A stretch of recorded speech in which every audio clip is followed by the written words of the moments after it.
Welcome to Saturday coverage of the Hoosier Racing Tire SCCA Super Tour Portland International Raceway, Portland, Oregon. It is the Hoosier Racing Tire SCCA Super Tour. I'm Brian Bielanski. Gregg Ginsberg is here, and we already have qualifying underway. Greg?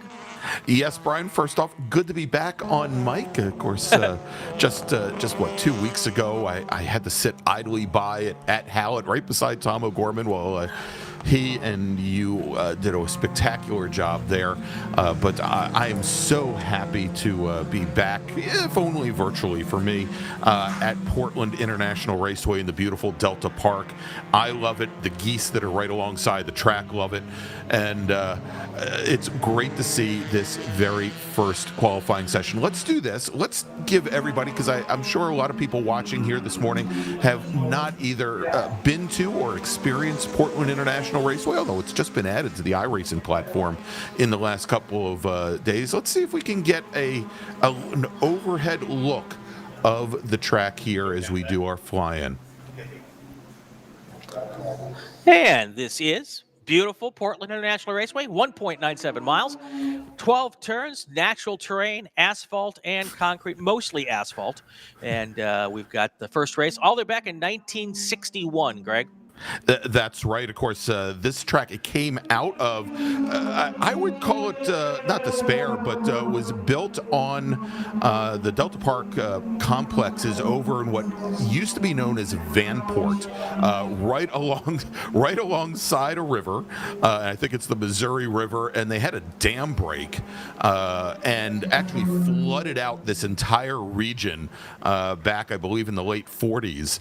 And once they got everything cleared, they decided to turn it into a big and this was a residential area. They actually turned it into a big park complex. There is the racetrack here, and when you say natural terrain, bit of a misnomer. It is a very flat track. There's about 5 or 6 feet of elevation over by turns 4 and 5, but there is a golf course right nearby, a big huge park. The very first year that I called races here, there was actually a 5K foot race running right around the outside of the track here. But absolutely a beautiful facility. But one of the things that you'll notice just to the left of where it marks start finish is the tower where Brian is, and all of the buildings here at the Delta Park complex, they're actually container buildings. Essentially, they didn't want to put permanent structures, although it's essentially a permanent structure. They didn't want to put big permanent structures here in case there was another flood.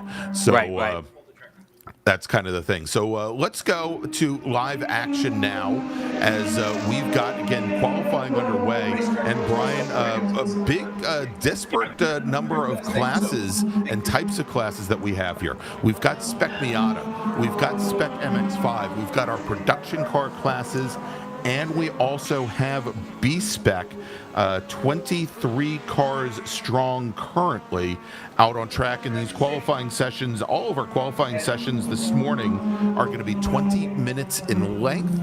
And after we take a break for lunch in the middle of the day, it is then 25-minute timed races for each of our 6 different run groups. That's right. Early on, our fast lap this morning dropped down by Austin Bradshaw, a local favorite here. He just dropped down a 1:23.872 in his Mazda RX-7 E-production car. At some point today, there's the geese making an appearance there, Greg. Yes, they are. Sometimes they are the fastest thing on the racetrack. They don't really seem to mind the cars zipping around them.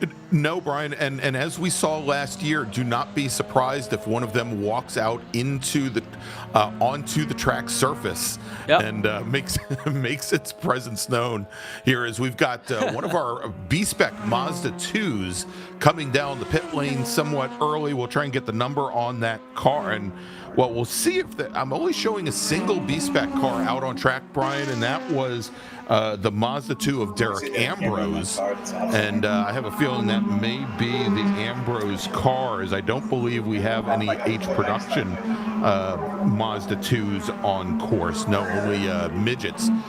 So that is likely Derek Ambrose, who for many years ran Touring 4 in SCCA Super Tour competition in a Mazda 3 sedan. Brought this Mazda 2 out in B-Spec for the first time a couple, I believe, actually at Hallett just a couple weeks ago. Yeah, it's a good platform, and we don't see the B-Specs smoke very often. That's the one thing they typically don't do. Top 5 right now: Bradshaw, Aaron Downey, Ethan Lampy, Christian Hoagland, and Michael Newmeyer. 2 E-Production cars, 2 Spec MX-5 cars. Your fast car in F production is Michael Lewis and his Mazda RX-7. And then, let's see, H production fast car is Lee Fleming.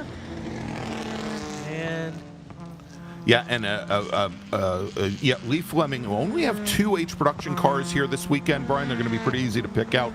Both open top cars. We've got the 00 of Lee Fleming. We've also got Bill O'Kell in the, I believe, the black number 7 car as well. But as you mentioned, big SMX field, 11 cars deep, with Ethan Lampy, who is our defending national champion, currently your fastest driver in the class. In E-Production, you said, and with the fastest time currently on track, Austin Bradshaw, local hot shoe, and put on a very good show for us a couple weeks ago, or not a couple weeks ago, but last fall at the National Championship runoffs. As we go on board right now, I believe this is Ryan Gutile. Yep. Out on track right now. Ryan is one of our SMX racers, and he is driving the number 116 machine. He is out of Madera, California, and currently 5th in this 11 car field, 5th fastest. And I like Coming up, we get to watch the footwork there. Yeah, absolutely. We do have 1 car off, apparently, in this area here. Yeah, I believe it's a 27 machine, Brian, that is currently off. That is Jared Korth. Korth only completed a single lap. He is in SMX, the number 27 machine. All right, we are coming up on the halfway point here of this session, so let's do this. Let's do a call to grid, and we can then take our first break of the day. When we come back, we'll get the rest of this qualifying session. Attention the paddock, Group 2 cars to the grid, Group 2 cars to the grid for your qualifying session. That's Spec Racer 4-3, Group 2 cars to the grid.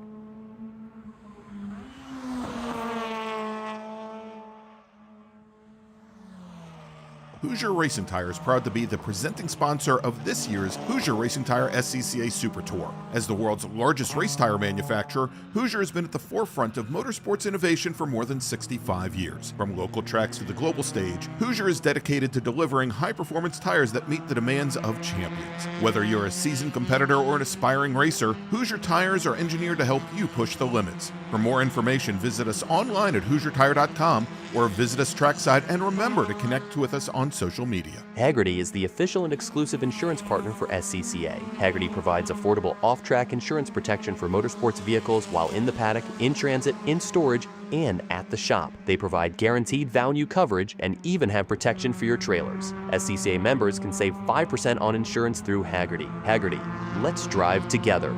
Learn more at Hagerty.com. For more than 30 years, championship-winning drivers have demanded the Hawk Performance braking advantage. Now you can experience that same advanced technology on your daily car, truck, or CUV with Hawk Performance street products. With brake pads, rotors, and fluids that deliver smooth braking for muscle cars and tuners, Super Duty solutions for tow vehicles, custom-engineered motorsports friction designed specifically for road racing, autocross, drag, and everything in between, Hawk has all your braking needs covered. Visit hawkperformance.com to learn more. Hawk Performance, what's stopping you?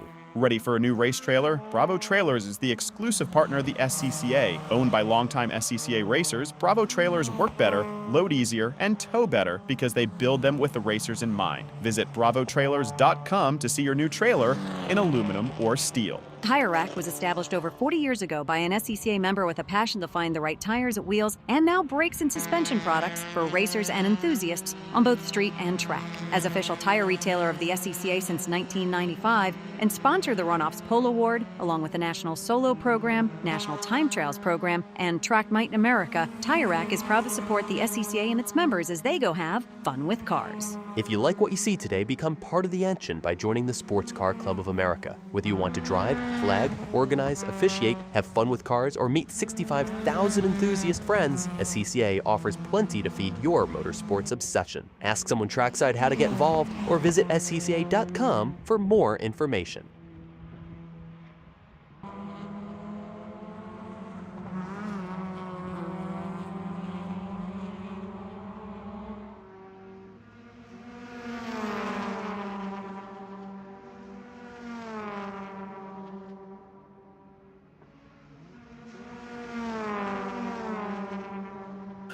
Back here live at Portland International Raceway, and we are here for qualifying for E, F, and H production. B-Spec, Spec Miata, Spec MX-5. 20 or so cars on the racetrack right now. Beautiful sunny morning. You can see a little bit of glare depending on where you are on the racetrack. The sun's still a little low in the sky, Greg. 9 o'clock here, 9 something, whatever it is, 9:15 here on the West Coast. Not affecting the geese, apparently, Brian. No, they're early morning risers. They've walked out of the way. I mean, usually this time of the morning, they will walk right onto the pavement right here and challenge the drivers to take alternate lines through that corner, but not so much. So, Brian, something that I noticed just as we were going to break, and this kind of follows up a little bit on what I saw just as we were starting our coverage, is that one of our e-production racers, Joe Carr, driving the red number 12 Mazda Miata, Carr definitely appears to be, or has appeared to be, off the pace quite a bit. I don't know if there's an electrical issue with that car. Certainly we know his transponder is not functioning because we're not getting any times in the books for him, but he may have actually come down the pit lane during our commercial break. But with this in e-production, a 7-car field, he was lingering right down towards the bottom of it. So we'll try and get some more information on him as time goes on. But going over and talking about e-production, Austin Bradshaw, my understanding, Brian, is that he has brought his car back to the pit lane, and hopefully we'll have some onboard video from Austin during the race this afternoon. And by the way, this group scheduled to have their first of 2 races this weekend at 12:25 Pacific time. That's for us East Coasters. That's 3:25 p.m. If you're somewhere in the middle of the country, I'll let you figure it out from there.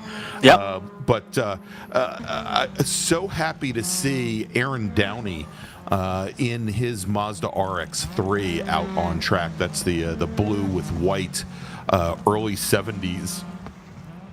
Mazda rotary powered. As we've got maybe a little bit of contact, Brian, going there into turn 10, and with one of our cars going around.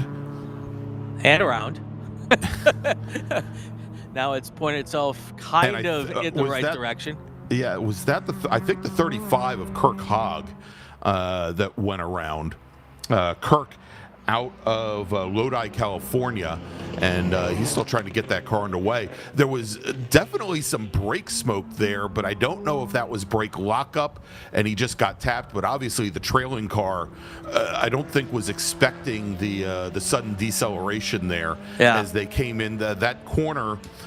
They're over at turn 10. It's a very quick switchback, left hand to right hand, and the turn in at turn 10 is not a very heavy brake. There's definitely a brush of the throttle, but it's not a threshold braking corner. Yeah, he took a second to reevaluate his life choices, and now he's trying to head down pit lane. When we get back to that shot next time, there's a large piece of debris right in the middle of, there it is, right there, and that is basically the driving line. So drivers are going to have to drive around that, and it looks like it's just off the driving line possibly. Yeah, as we just had Michael Newmeyer barely missed that. Oh. Well, somebody got it. Yep. Yeah, it's still. Oh, you know what? That looks like a piece of brake ducting. Is what it Yeah, I looks was like gonna to say me. it looks like. Yeah, it looks like orange brake duct hose. Yeah. There. Michael Newmeyer had just missed it. Then we had one car go through. But I always find the exit, Brian, of turn 11 to be very interesting because you've got the exit curbing there, but then you've got about 10 feet of asphalt to driver's right. Right. that obviously was put there after the fact because that's where all the drivers ended up going off and probably into the wall.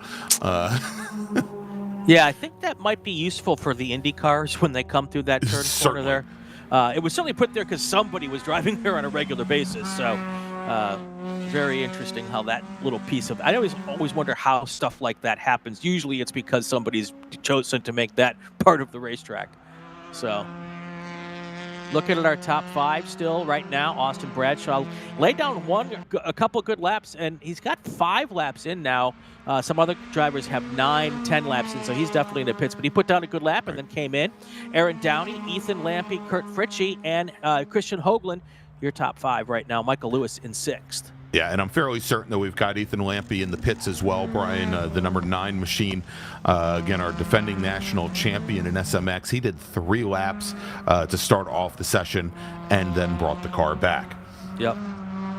Interesting to note, Emmy Kissick driving the number 13 SMX car this year, this year and this weekend.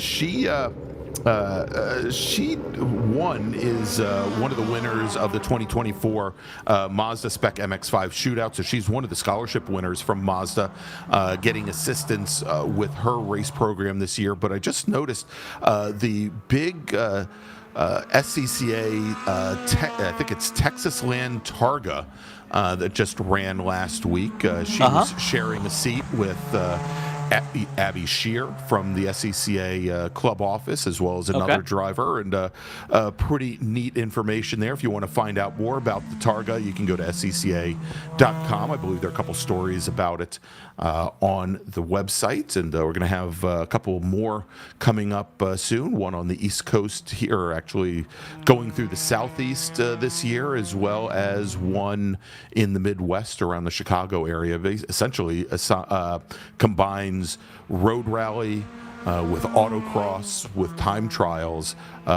with state. I would think of it as like an amateur one lap of America type event. Yeah, just a little bit shorter one lap of America, kind of maybe a quarter lap of America. Exactly. And we're gonna have we're getting ready to work on putting a podcast together on that Targa event, which is kind of cool. We'll have that on inside the SCCA in the next month or so, hopefully. So. Not a whole lot changing up front. Still Bradshaw, Downey, Lampy, Fritchie, Hoagland, and Lewis, your top 6. Time has expired. Checkered flag, I believe, is in the air. Yes, it is. So if they're on a hot lap, it will count. And always seems to be someone will throw down a good one here on this last lap. I don't know how that always works out, but it seems that you always see one good drive on this last and final lap. So. Let's run down the top 3 in each class here before we take our little break. Austin Bradshaw, Aaron Downey, and Kurt Fritchie. That's your top 3 in E-Production. Your top 3 in Spec MX-5, Spec MX-5, Ethan Lampy, Christian Hoagland, and Wes Molno. Your top 3 in Spec Miata right now are just one, Nick Leveroni. He's our only Spec Miata out here this weekend. In F Production, our top 2, Michael Lewis and Tim Lundrud, their top 2 there. We've got 3 drivers in H Production this weekend, Lee Fleming, Bill O'Kell, and Tom Tuttle. That's how they will start in E Production.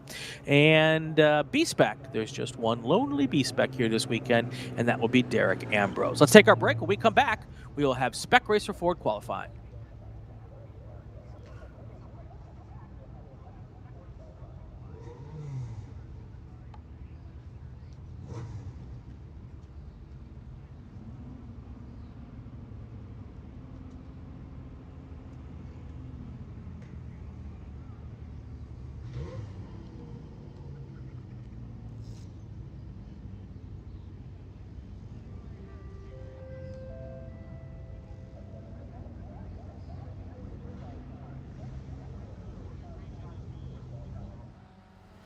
Mazda's been very supportive of racers within the SCCA and all the other grassroots organizations for many, many years.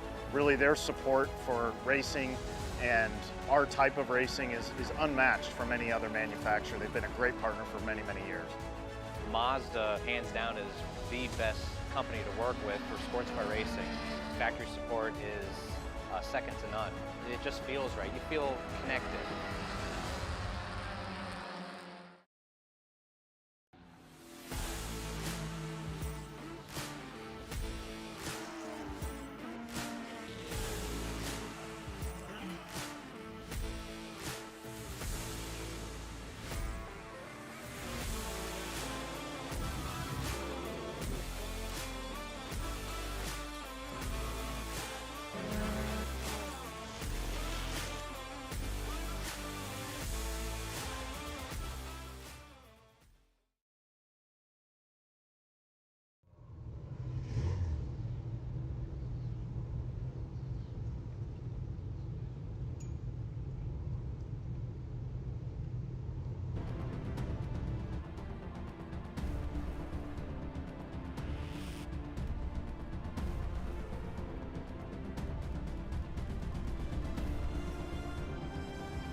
Back here live at Portland International Raceway, Group 2 qualifying. Spec Racer Ford 3 is up next. 20 minutes of qualifying action here. I believe this is our biggest race group this weekend, Greg, as is not too uncommonly happening at our races.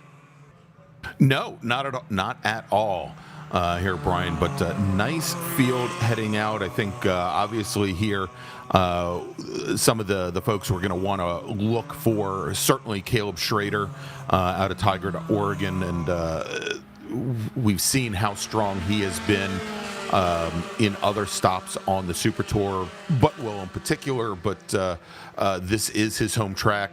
Caleb has also been putting in some time, I believe, in the Trans Am West Series of late, as well as I think ARCA West as well, if I remember correctly. So starting to branch out, of course, normally we see him both in Spec Racer Ford and also in FE2.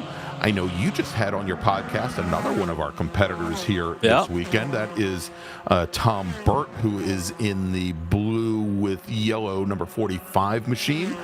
Tom's out of Shoreline, Washington, and I think we've seen Tom so far on every step, every round of the Super Tour in multiple classes, usually not just Spec Racer Ford and also FE2, but I think some of our touring car classes as well, if I remember correctly. Yeah, he's doing all of the Super Tours in Spec Racer Ford, and because that's the easiest one to be able to go find a rent-a-ride in the parts of the country where he doesn't live, and 'cause it's a long tow from the Pacific Northwest to Road Atlanta and Sebring and all those. So, and then where he can, he's doing the FE2 stuff as well, and I think those are the two he's running this year. So. He might have run some touring stuff in years past, but he was focused that this year. Retired recently, and this is his retirement plan, doing all 10 Super Tours this year. Oh, very cool. That's a good way to waste your 401k. Yeah. All right. Of course, we've got former national champion in the pack. Couple looking to before I. Say something wrong. I know we've got John Black, former national champion, as well as Mike Miserandino in the field, another former national champion. I think Mike was the very last Gen 2 Spec Racer Ford national champion. I'm a little surprised I don't see by the. Oh no, there they are. I was looking for the multiple Harrises. Yes, and, they were strong at Buttonwillow this year, and since they're from Portland, I suspect they know how to get around this track as well. So they're at the number 45 car you just saw come through our screen. That's the Tom Burt car that we were talking about just a little while ago. So leading the way at the moment in this qualifying session. It's going to be about 5 minutes in, and not anybody on a hot lap yet. So we'll know more after this second lap gets completed.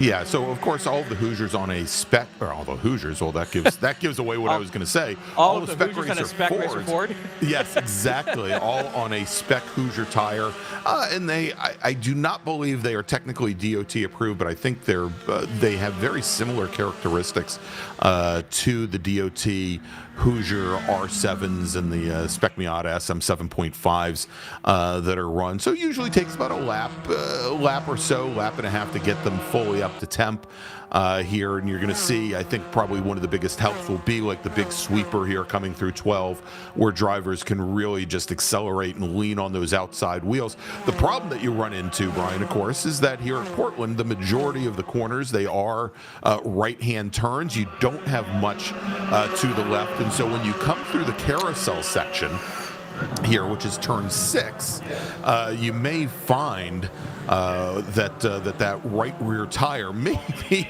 doesn't have quite the load on it. Of course, we got a right-hander, and then the following corner is the left-hander at 6, right over there, where you have to fight and get the car all the way back over very quickly to driver's left to set up for turn 7. As we watch now, there's Caleb Schrader in the 99 machine, currently after 2 laps in the books, your provisional pole sitter, with Taylor Harris, Calvin Harris currently running 2nd and 3rd. Yep. So those are the names that I think we probably suspect would be towards the top of the leaderboard here in qualifying for Spec Racer Ford. Looking at 4 through 10, Steve Fogg, Graham Wood, John Black, Paul Gowdy, J.D. Barnum, Andre Pera, and Robert Edmisons. That's how your top 10 looks right now. After just 2 laps of qualifying here. 20-minute qualifying sessions. Racing will start right after our lunch break today. So qualifying this morning, racing this afternoon.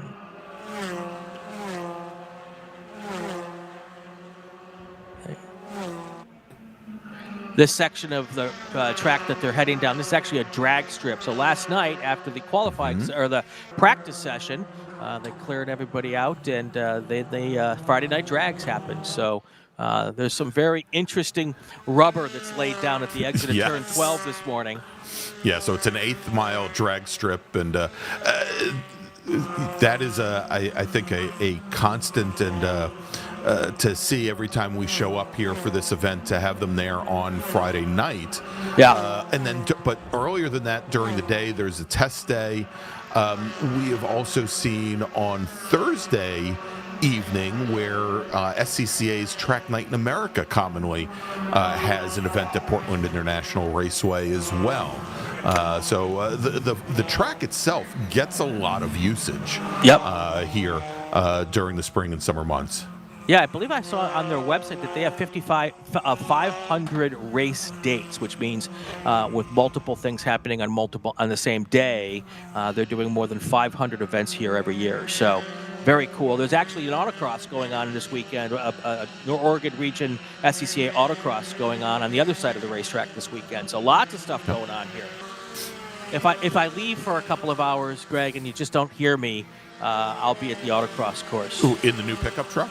In the new pickup truck, yeah.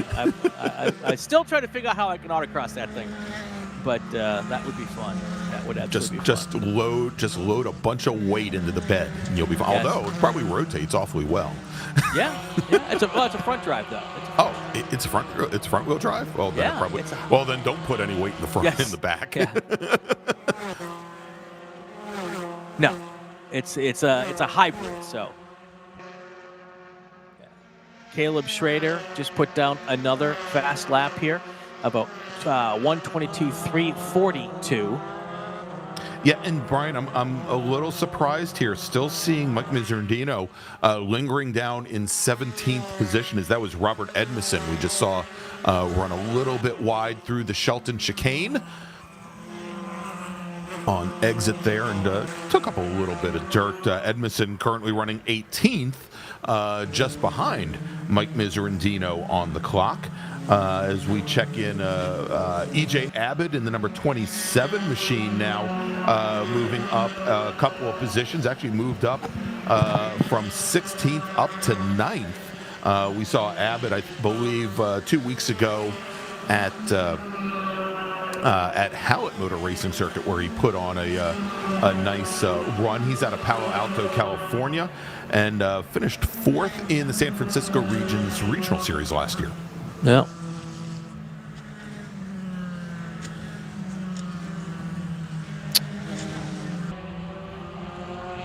All right, coming up on halfway to go here in this qualifying session. Let's do a call to grid, take our break. When we come back, more qualifying here from Portland. Attention to the paddock, attention to the paddock. Group 3 cars to the grid. Group 3 cars to the grid for your qualifying session. Group 3 is our ground pounders, GT1, GT2, GTX, Touring 1, Touring 2, and A Sedan. Group 3 cars to the grid for qualifying.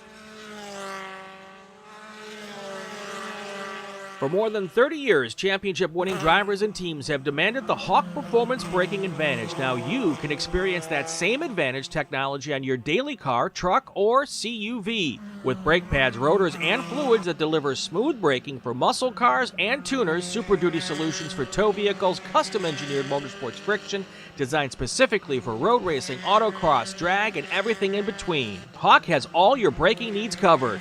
Visit hawkperformance.com to learn more. Hawk Performance, what's stopping you? Summit Racing is a proud partner of the SCCA and its nearly 70,000 members. Get more bang for your buck at summitracing.com. Choose millions of in-stock parts from over 1,500 name brands, parts for racing, street performance, trucks, plus tools, accessories, and more. Shop anytime, anywhere with the Summit Racing app. Ready for a new race trailer? Bravo Trailers is the exclusive partner of the SCCA. Owned by longtime SCCA racers, Bravo Trailers work better, load easier, and tow better because they build them with the racers in mind. Visit bravotrailers.com to see your new trailer in aluminum or steel. For more than 100 years, Sunoco, SCCA's official fuel partner since 2001, has been fueling victories on and off the track, which is why Sunoco has trusted the fuel over 50 series of racing, driving, and winning, including the SCCA National Championship runoffs, SCCA Pro Racing, Trans Am, and NASCAR. To find race gas near you, visit SunocoRaceFuels.com or call Sunoco at 800-RACE-GAS. Mazza Vineyards is the exclusive sparkling wine for podium celebrations at the Hoosier Racing Tire SCCA Super Tour, SCCA Runoffs, and Tire Rack SCCA Pro Solo. Celebrate your racing weekend with Mazda Vineyards and learn more at enjoymazda.com. Did you know SCCA members can save $20 on every track night they sign up for? That's right, Track Night in America, driven by Tire Rack, now hosting 150 events at more than 30 tracks across the country. It's the easiest and most affordable way to get you and your friends on track in your street cars all year long. Visit tracknightinamerica.com to learn more and get yourself on track. It's the 2025 Hoosier Racing Tire SCCA Super Tour, the premier amateur road racing series bringing together top SCCA road racers from across the country. The Hoosier Super Tour visits some of the greatest tracks in North America, showcasing each of our 23 car classes. From production to GT cars, prototypes to Formula cars, the Hoosier SCCA Super Tour packs a ton of wheel-to-wheel racing action into every event.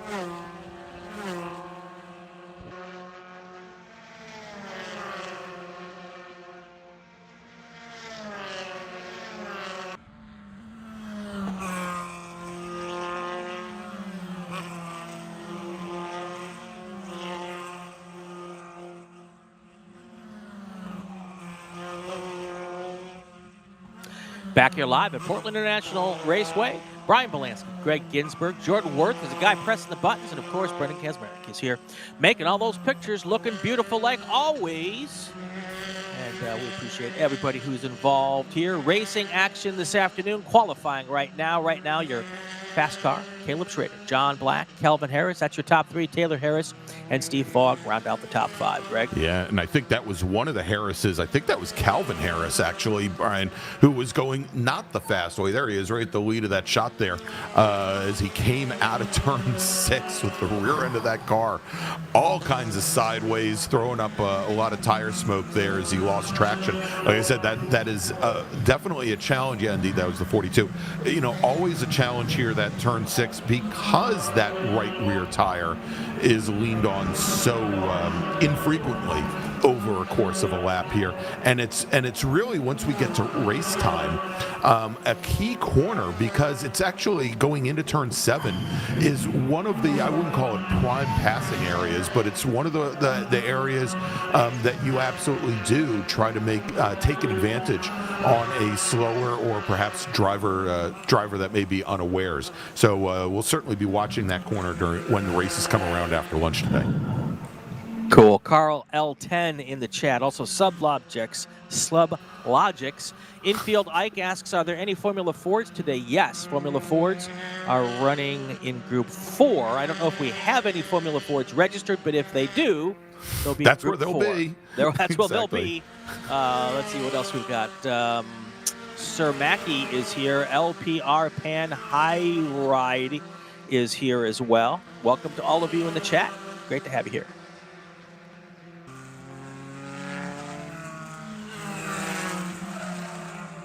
Perfect conditions here for and racing. actually, and Pan Hydra Day. He's Brian, one of the racers that I call every Monday night as part of the Extreme Motorsports Rick Motec series. See, I told you the geese were going to come back. Yep. They get a little closer every time to the edge of that racetrack. They don't even look at the cars as they come by. It's awesome. It's awesome. So, our SCCA corner workers used to be able to do stuff like that. They well, yeah. It was funny, Brian.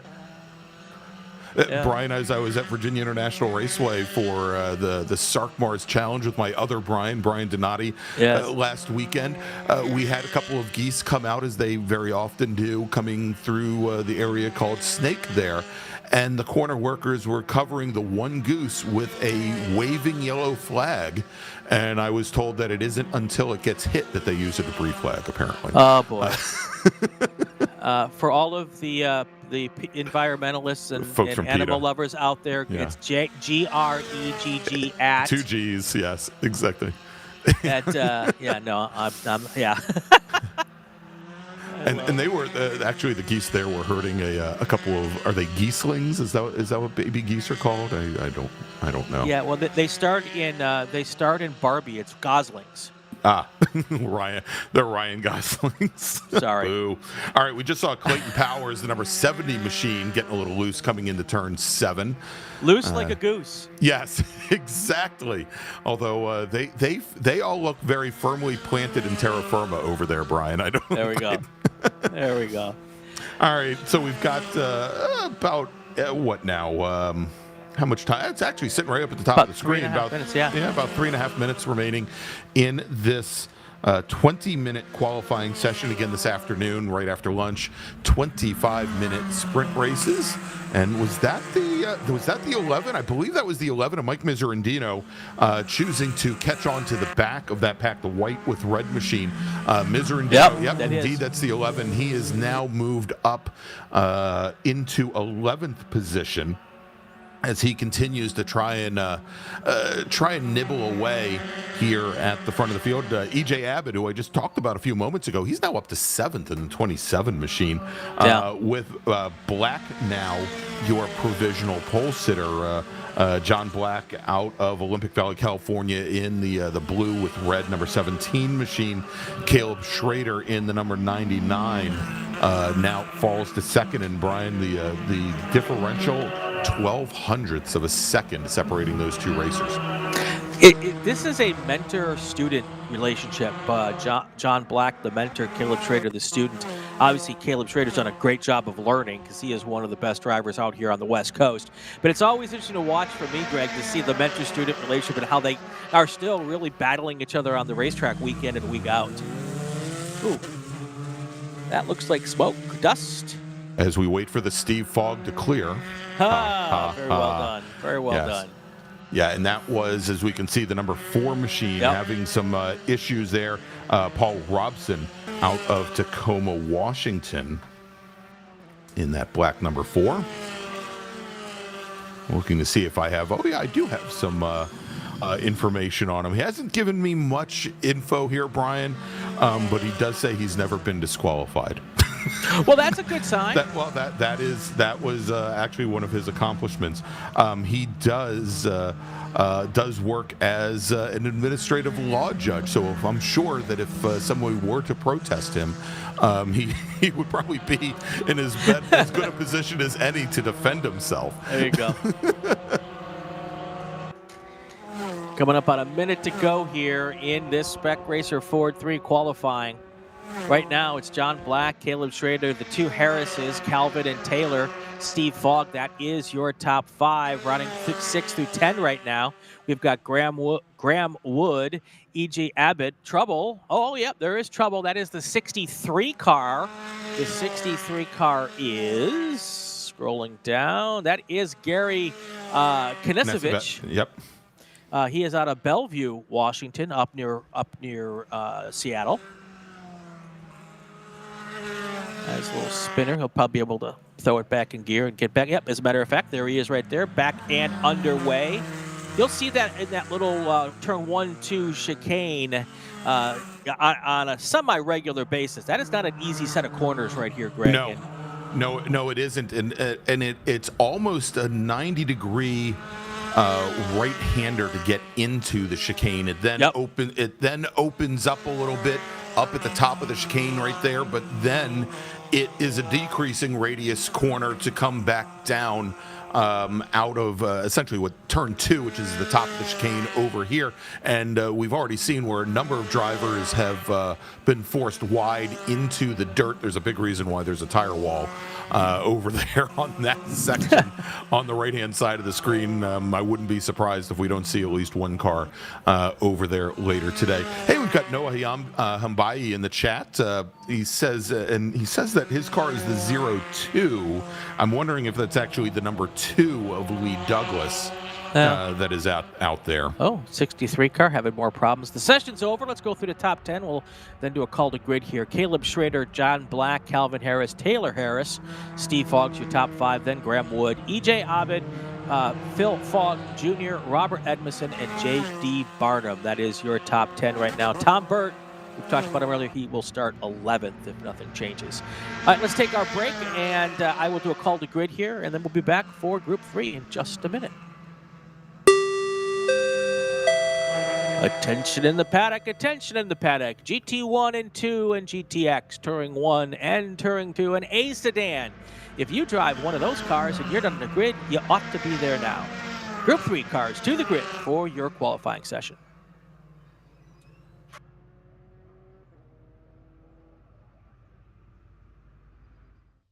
My customer experience with Mazda has been absolutely fantastic. I'm probably not the richest person out here, and they're extremely reasonably priced, and you can buy parts easily, and it's a class that fits both what I want from a racing standpoint and what I can afford. We got into Mazdas largely just because it's a fantastic platform, and Mazda Motorsports has some of the best support for the grassroots racer in parts and technical advice and everything else, so they make it easy for us to run these cars.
Welcome back to Portland International Raceway. It is the 2025 Hoosier Racing Tire SCCA Super Tour. And next up, the big ground pounders here on track are GT cars, as well as American Sedan, and the fastest of our touring classes, both Touring 1 and Touring 2. And as they take to the track on their outlap, of course, this is going to be absolutely critical for them to get heat in the tires so they can, I guess as they say, hit the ground running. I believe we only have a single American Sedan driver this weekend. We just saw him go by in his 2005 Ford Mustang. That is Michael Lowe. Michael Lewis heads up a 6-car GT1 field. We also have Jason Fiorito in his Dodge Challenger. I don't think I've seen Jason since this event last year. Taz Harvey bringing out, I think the first time I've seen Taz run in GT1, bringing out a GT3 version of the Acura NSX, the Evo 2.2. So I believe that's one of the newest renditions of the Acura GT3 machine. Of course, we've seen the McAleenan Lamborghini run for the past year plus on the GT1 circuit here. And nice to see Taz bring this car out. Of course, I watched Taz for years in Pro World Challenge. The last number of years have been racing in, I believe, also GT Light and GT3 in a variety of typically Mazdas. We've got Jim Valdez in the Valdez Motorsports GT2 BMW out with us here today. This is interesting. I just mentioned Michael McAleenan, who I know is out of the West Coast and out of I think Tacoma, Washington, not bringing the Lamborghini out this week to run in GT1. Brian, I'm showing him as being in a 2015 RCR SLC in the GTX class, a super light car. And he's running in GTX, so we'll see how that turns out. Of course, we've got Pratt Cole joining us here today. Pratt Cole, our sole T1 driver here this weekend, multi-time SCCA national champion. I think the number is, if I remember correctly, 3-time SCCA national champion. And then in Touring 2, we've just seen come through our shots because I guess we haven't gotten him on air yet. He hasn't been in the announce booth, so he's got to take up all the airtime with his race car. Scotty B. White in that light blue Ford. There he is, coming underneath the camera in the light blue 2017 Ford Mustang, the night transport car. Both he and Robert Wellington running in Touring 2. We thought that perhaps we might have had Drew Delmonico here this weekend, and Drew Delmonico, who ran at Buttonwillow in his BMW M4 GT4, doesn't appear as though he is going to make it out in Touring 1. Look at that beautiful Acura. I think that's judging from the paint scheme, Brian, I would think that that's an X real-time car. But beautiful, beautiful machine. Yeah, two of my favorite cars in the world out here this weekend, this Acura NSX car and the Jaguar XKR that Michael Lewis drives. I just love those race cars, both pretty and awesome sounding race cars. And it's really cool. If you get a chance, if you're here this weekend, stop by and check both those out. Also up here, we typically get a pretty good crop of circle track cars converted for road racing. Tim Adolfson's got the Victory Circle NASCAR Camaro. Last year we had like 6 of them. Looks like there's only one here this weekend. I think they were all at VIR for the Sark Mars Challenge last weekend. Actually, those, as you would expect, we get given VIR's proximity to all the North Carolina circle tracks. We get a lot there for the event there each year. A whole bunch of folks, I guess, decide not to go to South Boston for the weekend and instead come to VIR and race. But yeah, I'm getting word that the Acura there, indeed, X real-time car, that was a car that was campaigned by Ryan Eversley, who I believe is in a non-Honda product this weekend, just down the West Coast. Over at Laguna Seca this weekend, racing in IMSA Michelin Pilot, I believe, in a Toyota Supra. Very cool. 14 to go here. Early pole sitter is the Dodge Challenger of Jason Florito.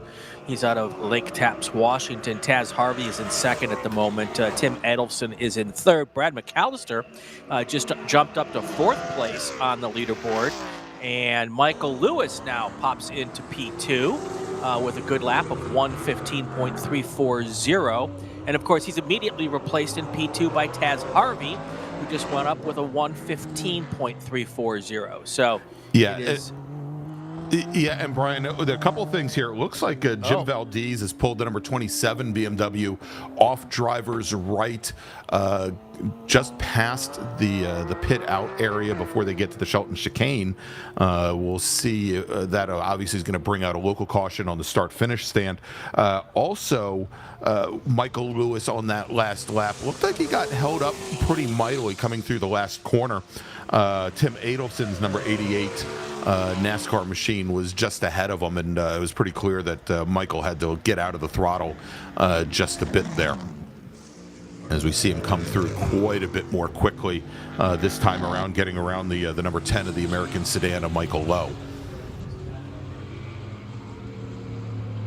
Looks like the battle here in GT1 for the pole, Greg, is going to be pretty squarely within the Florito-Lewis-Harvey group here. Michael Lewis now pops down to pops up to second place. He is now just about 0.5 slower than Jason Florito in that Challenger. So looks like the game is on here. The race is on for the top spot here in this qualifying session. And Brian, that's Fiorito, by the way, not Florito. Yes, here, it is. And looks as though the BMW of Jim Valdez has now gotten back up to speed, or well, maybe not up to speed, maybe just up.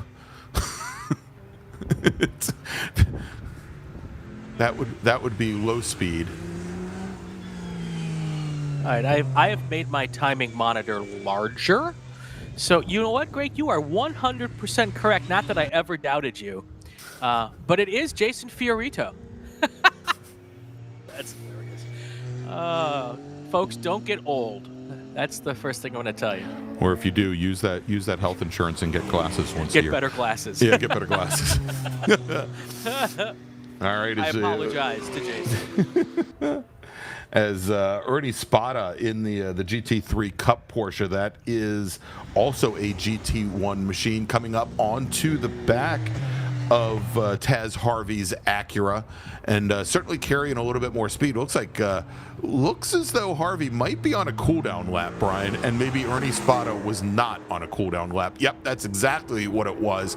And you know, that in qualifying is one of the challenges here, because this track, through the majority, until you get to the drag strip, really not very wide, right. and especially in that 9, 10, 11 sequence there at the end of the back straight.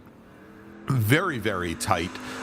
We've seen some passes there. I wouldn't be surprised to see some passes on when we get to racing, but as you come out of 11 into the final corner of turn 12, just not a lot of room there to adjust your line and carry speed.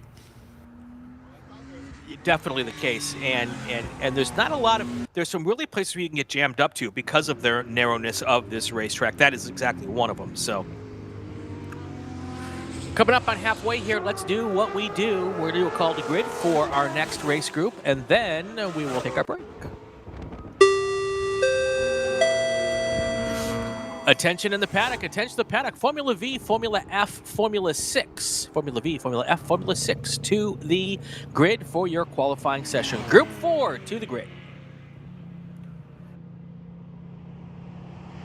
Hoosier Racing Tire is proud to be the presenting sponsor of this year's Hoosier Racing Tire SCCA Super Tour. As the world's largest race tire manufacturer, Hoosier has been at the forefront of motorsports innovation for more than 65 years. From local tracks to the global stage, Hoosier is dedicated to delivering high-performance tires that meet the demands of champions. Whether you're a seasoned competitor or an aspiring racer, Hoosier tires are engineered to help you push the limits. For more information, visit us online at HoosierTire.com or visit us trackside, and remember to connect with us on social media. For more than 100 years, Sunoco, SCCA's official fuel partner since 2001, has been fueling victories on and off the track. which is why Sunoco has trusted the fuel over 50 series of racing, driving, and winning, including the SCCA National Championship runoffs, SCCA Pro Racing, Trans Am, and NASCAR. To find race gas near you, visit SunocoRaceFuels.com or call Sunoco at 800-RACE-GAS. Tire Rack was established over 40 years ago by an SCCA member with a passion to find the right tires, wheels, and now brakes and suspension products for racers and enthusiasts on both street and track. As official tire retailer of the SCCA since 1995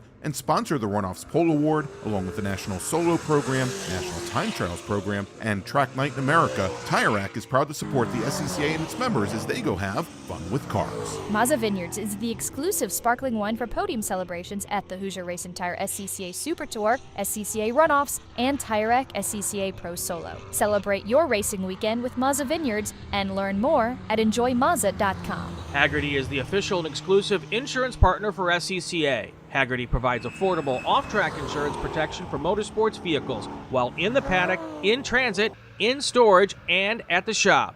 They provide guaranteed value coverage and even have protection for your trailers. SCCA members can save 5% on insurance through Hagerty. Hagerty, let's drive together. Learn more at Hagerty.com. Want to try SCCA racing, but with an approach focused on fun and learning? The SCCA Experience Program is exactly that. With both short sprint races you can drive by yourself and endurance races you can do with friends. All you need is an SCCA membership, a driver's license, a properly equipped car, and the right driver gear. Visit scca.com/racex to find more information and events near you.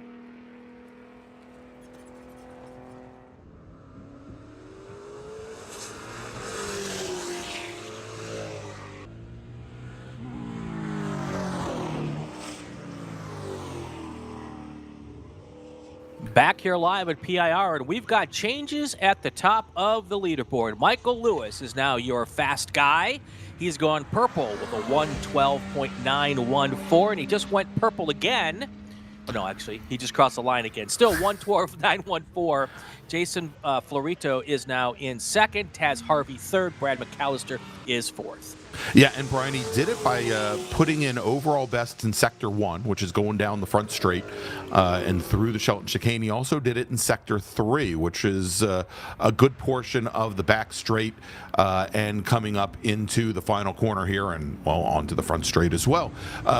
Some places where you'd think 850 horsepower might have an advantage over some slightly slower cars. And so we'll see. I think Michael Lewis likely going to bring that car down the pit lane.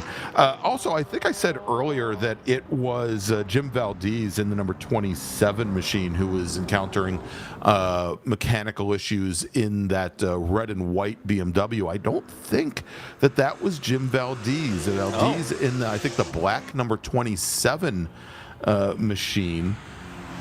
And I believe he may, well, no, he's not still out circulating, but it may have actually been, I think it was the 42 of Robert Wellington in the M235 IR that was experiencing the issues earlier.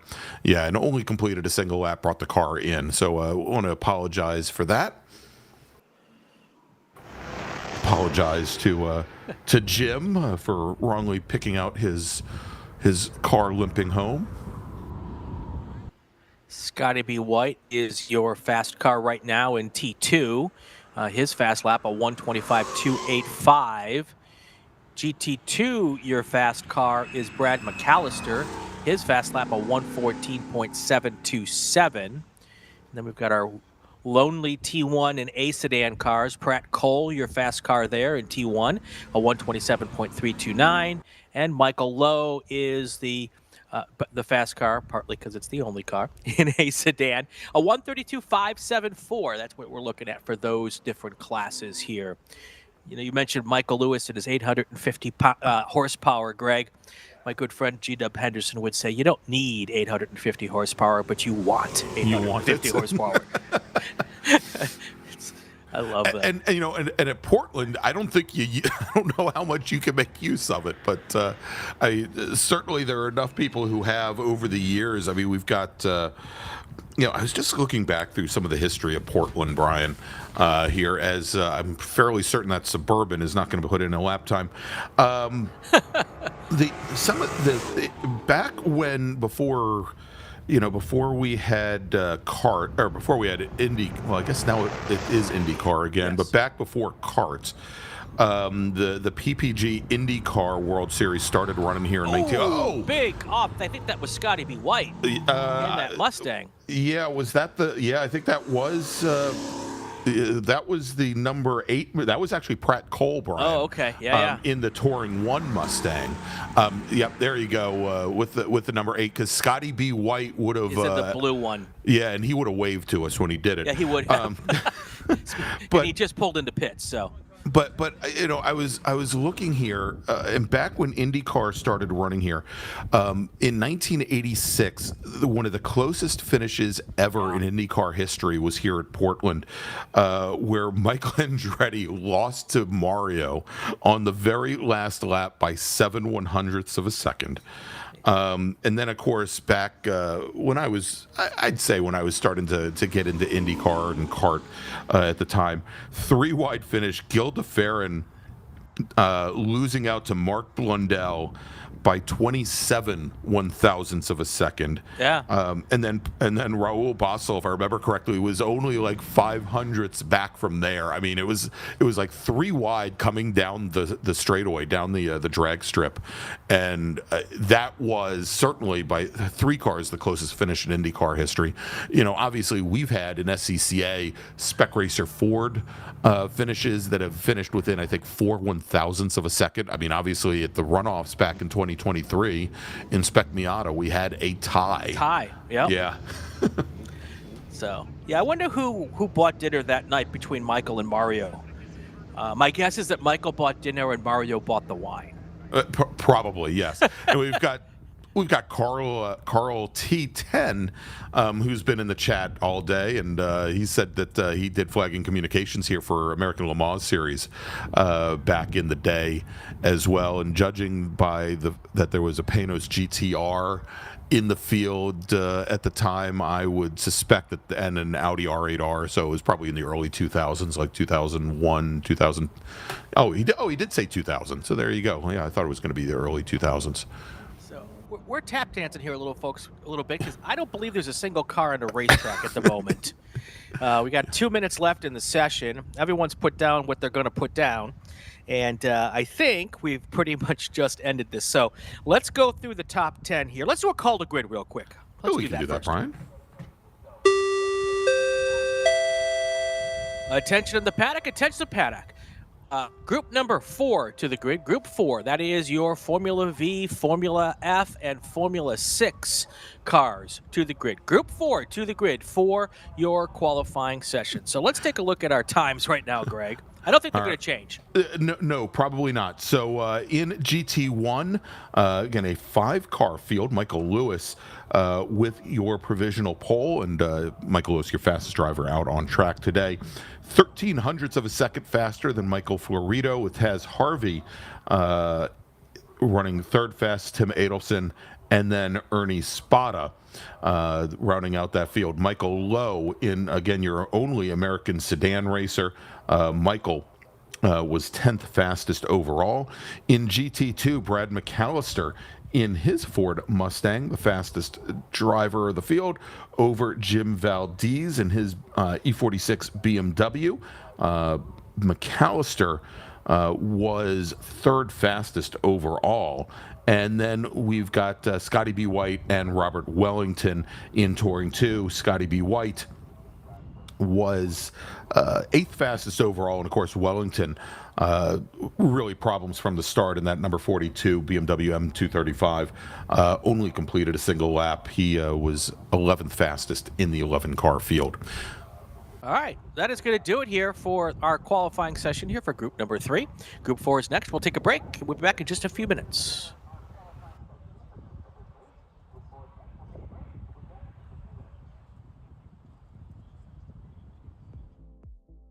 Joshua Smith, Business Development Manager for Mazda Motorsports. We're happy to be supporting the SCCA and Mazda racers here. So our team support program offers a couple of tiers of support, part support, technical support.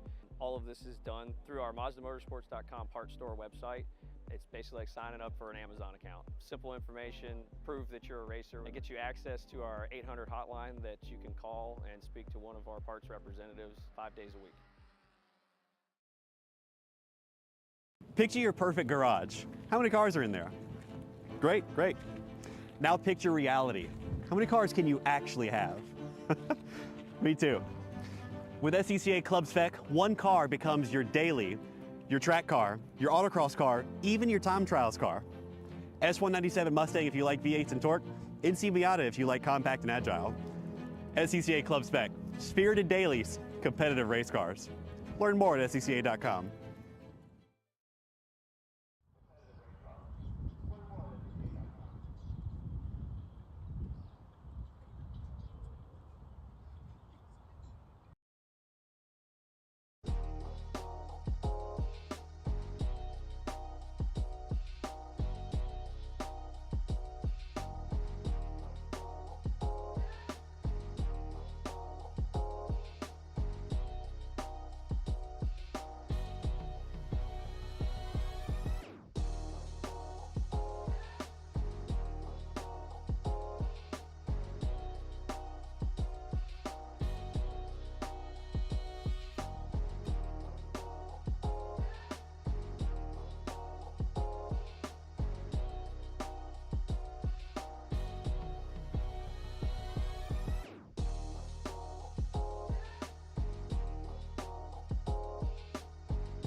Welcome back, everybody, to Virginia. Did I just say that?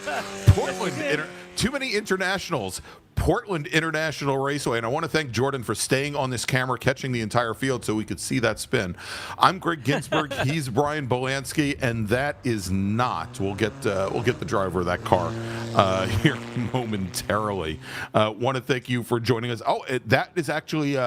And I'm sure he's not going to enjoy that I called him out, but that is Pat Tretico in his 1975 Crossley, Brian, one of the older cars in the field. Of course, that is a Formula F machine. I think he's our only Formula F entered this weekend. But interesting, because that would be, I think that's in Formula F speak, like a second-gen Formula F. Certainly, doesn't have the aero advantages of the newer chassis. Yeah. But he's got a Honda motor powering that, one of the Honda Fit motors in the back of that thing. One, I didn't think it would fit in the bodywork, but pretty neat to see here. And we've got a nice Formula V field here, as they have used the outlap to their advantage, Brian, to stay together to maybe work the draft. Here as they come onto the front straight. Looks like at least one driver thought maybe that isn't the best course of action. And instead, they go 4 wide on the front straight. We've got Quinn Posner, Mace German, Marjorie Lundberg, Gavin Sweeney, and also Robert Posner running here this weekend. Brian, I think at least one of them, your good friend from Facebook. A good group of cars here, a nice little group of Formula Vs here. Of course, this is one of the 3 Super Tours this year where the Formula Vs will be able to participate, and they are here with a handful of cars, of course. Yeah. Formula V, Formula F, and Formula 600 all eligible to run in this Super Tour event, and same size V field that we typically get out here. I would have hoped to see a few more Formula F and Formula 600 cars, as this is obviously a qualifier for the national championship runoffs. Yeah. You're talking about that Honda. That's why we don't call it Formula Ford anymore, because the Honda platform is now allowable in the cars that were once only allowed to have the Fords. And talked to a lot of people who use those Hondas, and the big advantage is, 1, availability, but 2 is they last just forever. You don't have to do much tinkering with it. You put it in the car, and you just let the thing go. Yeah. So. Yeah, 1.5 liter motor out of the first generation Honda Fits. I guess an L15 is the engine code there for all you Honda aficionados, whereas, of course, traditionally the Formula Fs or Formula Fords use the Kent 1600 Ford motor, which, and one of the reasons for the Hondas a number of years ago being homologated and having a conversion kit built so that you could run them in most Formula Ford chassis. Big brake lock up there, and I think that was the 9 of Quinn Posner. And we've got a local caution now going into the Shelton chicane, so I'm starting to think that maybe the driver didn't make it. Yeah, that would be it. Didn't make the turn. At the time, Brian, there were definitely some supply chain issues, some issues getting parts and blocks and what have you for Kent 1600s. And the Fit motor was essentially seen as a way to continue growing the class and growing the field. Since then, the getting parts for the Kent have become much easier. And interestingly enough, the company that had originally been building the pieces and parts to convert the Fit motor no longer makes those parts, and I think production had to be taken up by a third party or a different third party in order to be able to continue to run those Honda motors. So things have kind of flipped on their heads a little bit here. Yeah, a little bit. Marjorie Lundberg is your top car right now with a 135.7. Last year at this rate, I believe it was Marjorie, and I believe it was Quinn Posner, who put on just a great battle back and forth, lap after lap, and it was a really fun to watch. They were utilizing the draft in the race to a great extent. And of course, I'm sure another reason for Patrick Deco to put that Honda motor in, Brian, and 2 letters, F and I. F and I? Fuel injection. Oh, fuel injection, yes. Also, less maintenance. You just set it and forget it. So that's the kind of racing I like to do. Set it and forget it. Lundberg, Quinn Posner, and then Robert Posner, Gavin Sweeney, and Mace German. Yep, that is your top 5 right now.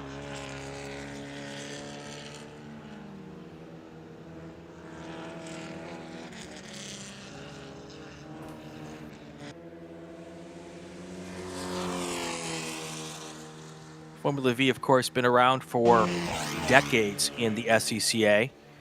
Based on the 1200cc Volkswagen Beetle motor, the front of the car is actually the I-beam or H-beam front suspension right off of the Beetle. It's got a lot of modifications to it to make it last a lot longer and work well on the Formula Vs. But the wheels, the steel wheels, come off of that as well.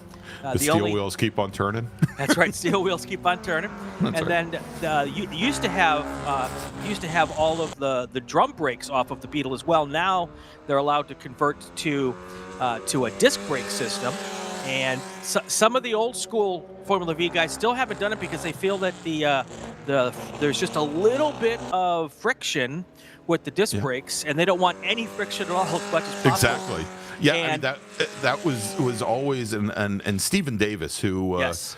Has been around for years, was explaining that's exactly the thing. You know, with drum brakes, you could adjust them out and run them out so that there was no drag at all until you got on the pedal. Right.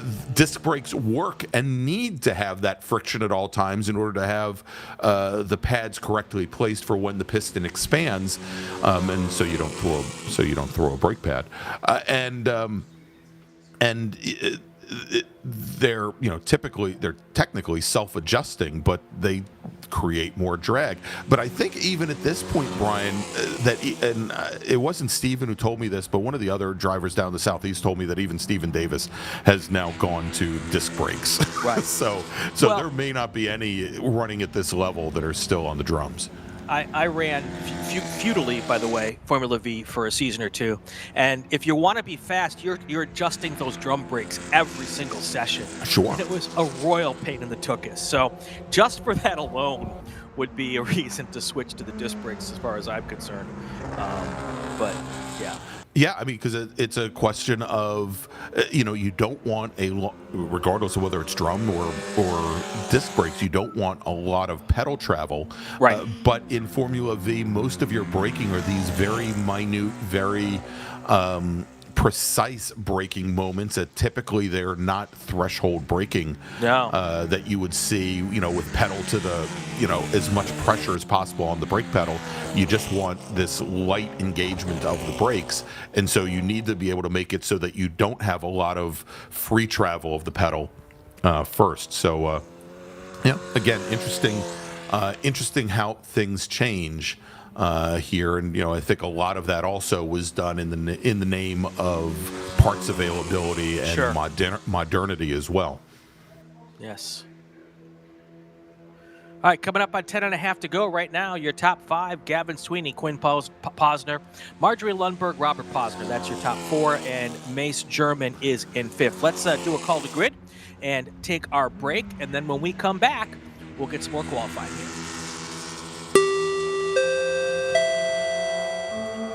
Attention the paddock, Group 5 cars to the grid. Group 5 cars to the grid.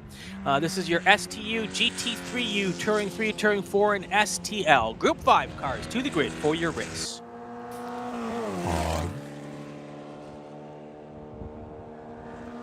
For more than 30 years, championship-winning drivers have demanded the Hawk Performance braking advantage. Now you can experience that same advanced technology on your daily car, truck, or CUV with Hawk Performance street products. With brake pads, rotors, and fluids that deliver smooth braking for muscle cars and tuners, Super Duty solutions for tow vehicles, custom-engineered motorsports friction designed specifically for road racing, autocross, drag, and everything in between, Hawk has all your braking needs covered. Visit hawkperformance.com to learn more. Hawk Performance. What's stopping you? Tire Rack was established over 40 years ago by an SCCA member with a passion to find the right tires, wheels, and now brakes and suspension products for racers and enthusiasts on both street and track. As official tire retailer of the SCCA since 1995 and sponsor the Runoffs Pole Award, along with the National Solo Program, National Time Trials Program, and Track Night in America, Tire Rack is proud to support the SCCA and its members as they go have fun with cars. For more than 100 years, Sunoco, SCCA's official fuel partner since 2001,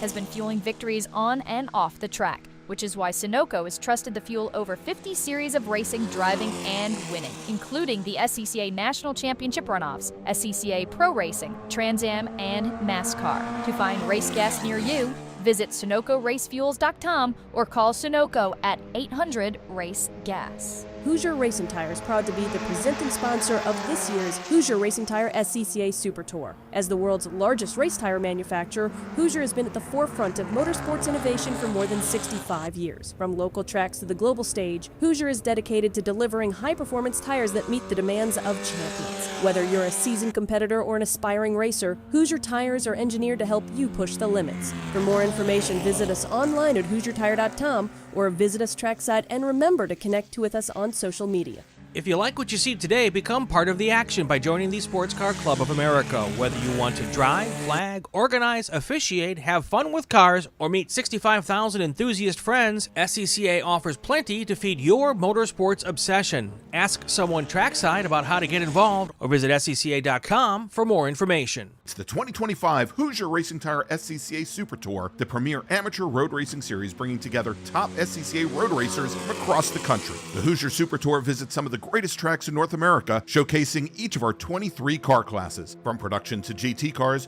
prototypes to Formula cars, the Hoosier SCCA Super Tour packs a ton of wheel-to-wheel racing action into every event.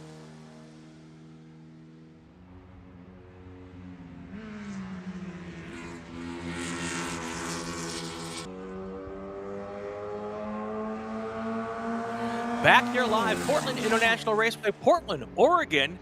7 minutes, 12 seconds left to go here in the race. Gavin Sweeney's your fast car right now. His fast purple lap, 132.642. Gavin Sweeney is in second with a 133.121. So what's that, about 5/10 of a second? Yeah, something like that. But look what happened, Greg. 5/100 of a second. 5/100 of a second.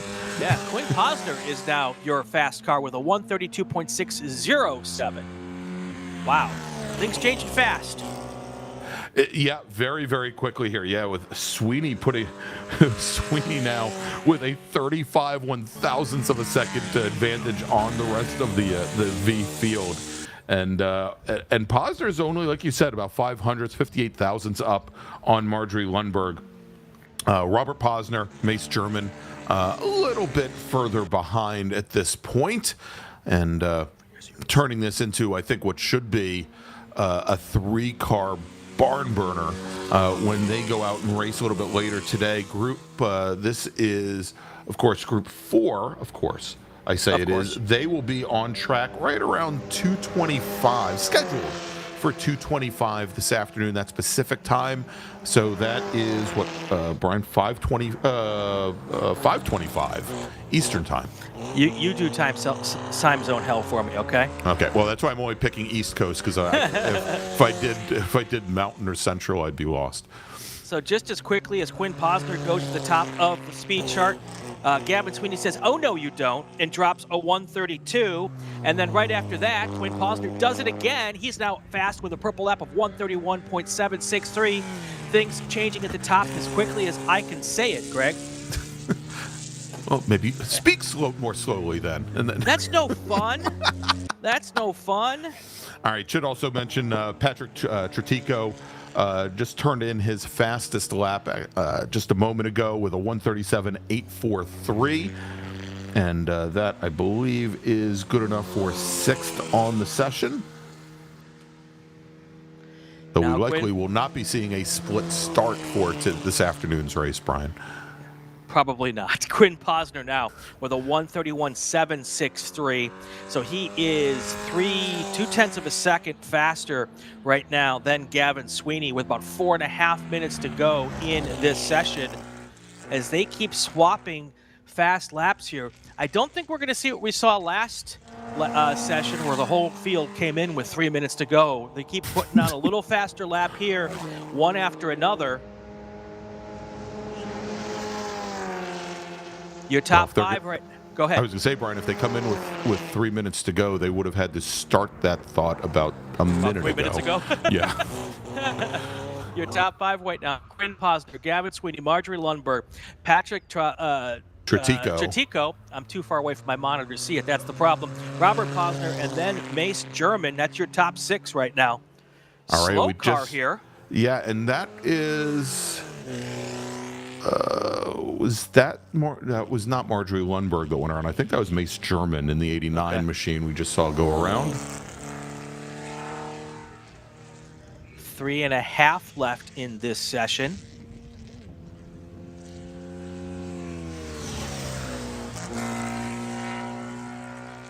Let's do another call to grid here, Greg. All right, sounds good, Brian. Attention in the paddock, GTU, GT3U, STU, T3, T4, and STL. Group 5 cars to the grid for your qualifying session. Group 5 to the grid.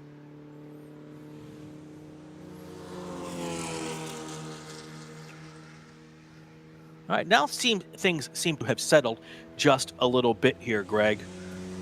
Not as many fast laps dropping here. No, not. And I think Quinn Posner was the only one on the previous lap who had set a fast lap, and then I believe Posner actually brought his car in, did not run a 9th lap. We'll see here, and actually let's check. And I just wanted to get the follow-up on the car number here, because this is the car that had just gone around a moment ago. Yeah, I believe that was, indeed, Mace German. Okay. Yep. Yeah, and I think Quinn Posner, after setting the fast lap, decided to bring his car back down the pit lane, Brian. So that should leave only Sweeney, Lundberg, Posner, Robert Posner, pardon me, right, and Mace German out on track circulating. Yep. And now another car just came into the paddock, another one of our Formula Vs. Unfortunately, the portion of the track where they duck in is about 300 yards down pit lane, and yeah, it's kind of hard. I can't see my computer screen. I'm not going to be able to see that either. So yeah, Brian is situated on the side of the tower closest to the Shelton chicane, so a little bit more difficult. There you go. See that window, that top window there, that white building right there? Brian's on the other side of that window. Wave, Brian. I am waving. You can see me. No, you can't. So. And he's got windows in front of him too, but kind of hard to see who leaves the pit lane and goes back to the paddock from where he is. Just a little over a minute to go here. Posner, Sweeney, Quinn Posner, Sweeney, Lundberg, Tretico, Robert Posner in 5th. Mace German is in 6th right now. Couple cars still trying to get their money's worth out of this session. Here comes Tretico across the line again. Also just crossing the line, Mace German.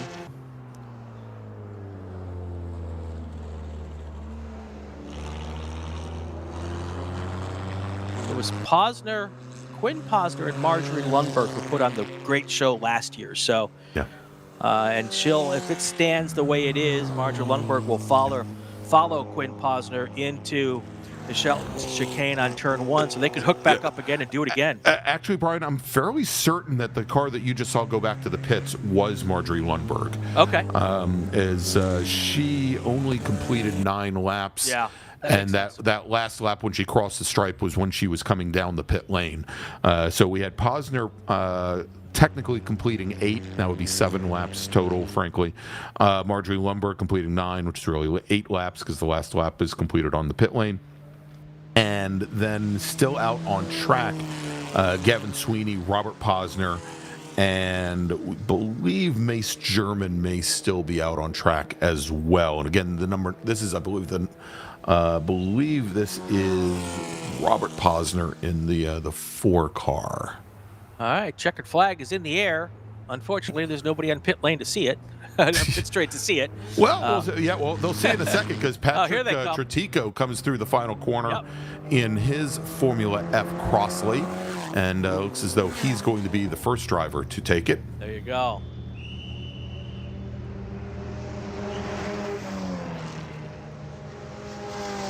All right. I think that car that just crossed the line, that is Gavin Sweeney, is the last car who will take the checkered flag here. Pretty certain. All right, so let's run down the final order here. Let's go through the top 6 only, okay? That is fine. I wouldn't want to be the 7th fastest driver because we're going to skip him. That would be me right now. That is right. All right, so Quinn Posner will be your pole sitter going into today's race, and again that starts at 2:25 Pacific time. And with a qualifying time of 1:31.763, Gavin Sweeney should be starting on the outside of the front row, about 0.15 of a second back from Posner. Marjorie Lundberg, 3rd fastest, with Mace German 4th fastest. Mace set his fastest lap on his final lap but is still about 3 seconds back from Lundberg.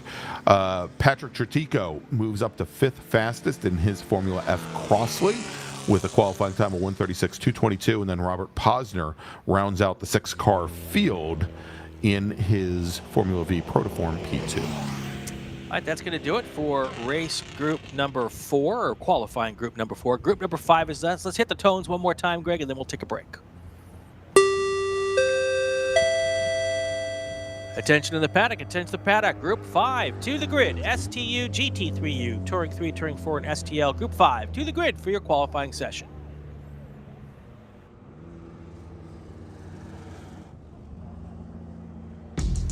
We're not supposed to be out here. Outside expectations. Built for the outdoors. With the capability to climb this high, we're not supposed to be out here. Which is exactly why we are. The off-road ready Mazda CX-50. We're looking for outsiders.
Back here live at, I've lost my mind, Portland International Raceway. My family is here this weekend, Greg, so they're all getting here and having fun, so I'm on the phone with them as they're cool. coming Hi, Leslie. coming up the steps and everything. So we're at Portland, STU, GT3U, Touring 3, Touring 4, STL.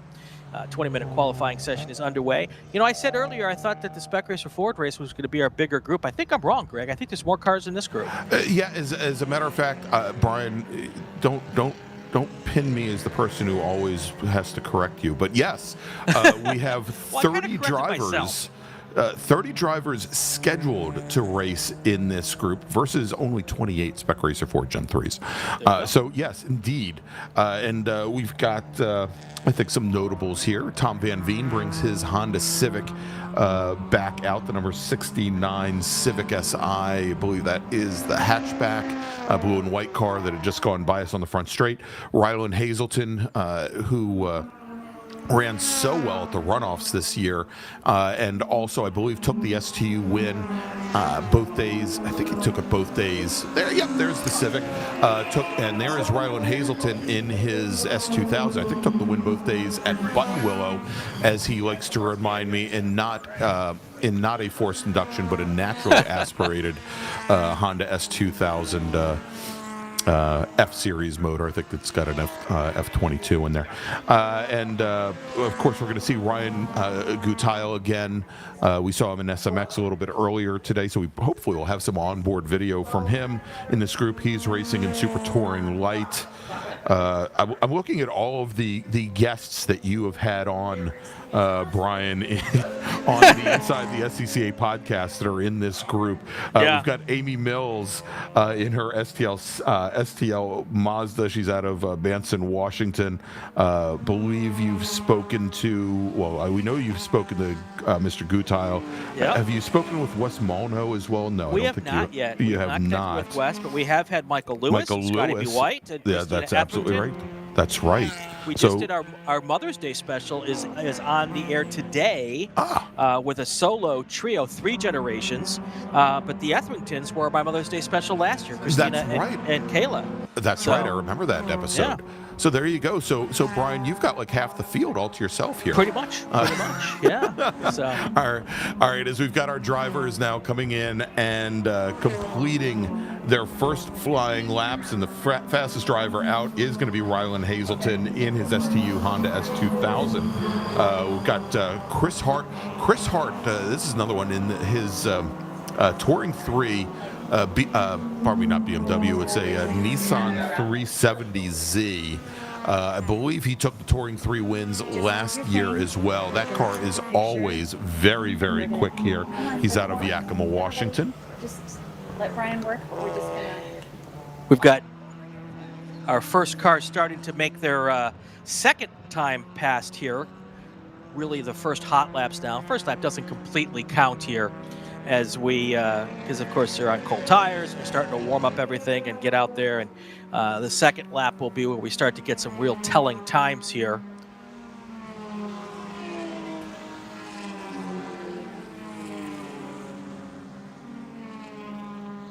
Yeah, and again, these drivers wanting to get some heat in the tires. Now, all of these cars, the Super Touring classes, the Touring classes, the GT3U class as well, all running on DOT-approved tires.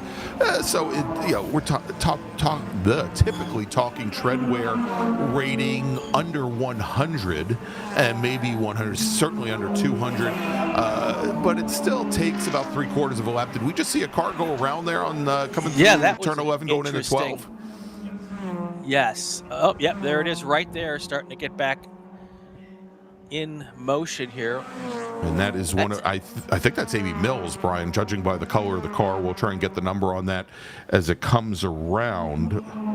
Yep, that is the 114 machine of Amy Mills as she gathers things back up. Should also mention Amy's significant other, yes, Whitfield Gregg, out in the field here today in the number 17 STU Mazda MX-5, and we know, I think this is the same machine that Whit has been racing in SMX, as well as he moves over to the NC chassis after having run the NB chassis for a number of years. Yeah, and that is a brand new car for Amy Mills. She put her spec Miata on its lid at Road America, so they built an STL car for this year. So a new car for her. She's doing a great job. She's been on the podium a couple times with it already this year. So a really well put together Mazda Miata here for STL. I love this shot right here, Brian. Good stuff. This is good stuff. Oh, there's the 116 car of Brian Gutile coming right into our living room here. I'm starting to think, Brian, that there might be something, maybe some fluid down on the pavement there, as we just saw another car in a four-wheel drift through turn 11 as well. We'd probably be best to look there at that corner and see. Now, why we didn't have the in-car video of Brian Gutile when he did that, I don't know, Brian, but... yeah. I'm getting word that we would have seen how his feet reacted, and we might have seen how the cars behind him reacted, but the main camera currently isn't functioning on that feed. Got it. We would have seen him basically try to put both of his feet through the floorboard with the brake pedal and the clutch.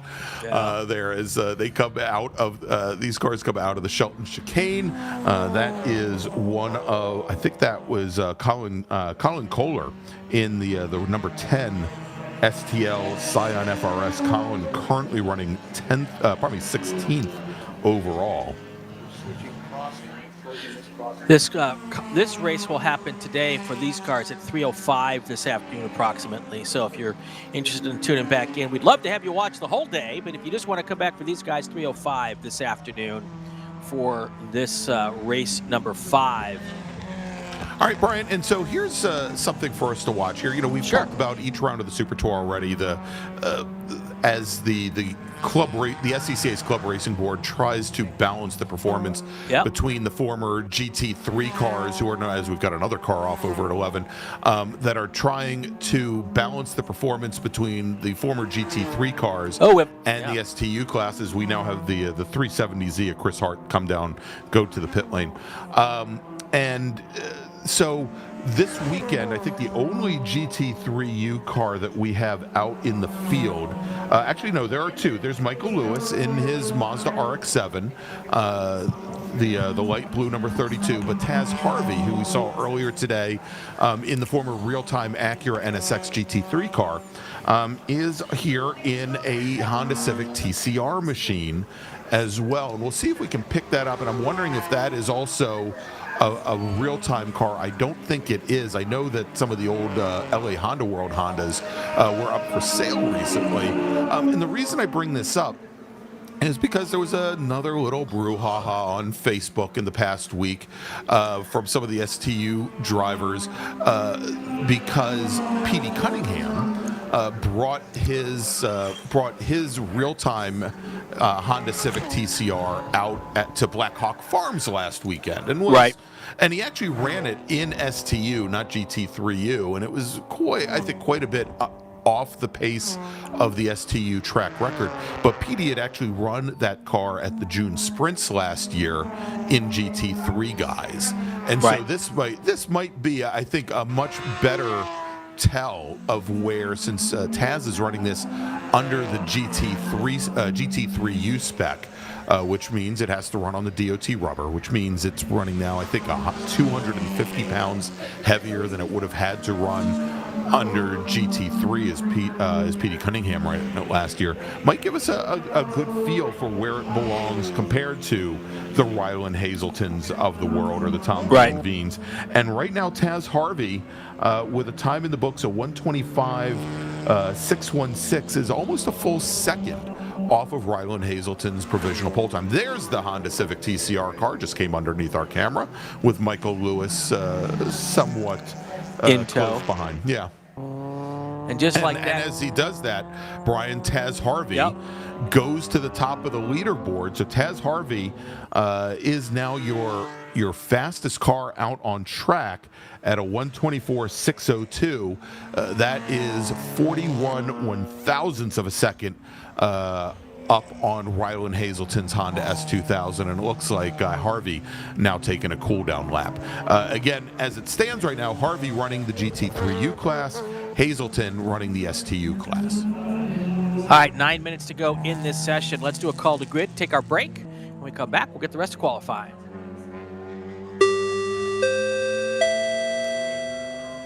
Attention to the paddock. Group 6 cars to the grid. Group 6 cars to the grid for your qualifying session.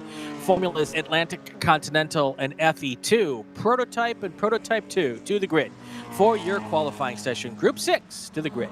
All right, Brian, and real quick before we go to break, wanted to let everybody here at the track know that beginning with lunch, all track crossings will take place at turn number 8. That's on the back straight, not at the start-finish gate. The start-finish gate will be closed, and that begins with lunch. Starting at lunch, all entry and exit to the track will be at the turn 8 gate. All right, so let's take that break. We'll be back in just a few moments with more racing action here, or qualifying action from PIR.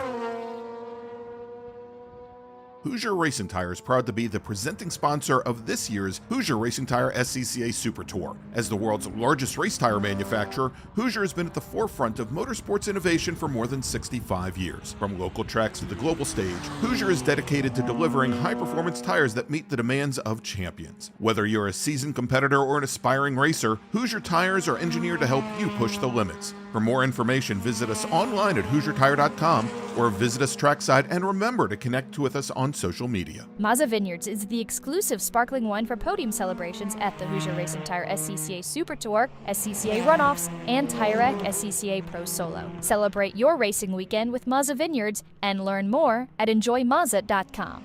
Tire Rack was established over 40 years ago by an SCCA member with a passion to find the right tires, wheels, and now brakes and suspension products for racers and enthusiasts on both street and track. As official tire retailer of SCCA since 1995 and sponsor of the Runoffs Pole Award, along with the National Solo Program, National Time Trial Program, and Track Night in America, Tire Rack is proud to support the SCCA and its members as they go have fun with cars. Ready for a new race trailer? Bravo Trailers is the exclusive partner of the SCCA. Owned by longtime SCCA racers, Bravo Trailers work better, load easier, and tow better because they build them with the racers in mind. Visit bravotrailers.com to see your new trailer in aluminum or steel. Summit Racing is a proud partner of the SCCA and its nearly 70,000 members. Get more bang for your buck at summitracing.com. Choose from millions of in-stock parts from over 1,500 name brands. Parts for racing, street performance, trucks, plus tools, accessories, and more. Shop anytime, anywhere with the Summit Racing app. Did you know SCCA members can save $20 on every track night they sign up for? That's right. Track Night America, driven by Tire Rack, now hosting 150 events at more than 30 tracks across the country, is the easiest and most affordable way to get you and your friends on track in street cars all year long. Visit tracknightinamerica.com to learn more and get yourself on track. Hagerty is the official and exclusive insurance partner for SCCA. Hagerty provides affordable off-track insurance protection for motorsports vehicles while in the paddock, in transit, in storage, and at the shop. They provide guaranteed value coverage and even have protection for your trailers. SCCA members can save 5% on insurance through Hagerty. Hagerty, let's drive together. Learn more at Hagerty.com.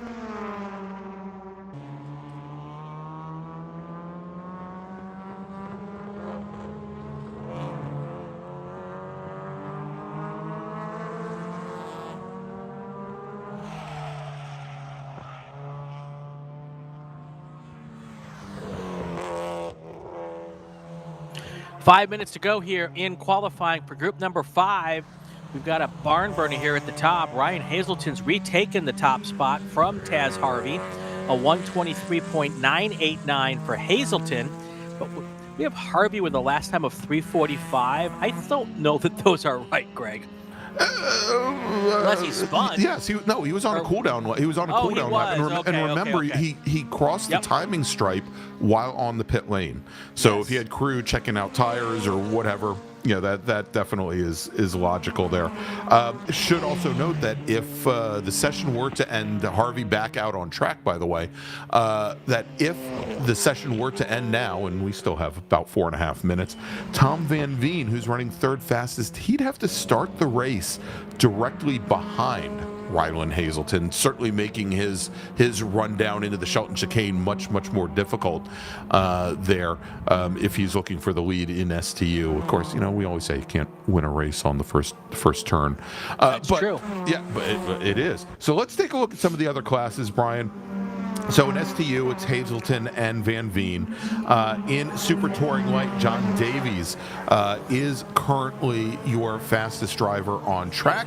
And Davies in the number 67 Mazda Miata. He's out of Hood River, Oregon, with Michael Newmeyer, who I think we saw a little bit earlier today in in SMX, in the number 72 machine. Second, Amy Mills, third fastest. Wes Mono, fourth. And then Roland de Guzman in his Scion FRS in the number 9 machine, fifth fastest.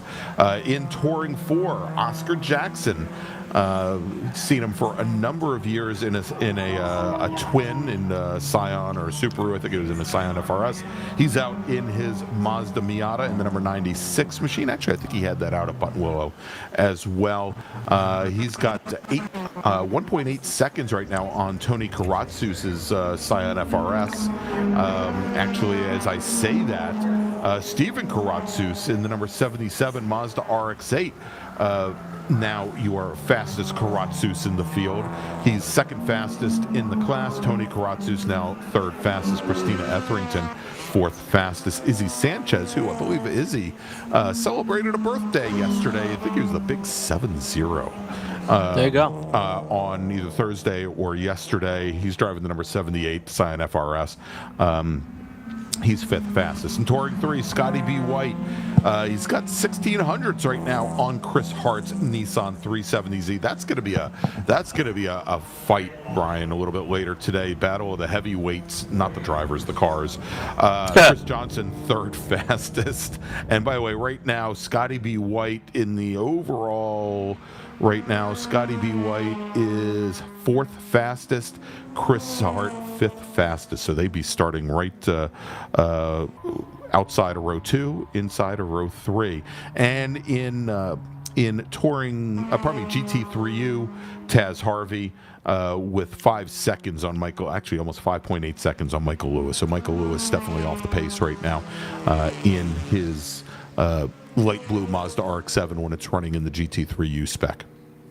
It's funny, Oscar Jackson's not funny, but interesting. He is campaigning down in Southern California at our races at Buttonwillow for a TCR class, and he's bringing out 5 or 6 of these old TCR cars on a regular basis, and they're running together in a class with that we're doing at Cal Club with them, and it's really cool to see these cars out there, and it would be great to find a home for them in one of our current classes, because there's some good hardware out there that can come out and people can have fun with. So, hey, Brian, I want to welcome, it's either True Sake, I think, or maybe True Sake, to the chat, watching us from an event that isn't running a live stream this weekend. So I want to thank him for joining us. Hope he enjoys the festival. All right. My Race Data is here as well. My Race Data is always with us. Yes. Great to have you back. Awesome. My Race Data joined me and my other Brian from VIR last weekend. Want to thank them for coming. And some international flair in the chat with us today. So, very cool. 41 seconds left to go in the session. If you like Hondas, Greg, this is the session for you. This is the place to be, exactly. Got at the top of the leaderboard an S2000. Then we've got a Civic TCR and a Civic SI, your top 3 cars right now. And then that Interloper Mustang, fourth fastest. Dang, Scotty B. White's got to be up there all the time. So here's something interesting, Brian. I talked earlier about Derek Ambrose typically running for years Touring 4 in a Mazda 3 sedan. And as best I can tell, looks as though, here he comes through the Shelton chicane, the same Mazda 2 that was smoking pretty heavily in our first run group of the day is doing double duty today, running in Touring 4 as well as B-Spec, not smoking nearly as heavily or at all right now. But Ambrose, certainly that 1.5 liter Mazda motor, a bit overclassed. here in T4, where he is currently running 6th in the 6-car field, about 4 seconds off the rest of the touring car field. So maybe just trying to get the finishes in here to help punch his ticket to the runoffs later this year. Yeah. All right, time is out. Checkered flag is in the air. We'll let some more of these cars circulate here as we do that. Let's do a call to grid, and then we'll take some time and go through our qualifying order.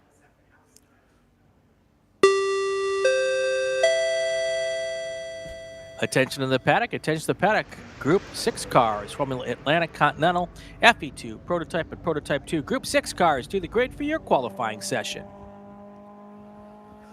All right, so we've got still some cars out there trying to put down a fast lap, or at least trying to figure out the racetrack if they've not been here before.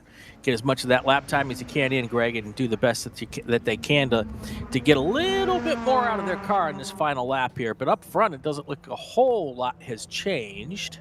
No, indeed not. Well, there is one big change, and she didn't set it on this lap where we just saw her go by, but in STL now, Amy Mills finishes second fastest, about a quarter of a second off of John Davies' class pole setting pace. Davies ran a 127.63. Amy Mills a 127.91. That bumps Michael Newmeyer out of second position down to third. The number 72 Mazda turning in a 127.977, only 64 one-thousandths of a second back from Amy Mills. Wes Molno, fourth fastest. Ryan Gutile, fifth fastest.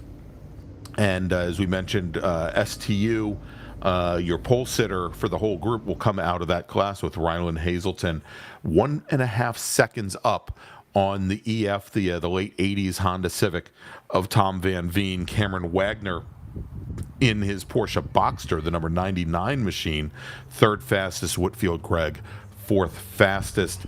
As we mentioned, it's Oscar Jackson, then the two Karatsus. That is your top three. They are separated by 1.7 seconds. Christina Etherington will start fourth in Touring 4. In Touring 3, Scotty B. White, Chris Hart, then Chris Johnson, about another 3 seconds back from the two fastest drivers in the class.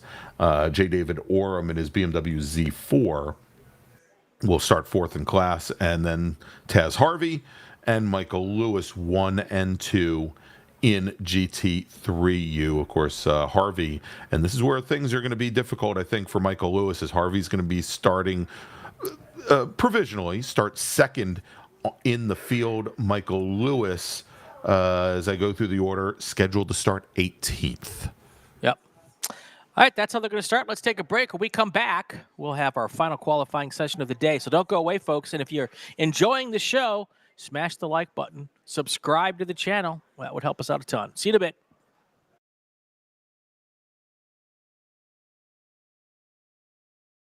For more than 30 years, championship-winning drivers have demanded the Hawk Performance braking advantage. Now you can experience that same advanced technology on your daily car, truck, or CUV with Hawk Performance Street products. With brake pads, rotors, and fluids that deliver smooth braking for muscle cars and tuners, Super Duty solutions for tow vehicles, custom-engineered motorsports friction designed specifically for road racing, autocross, drag, and everything in between, Hawk has all your braking needs covered. Visit hawkperformance.com to learn more. Hawk Performance, what's stopping you? Summit Racing is a proud partner of the SCCA and its nearly 70,000 members. Get more bang for your buck at summitracing.com. Choose millions of in-stock parts from over 1,500 name brands, parts for racing, street performance, trucks, plus tools, accessories, and more. Shop anytime, anywhere with the Summit Racing app.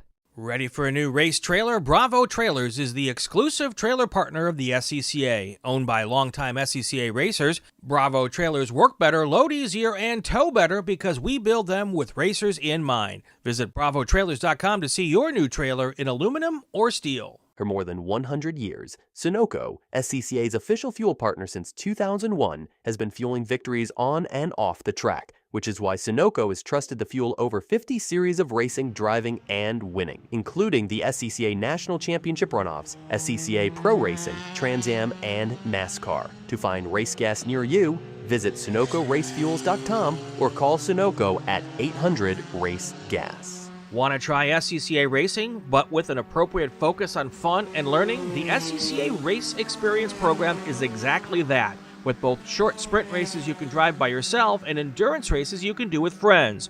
All you need is an SCCA membership, a driver's license, a properly equipped car, and the right driver gear. Visit scca.com/racex to find more information and events near you. It's the 2025 Hoosier Racing Tire SCCA Super Tour, the premier amateur road racing series bringing together top SCCA road racers from across the country. The Hoosier Super Tour visits some of the greatest tracks in North America, showcasing each of our 23 car classes. From production to GT cars, prototypes to Formula cars, the Hoosier SCCA Super Tour packs a ton of wheel-to-wheel racing action into every event.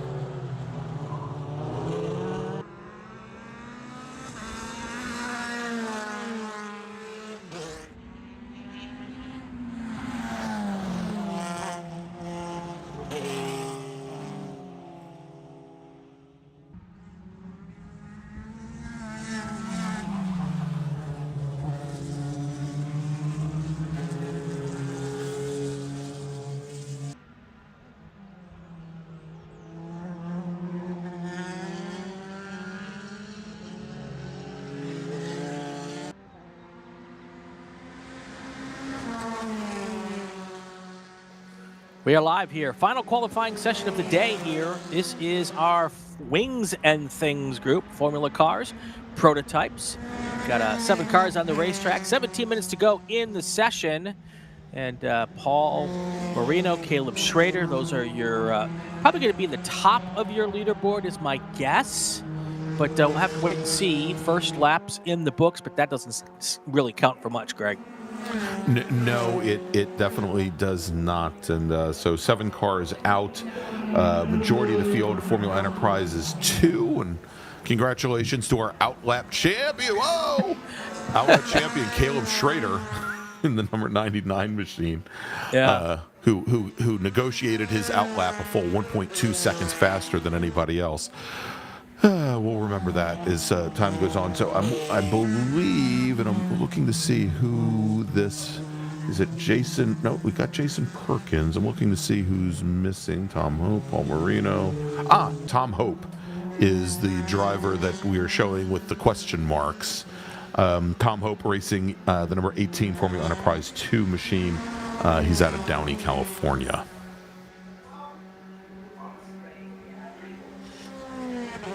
So I always like to, this is typically our fastest race group of the weekend, the Wings and Things. And I always like to compare the fast lap here to the lap record on a racetrack. The IndyCar lap record here is 57.214 seconds. So that's what they're shooting for. No, not really. But it's always kind of fun, though, to see, where our fast cars are compared to the pros on this type of on when we race on similar racetracks. So,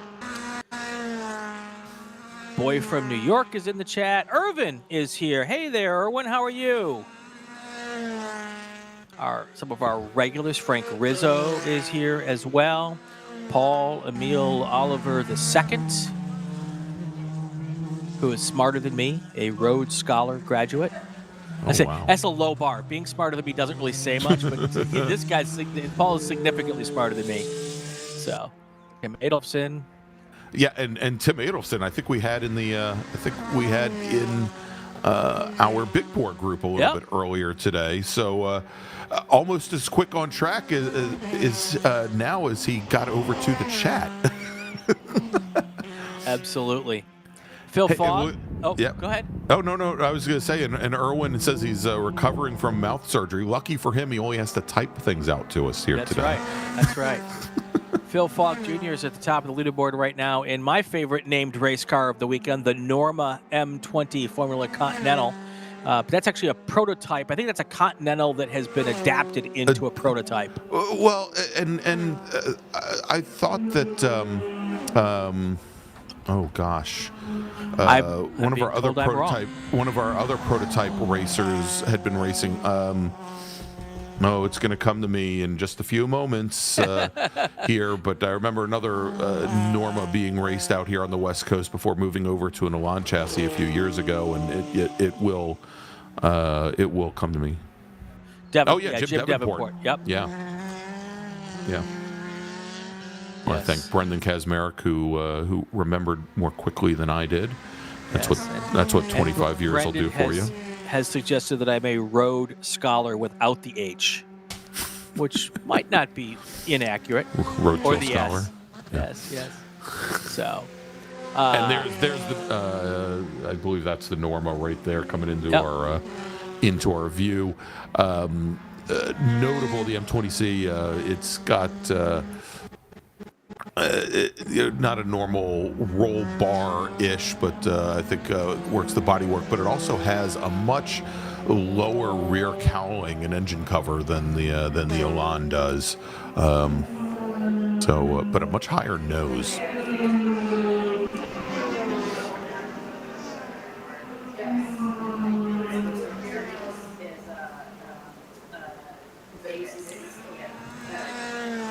Fast lap right now by Phil Fogg, a 1:12.070. Then you've got your fast lap for FE2. That is Caleb Schrader.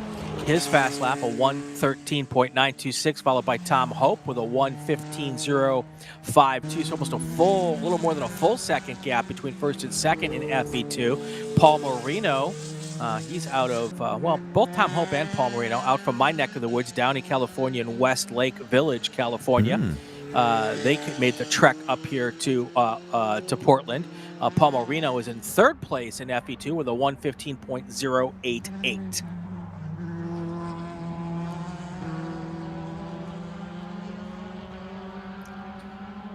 Graham Wood is the fifth place car right now with a 1:16.306. And then you've got your first car, or our home car in P2, Jason Perkins. That is a Swift DB2. I'm guessing that is a former Sports 2000 car, maybe, Greg? Possibly? I think so.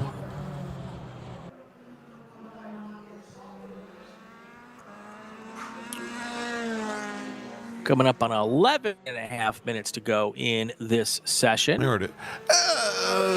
It has the longer rear. It doesn't have the extended rear bodywork that an S2000 would have, but looks. Most of the DB2s I think were in that area. Yeah, it might have been an S2000 car. May I have some tones, please? Sure. Attention the paddock. Want to give the Women on Track group a little bit of a warning. At noon today, you will be at the start-finish line for a photo op. So all the women on track who are here at the racetrack, head over to the start-finish line for a noon photo for all of you folks. So check that out. Let's take this opportunity also to do a call to grid. No call to grid because we're going to go to lunch after this. But we can't take our break. Let's do that right now, and then we'll have the rest of qualifying right after this. Hoosier Racing Tire is proud to be the presenting sponsor of this year's Hoosier Racing Tire SCCA Super Tour. As the world's largest race tire manufacturer, Hoosier has been at the forefront of motorsports innovation for more than 65 years. From local tracks to the global stage, Hoosier is dedicated to delivering high-performance tires that meet the demands of champions. Whether you're a seasoned competitor or an aspiring racer, Hoosier tires are engineered to help you push the limits. For more information, visit us online at HoosierTire.com or visit us trackside, and remember to connect with us on social media. Summit Racing is a proud partner of the SCCA and its nearly 70,000 members. Get more bang for your buck at SummitRacing.com. Choose from millions of in-stock parts from over 1,500 name brands, parts for racing, street performance, trucks, plus tools, accessories, and more. Shop anytime, anywhere with the Summit Racing app. Hagerty is the official and exclusive insurance partner for SCCA. Hagerty provides affordable off-track insurance protection for motorsports vehicles while in the paddock, in transit, in storage, and at the shop. They provide guaranteed value coverage and even have protection for your trailers. SCCA members can save 5% on insurance through Hagerty. Hagerty, let's drive together. Learn more at Hagerty.com. Mazza Vineyards is the exclusive sparkling wine for podium celebrations at the Hoosier Racing Tire SCCA Super Tour, SCCA Runoffs, and Tire Rack SCCA Pro Solo. Celebrate your racing weekend with Mazza Vineyards and learn more at enjoymazza.com. For more than 30 years, championship-winning drivers have demanded the Hawk Performance braking advantage. Now you can experience that same advanced technology on your daily car, truck, or CUV with Hawk Performance Street products. With brake pads, rotors, and fluids that deliver smooth braking for muscle cars and tuners, Super Duty solutions for tow vehicles, custom-engineered motorsports friction designed specifically for road racing, autocross, drag, and everything in between, Hawk has all your braking needs covered. Visit hawkperformance.com to learn more. Hawk Performance, what's stopping you? If you like what you see today, become part of the action by joining the Sports Car Club of America. Whether you want to drive, flag, organize, officiate, have fun with cars, or meet 65,000 enthusiast friends, SCCA offers plenty to feed your motorsports obsession. Ask someone trackside how to get involved, or visit scca.com for more information.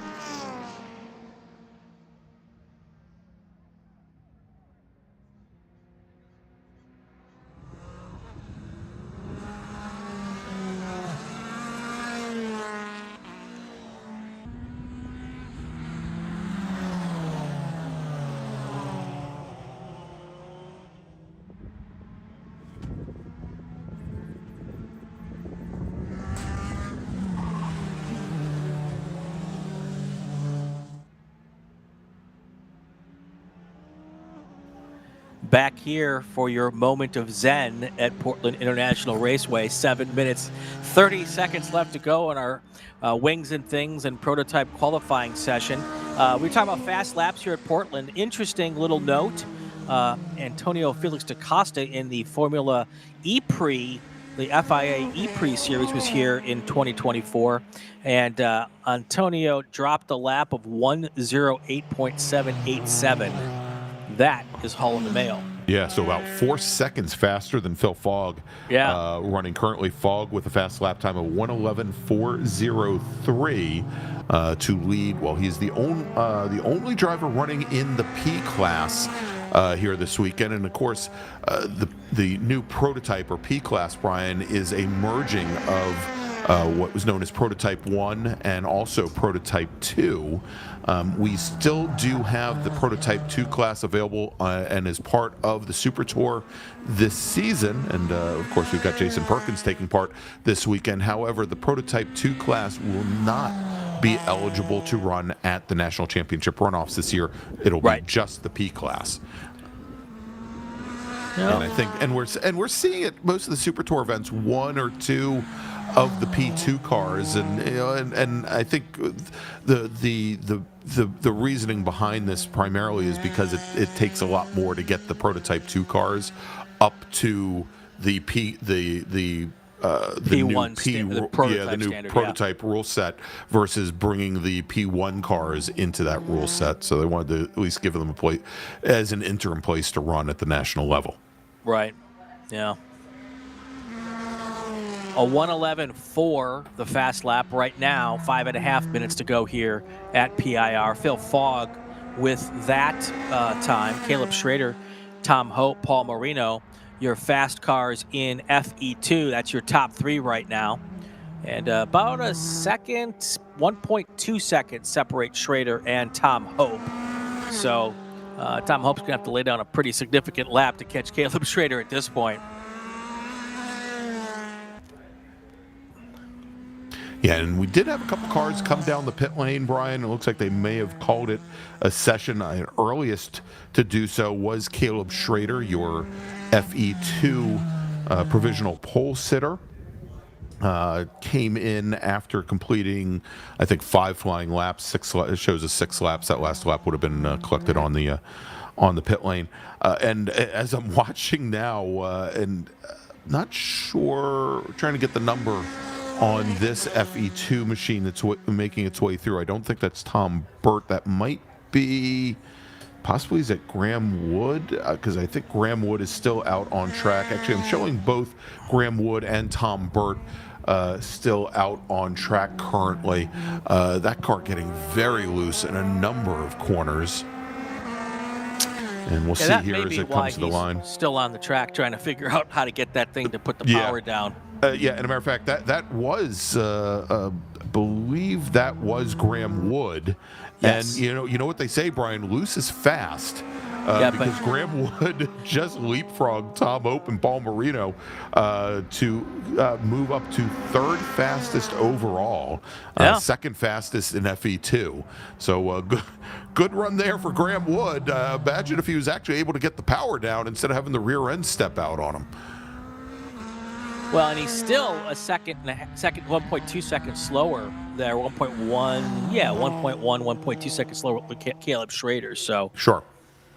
And I believe the second FE2 that we were tracking, Tom Burt in the number 45. So that's Graham Wood right there in the number 56 machine. Here is Tom Burt in the blue and yellow number 45 FE2 entry. Burt looking for a little more speed, Brian. He's currently running 7th out of 7 here in the session, and I suspect with about 3 minutes left. Oh, I was going to say that I thought Wood would bring the car down to the pit lane, and I think as he was trying to bleed off some speed there in turn 12, spins the car around, and now certainly he's going to head to the pit lane as obviously Tom Burt has to call off that flying lap. He tries to get as much speed as he can here to hopefully get some speed up for another attempt to move out of 7th as Wood recovers, and indeed Wood's going to head to the pit lane. Yeah, and Tom Burt will have an opportunity to come around now. He's got the track to himself. He can still cross the line here and get one more hot lap in if he's really trying to make an improvement here if he wants to. Yeah, and I think, Brian, that this lap here, and again with these cars lapping in the 120 range, plenty of time to go and put in a final flyer, and I'm sure that's what he's going to try and do here, is just try to settle down a little bit, make sure he's got the equipment ready, and take one last stab at it on the last lap. That this is essentially getting ready for that, so maybe off the pace a little bit here. Just wants to make sure that he carries as much speed as possible through the final corners, through 11 and 12, onto the front straight. And it looks like that Graham Wood had them check his tires, and he went back out now. So he is going to try to get around, and he should be able to also get around in time to get one more lap in here. Here comes Tom Burt. He will take the well, there's no white flag in a qualifying session, but there he comes across the line for the second to last time. So he's starting a flyer. There's Graham Wood going through turn 4 and into the carousel. And with about a minute 20 on the clock, he should be able to start that last lap with probably around 20, maybe a half minute remaining on the clock. Yeah. As long as he crosses the line before the checkered flag, that lap will count. And he's trying to get a little bit closer to Caleb Schrader. I don't know if there's enough in that car to be able to get to the top spot in FE2. Right now, that's a 1.2 second gap. You'd have to put down a heck of a race lap, or a heck of a qualifying lap here. Yeah. That is Tom Burt you're seeing right there. All right, so Graham Wood now coming through the final corner, does it successfully this time. So, like I said, with about 30 seconds on the clock, he's going to start his final attempt at a flying lap, looking to improve upon the 1:14.603 that he had set back 2 laps ago, actually the lap just before he had that spin. And here comes Tom Burt to cross the line. He could actually take another lap if he wanted, Brian, and he's going to do it. Tom Burt, he does improve. He turns in a 1:15.76, still has him down at 17th overall. So, he's only, Brian, he's only about a 10th off of Jason Perkins' Prototype 2 Swift time. And and the difference here is whether or not he starts alongside Paul Marino in row number 3, or if he starts all by himself back in row number 4. And, it's a question of starting beside an FE2 entry or having to actually start behind one of his competitors. All right, here's Graham Wood trying to put down one final lap, trying to get to first place on the speed chart here. Got a 1.2 second gap. He's going to have to try to bridge across the line this time by. What's it going to be? He is going to improve a little bit, it looks like, but not nearly enough. No, he Graham didn't improve Wood at all. Didn't improve at all that last time by. He was... Oh my gosh, he was about 6/10 of a second off of his previous best. Yeah. Tom Burt, indeed, Brian, on his last lap, though, he does improve. He turns in a 1:15.53. That will put him back onto row number 3 right alongside his competitor Paul Marino when we start this race. That will demote Jason Perkins in his prototype 2 Swift down to 7th position. So, I mean, technically, Graham Wood could be on another lap here, and, they're sending cars across, so I hope he's decided to call it a session because Graham Wood crossed the line, but I think before the checkered flag came out, Brian. Did he not? I don't know.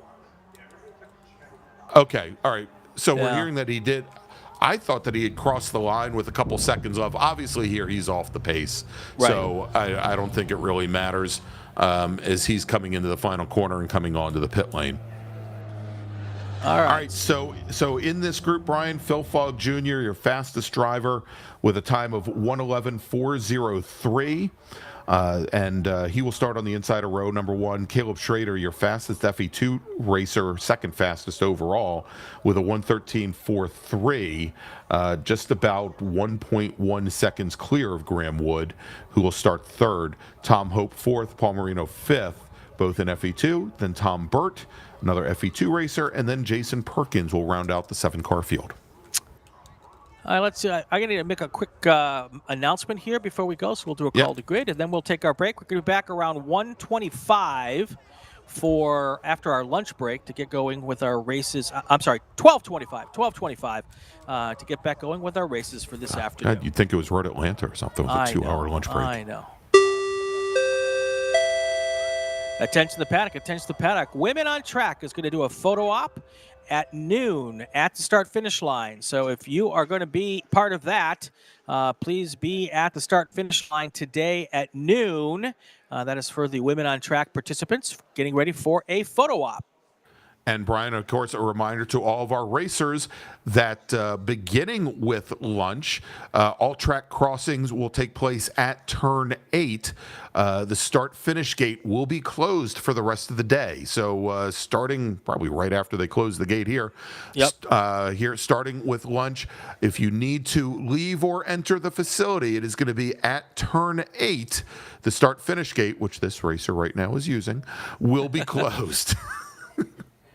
All right. We'll take a break. We'll see you back in about an hour, folks, for our racing action.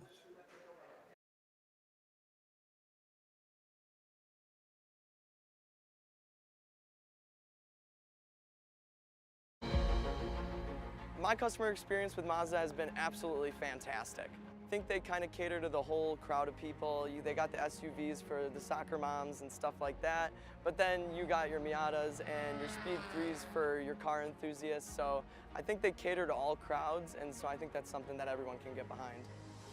In terms of maintaining equipment, I mean, running a prep shop, I mean, day in, day out, we're maintaining cars for customers all over the country. Mazda, hands down, is probably the best company to work with for sports car racing. Factory support is second to none in terms of specific competition parts availability, pricing, access to their technical knowledge and base. It just feels right. You feel connected. So our team support program offers a couple of tiers of support, part support, technical support, contingency support as well. All of this is done through our website and the team support program and the Parts 800 number. We have 2 main ways that customers can acquire parts from Mazda Motorsports. It's through our MazdaMotorsports.com parts store website. It's basically like signing up for an Amazon account. You know, simple information, prove that you're a racer with a race result. That gets you access to our 800 hotline that you can call and speak to one of our parts representatives basically 5 days a week. We got into Mazdas largely just because it's a fantastic platform. You know, a lot of guys would run double stints just to get time on track. They're super reliable, don't break. And Mazda Motorsports has some of the best just support for the grassroots racer in parts and technical advice and everything else. So they make it easy for us to run these cars. Mazda's been very supportive of racers within the SCCA and all the other grassroots organizations for many, many years. Really, their support for racing and our type of racing is unmatched from any other manufacturer. They've been a great partner for many, many years. There's nothing else like this. There's no other big class that has the highest quality of drivers in it. And it's really attracted the right level of people. The other aspect is I'm probably not the richest person out here, and they're extremely reasonably priced, and you can buy parts easily. And so it's a class that fits both what I want from a racing standpoint and what I can afford. It's one of those things that once you get hooked into it, it just never leaves. Really helps understanding where they come from. It helps the communication between customer relations. You can very much understand their needs of the day. May not necessarily be the same each day, but you know how to adapt to it, and you know how to best serve the customer is really what it comes down to.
Everybody.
Here live at Portland International Raceway. It's time to go racing, folks. Group 1's up next. EFH B-Spec, Spec Miata, Spec MX-5. For our starting grids, it's Gregg Ginsberg. That's right. Just throw a couple extra B's in there, Brian. All right. So we've got 26 drivers that set qualifying times. We are going to have a split start with our production racers in behind one pace car. We are then going to have behind a second pace car our SMX racers. And let's run down. I'm going to give you the first 4 rows of our production car classes, starting on the pole today with a qualifying time of 1:23 flat, and I mean 0.000. Out of Dundee, Oregon, Austin Bradshaw. Starting alongside him to his left on the front row will be Aaron Downey out of Seal Beach, California in his Mazda RX-3. Kurt Fricci will start third today. He's in the number 40 Mazda RX-7, and he had a qualifying time 126.126. Top 3 racers all in E production. Starting fourth today, driving the F production Mazda RX-7 from Poway, California, it's Michael Lewis, with Whitfield Gregg starting fifth. Whit is in the number 17 E production Mazda MX-5. Lee Fleming is your H production pole sitter. He'll start 6th today. He's in the 00 MG Midget out of Lake Forest, California. Brian Richards starts 7th. He's in the 112 E production Mazda Miata. He's out of just down from Victoria, British Columbia. And then Tim Limrud will start 8th. He's driving the number 95 F production Volkswagen GTI. Let's move over to our SMX racers who we see on track right now.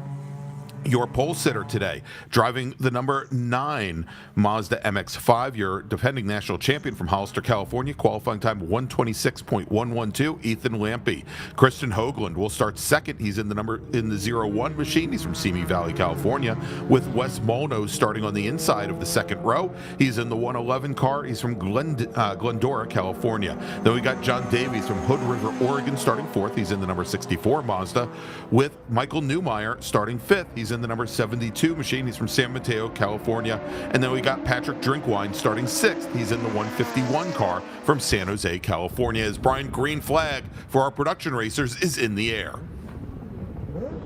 Green flag is in the air, and we are getting ready to go racing here. Austin Bradshaw leading him down for the first time into turn 1, and there he is without any problems. Talked to him during lunch. He said his car not in the best of mechanical work. He's hoping that it'll stick together for the whole race, but was certainly fast enough to be on the pole.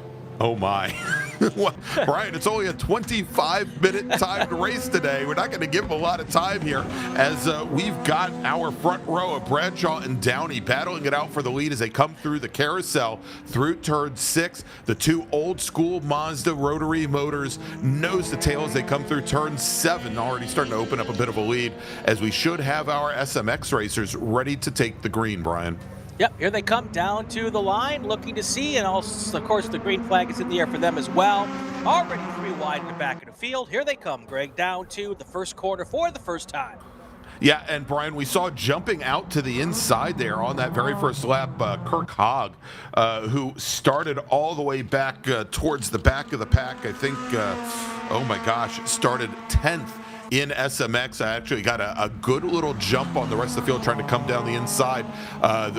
One of the 2 orange and black machines there running nose to tail as they come through turns 4 and 5. Already Lampy jumping out to an early lead on that pack, and right in the tail end of the field, what car doesn't look like all the others, Brian? That's the B-Spec machine of Derek Ambrose in his Mazda 2, our sole B-Spec racer out in the field today. A nice clean start for everybody in both groups, so that's good to see as our Spec Miata, Spec MX-5, and B-Spec field comes through turn 8 now for the first time. Everyone's just kind of snaking through this section. Turn 8 really important because it leads onto that long, curving, back straight-ish thing. And because it's not really a straight, there's a long, sweepy bend in there. Yeah. But they call it back straight. And with this track less than 2 miles in length, Brian, that back straight isn't that long either. Right. So it's pretty critical that you get a good jump out of turn 7. Very difficult right-hand corner here. It is a slightly decreasing radius turn. And as we already saw, some of the drivers, they try to open up that corner as much as possible. We're going to see a lot of dust and dirt in the air as people run wide there on the exit of 7. All right, as the Spec MX-5 cars come across the line, it's Lampe, Hoagland, Molino, Davies, and Newmeyer. That's your top 5 in Spec MX-5. Austin Bradshaw able to keep that lead for the first lap, but Aaron Downey in the Mazda RX-3 right behind him, 0.6 of a second back. I was talking about that car, Austin's car. He always seems to be, oh, look at the big drift there. He always seems to be more worried about that car than he should be. I don't know if that's the RX-7 rotary mindset, but he's always wrenching on that thing, and it always seems to get to the end. So yeah, oh yeah, absolutely. Now, he did have an issue a few years ago here. I think back to our opening season, Brian, that you and I were working the Super Tour together, where I believe during the Saturday race he did have some mechanical issues and had to retire early, but for the most part that car has been very reliable for him. And yeah, maybe he obsesses just a little bit too much as the not only the car owner but the car preparer as well. It's a whole family affair. Dad wrenches, brother wrenches. I think there's an uncle involved also, and just the nicest family as well. Yeah, you know, and I know we had a story on him on SCCA.com. You might want to just go and do a search on the last name there. And I think it was at about the time of the runoffs that you know, he makes essentially helps pay for his racing efforts with his photography. And I remember at the runoffs, he was actually walking up and down the grid for sessions that were not his own, taking photos of the drivers and selling them. So very enterprising young man, and again, great person to talk to. I know he handles all the social media for the Portland region, our host region here as well. Yep. Bradshaw, Downey, Fritchie, you're at your top 3 in E production. Then looking at F production, you've got Michael Lewis, followed by Tim Lindrud. 2 cars in H production, Bill O'Kell, Tom Tuttle, they're in 9th and 10th. And of course, you've got that battle for Spec MX-5. Ethan Lampe, Christian Hoagland, Wes Molno, John Davies, Michael Newmeyer. That hasn't changed here in the opening laps. Already early on here, it looks like they've spread out a little bit, but your production field is starting to catch the back of that Spec MX-5 field. Yeah, indeed, Brian. We'll see here in just a few moments as that happens. But I think in the whole scheme of things, the Spec MX-5 racers, with the exception of Ethan Lampe now, and Christian Hoagland not that far behind right now, 2 seconds, although 2 seconds at Portland pretty big, as we had one of our Flat Out Motorsports cars run wide through turn 12. And you know, I always feel weird calling a car a Flat Out Motorsports car here out of Portland, because we've got Flat Out Nick Leveroni's shop based out of Massachusetts, which also Whit Gregg and Amy Mills race for with those blue and orange cars. But there is also the Flat Out Motorsports Spec Racer Ford shop that is based here in at Portland International Raceway. So a little confusing there. All right, so Bradshaw and Downey starting to work their way through those slower cars in the back of the first pack. And looks like Bradshaw's gotten through pretty fine, but he's been able to open up a little bit of a lead over Aaron Downey, and that's because of that traffic. Yeah, indeed. It is just always easier, Greg, for the first car to come through than it is for the second, third, and fourth, and fifth car. Yeah, indeed, and those two drivers were locked nose to tail, and again, that is a battle in E-production. And we see here, even coming out of turn 7, going into turn 8, where Aaron Downey has to go not wildly, but has to go quite a bit offline, certainly losing a lot of speed as he enters the back straight, getting around some of those MX-5 cars now as he heads into... and actually, that was a Spec Miata that he was getting around going into the back straight. We've got one Spec Miata here this weekend. That is the Nick Leveroni car that we were talking about there. Right. All the rest of the Miatas in this group, well, all the rest of the Spec Miatas in this group are Spec MX-5 cars. There's some Miatas that are up in our production classes. So...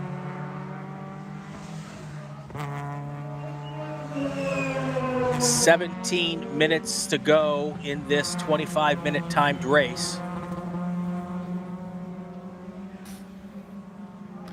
There is Bradshaw. Bradshaw's got the white over blue, and that is an RX-7. Then right behind him is the blue RX-3. Over white bumper, yeah. Yeah, blue over white. And I love these RX-3s, especially in the rain, Brian, that they seemingly are as wide as they are long.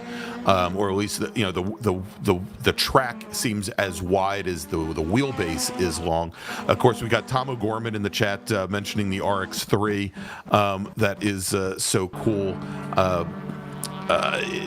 Interesting, of course, for many years out here, John Bauckham raced a Mazda RX-3. It was based out of Portland, and I think our 2015 B-Spec national champion Kyle Keenan, when everybody in B-Spec ran throwback liveries at the runoffs at Indianapolis in 2017, Kyle Keenan had his Mazda 2 liveried like John Bauckham's Mazda RX-3. Beautiful car, and I know that car actually we saw it just 2 weeks ago at Portland International Raceway. And now, of course, I forgot the driver who was behind the wheel. I'll get that info in just a minute, I'm sure. But that car, John Bauckham's old RX-3, was running very well at Hallett. Now, we were talking about the traffic and weaving your way through it. At the line, Bradshaw had opened up a 6-second lead over Aaron Downey. Before the traffic, it was about a second and a half or so. So you can see how that can be affecting the drivers in our multi-class racing here and dealing with slower cars as they come up through the field. And that's just not even being the drivers being disrespectful or unaware. It's just hard to get around some of these cars if you don't hit them at the right time. Yeah, exactly. I mean, that is the challenge that you have here. And again, we were talking before about how narrow this track is until you get here, until you get to the drag strip. That it really is a very tough pass, and I think made even more difficult by the fact that you don't, with the exception of going down here into the Shelton chicane, don't really have any true threshold braking zones to try and outbrake somebody. It has to be done on momentum. It has to be done based on mistakes the driver makes up ahead, or just straight up when you have faster class cars coming through, just on awareness.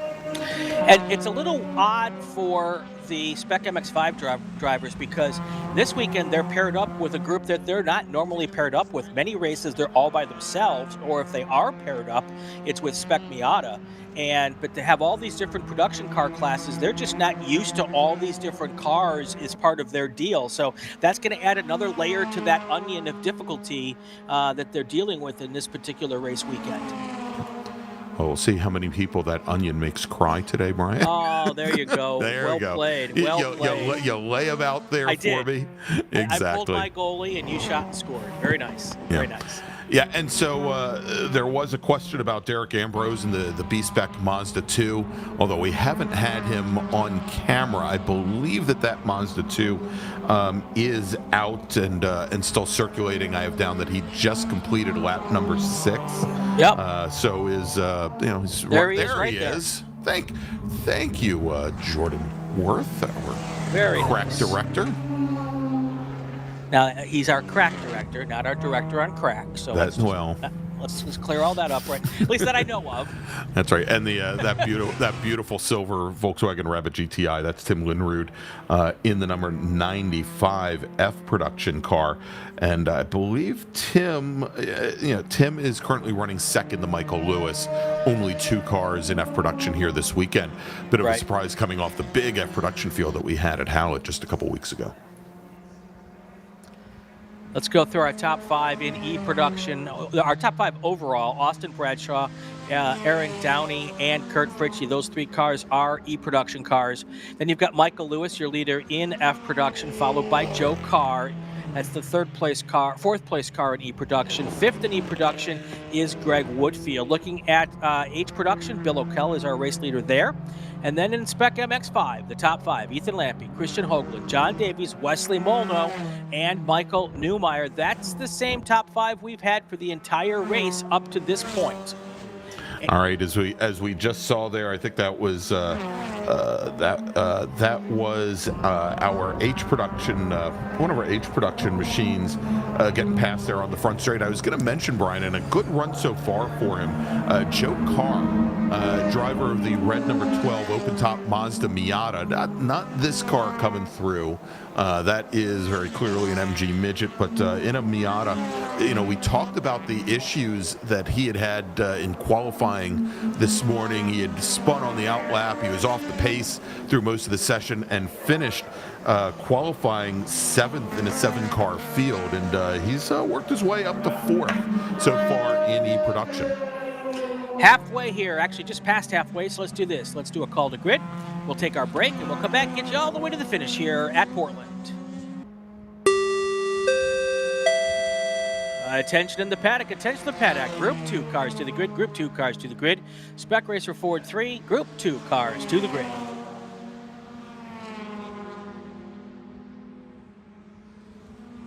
Hoosier Racing Tire is proud to be the presenting sponsor of this year's Hoosier Racing Tire SCCA Super Tour. As the world's largest race tire manufacturer, Hoosier has been at the forefront of motorsports innovation for more than 65 years. From local tracks to the global stage, Hoosier is dedicated to delivering high-performance tires that meet the demands of champions. Whether you're a seasoned competitor or an aspiring racer, Hoosier tires are engineered to help you push the limits. For more information, visit us online at HoosierTire.com or visit us trackside, and remember to connect with us on social media. Hagerty is the official and exclusive insurance partner for SCCA. Hagerty provides affordable off-track insurance protection for motorsports vehicles while in the paddock, in transit, in storage, and at the shop. They provide guaranteed value coverage and even have protection for your trailers. SCCA members can save 5% on insurance through Hagerty. Hagerty, let's drive together. Learn more at Hagerty.com. For more than 30 years, championship-winning drivers have demanded the Hawk Performance braking advantage. Now you can experience that same advanced technology on your daily car, truck, or CUV with Hawk Performance street products. With brake pads, rotors, and fluids that deliver smooth braking for muscle cars and tuners, Super Duty solutions for tow vehicles, custom-engineered motorsports friction designed specifically for road racing, autocross, drag, and everything in between, Hawk has all your braking needs covered. Visit hawkperformance.com to learn more. Hawk Performance, what's stopping you? Ready for a new race trailer? Bravo Trailers is the exclusive partner of the SCCA. Owned by longtime SCCA racers, Bravo Trailers work better, load easier, and tow better because they build them with the racers in mind. Visit bravotrailers.com to see your new trailer in aluminum or steel. Tire Rack was established over 40 years ago by an SCCA member with a passion to find the right tires, wheels, and now brakes and suspension products for racers and enthusiasts on both street and track. As official tire retailer of the SCCA since 1995 and sponsor the Runoffs Polo Award, along with the National Solo Program, National Time Trials Program, and Track Might in America, Tire Rack is proud to support the SCCA and its members as they go have fun with cars. If you like what you see today, become part of the action by joining the Sports Car Club of America. Whether you want to drive, flag, organize, officiate, have fun with cars, or meet 65,000 enthusiast friends, SCCA offers plenty to feed your motorsports obsession. Ask someone trackside how to get involved, or visit SCCA.com for more information.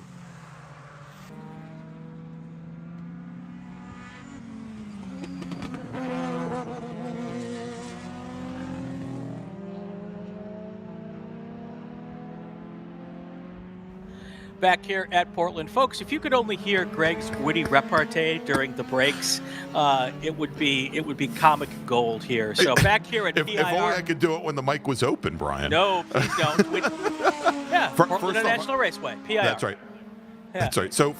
So first off, I want to thank Tom O'Gorman. It's Tony Rivera, who lives out on the West Coast, who purchased the car after John Balcom's unfortunate passing from, I believe, cancer. But we're talking briefly about, Brian, talking about witty repartee, Michael Newmeyer in the orange number 72 SMX machine that he decided to drive quite a bit inside the apex curbing at turn 11 and chop that corner off, which made things very difficult, not only for him to get into turn 12, but for the drivers behind him. And if you remember back in qualifying, he either spun coming through that corner or might have gotten tapped in the rear by the trailing car. So he seems to continue having some problems on that approach, that 9, 10, 11 section there. As we go on board now, we were talking earlier about Austin Bradshaw, Brian, and this is Austin Bradshaw, our e-production and overall race leader right now, coming through turn 8 and onto the back straight. And he's got the Goodyear Racing camera car here, and it's a little, this is an old school race car. So if you're getting beaten and bounced around in that thing, and you can see that here, it is stiffly suspended, and all the bumps get transferred right through to the camera here. But Austin's out like that front. one right there. Like that one right there, yeah. Austin's out front, and that's what you want to see, Greg. There's nothing in front of him. That's right. And nothing in front of him except the duct tape to keep the rear view camera from, or probably the rear view mirror from vibrating off. Yeah. Apparently, he has to do bounce and shake mitigation all the time with that car. As now we jump on board with Ryan Gutile, who is in a car that might be a little bit more softly sprung, Brian. And Ryan, unfortunately, right now is running 11th out of 12 cars in SMX, as he had, I believe, one lap, his 7th lap of the race, where he was not only a little bit, but almost 15 seconds off the pace. I think he spun about right as we were going to break. Okay, there we go. Bradshaw, Downey, Fritchie, Lewis, Carr, your top 5 in our production cars. And we've got Spec MX-5, we've got Lampy, Hoagland, Davies, Molno, and Jared Korth now has taken over 5th place from Michael Newmeyer.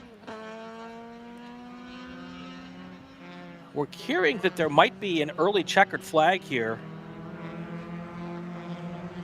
Oh, no.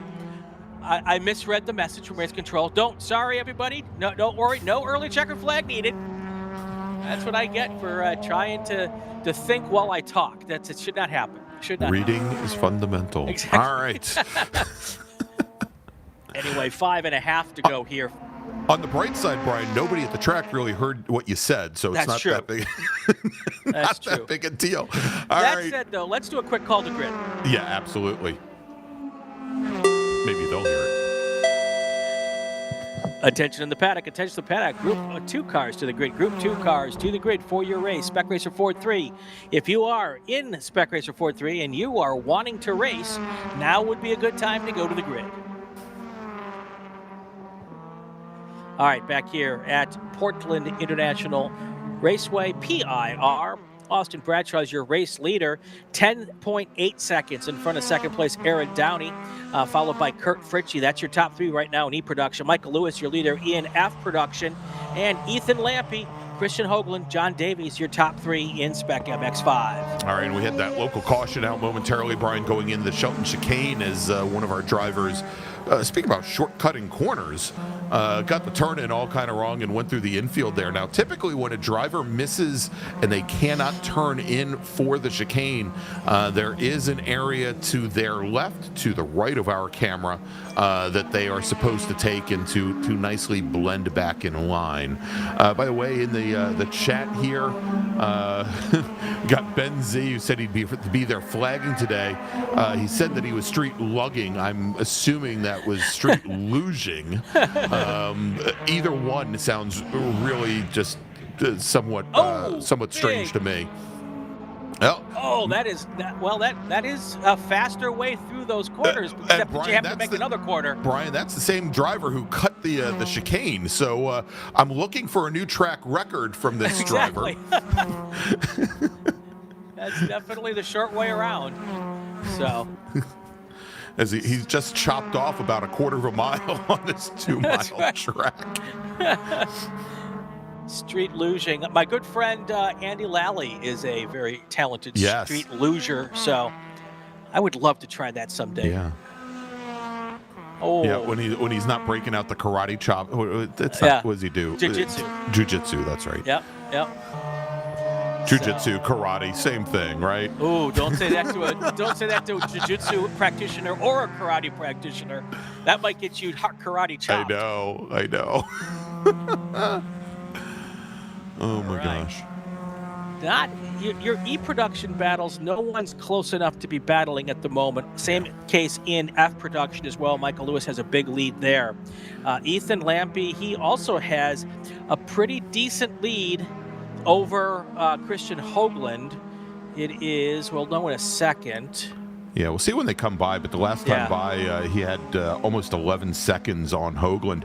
And speaking of E-production, Bradshaw, now, we thought that just traffic was playing a part in Aaron Downey not being able to match the pace of our overall leader, who's we're seeing now just go into turn 11 in the silver RX-7, or was that actually that might have been that was the 41 of Bradshaw. I'm sorry, I take that back. That was the 40 of Kurt Fritchie. Fritchie's in the silver car, but Downey now is also fallen about 11 seconds back from our race leader. One of the challenges, at least, when we look at our top 3 E-production cars, Brian, is that those Mazda RX-7s and their rotary motors, the one thing that they are not known for is torque. Right. And so, if you get bottled up behind one of the SMX cars, it's not just a question of goosing the throttle and being able to outpower them. You really need with those cars to be able to keep up your momentum through the corners, much like the SMX cars do. And it can take you a quarter of a mile to a half a mile to really build your pace back up. And assuming the driver ahead of you doesn't have the same kind of challenges or gets to those race cars on a little bit better portion of the track, you could easily find yourself losing 3 seconds on a lap to somebody ahead. Right. White flag is in the air for our race leader, Austin Bradshaw. By now, he's probably got about 1.4 miles to victory here in our first race of the weekend. There he is, coming out of the chicane, heading now down towards turn 4. And there he is with the Goodyear Racing camera car as well. That is on board that RX-7, number 41, as he makes his way through the last bit of this racetrack. This is 5 and 6 he's going through now. Yeah, and Brian should mention that just as we picked up, just before we went to the in-car, we saw Austin Bradshaw passing Joe Carr in that red number 12 Mazda. There's Carr in the shot. So putting Carr a lap down. Carr is your 5th car on track right now. He's in 5th position overall. So Austin Bradshaw now has lapped somewhere along the lines of 20 cars so far. Wow. Actually, I think 18 cars so far in this race. Yeah, the master of understatement. I'm just hoping my car will make it to the end, he said. Well, he's got another 100 feet as he comes out of the final quarter. Checkered flag in the air for your race winner, Austin Bradshaw, crossing the line right about now. There he goes. I've already crossed. Sorry. And now leading a whole gaggle of SMX cars. There is Aaron Downey in the blue number 5 Mazda RX-3, and Ethan Lampy coming across the line to take the win in SMX, finishes 6th overall, Brian, but I think he was keeping from putting a bunch of SMX racers a lap down there, as he just moved all the way to the inside, didn't want anything to do with it. So Bradshaw, your E-production winner, Lampy, your SMX winner, as we wait for some of our other racers to come across the line. And in F-production, Michael Lewis will take the win over Tim Linrud. Nick Leveroni, our sole racer in Spec Miata, will no doubt win that class. Yep. In H production, Bill O'Kell will take the win over Tom Tuttle. As there is Ryan Gutile, as he takes the checkered flag. Gutile he gets around Bryce Johnson and Gavin Wardle on the last lap. So Gutile will finish the race in 9th in SMX. So it looks like both Wardle and Johnson having some issues there on the final lap. And and B-Spec. Yes. Taking the win in B-Spec, Derek Ambrose. All right, that's going to do it for race group number 1 here. Let's take a short break. I'll do a call to grid, and then when we come back, we'll have Spec Racer Ford.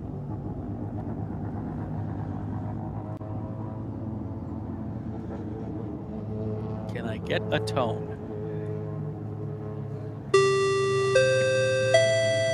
Attention at the paddock. Attention to the paddock. Spec Racer Ford to the grid. Spec Racer Ford to the grid for your race.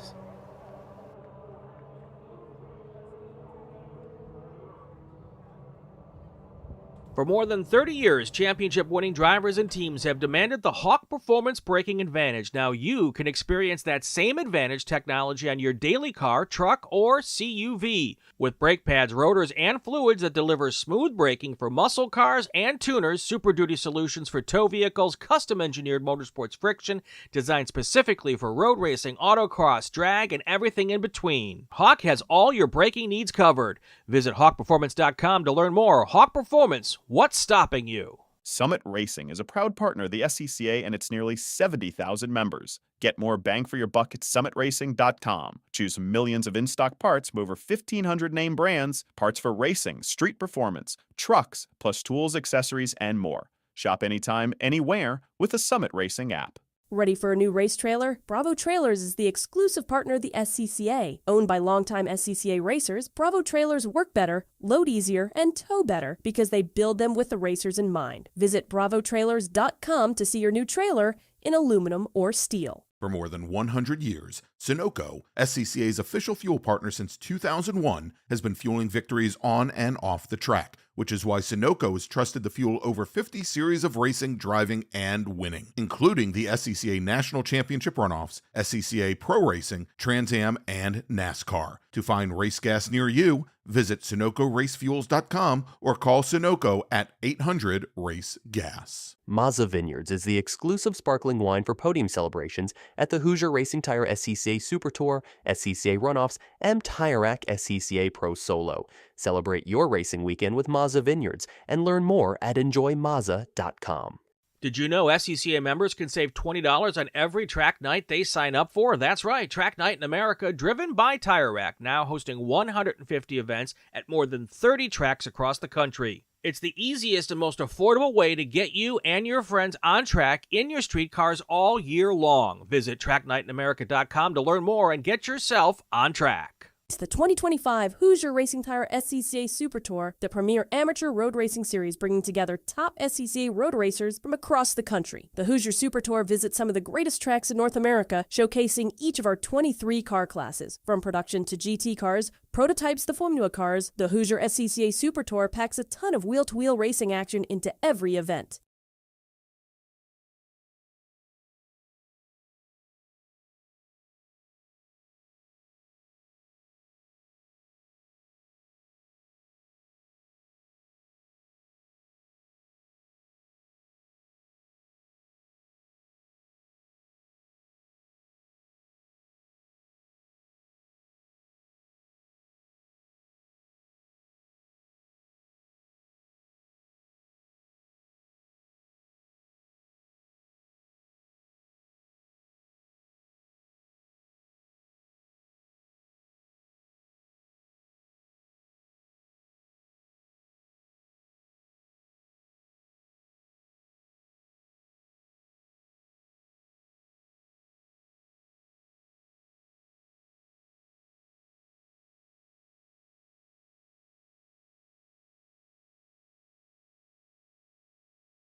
back here at Portland International Raceway for Group 2 race. It's Spec Racer Ford 3 next, and for your starting lineup, it's Gregg Ginsberg.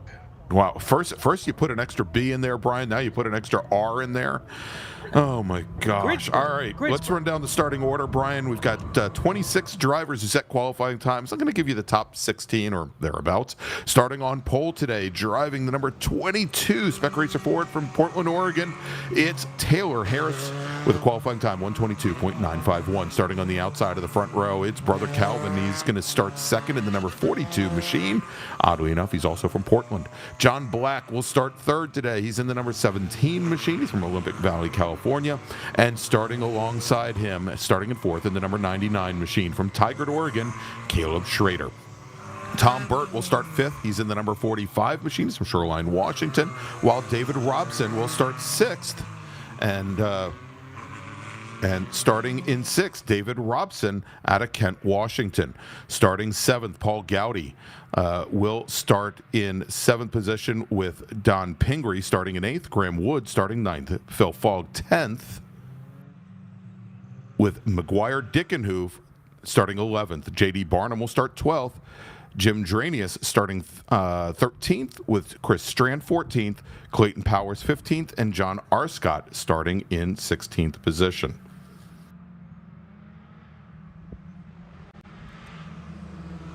So, Brian, apparently that is not the order. That's all right. But all those guys that Greg said, they're in this race. That is correct. They are in this race. Oh my gosh. Don't worry about it. I'm looking at a sheet, Brian, that says race grid.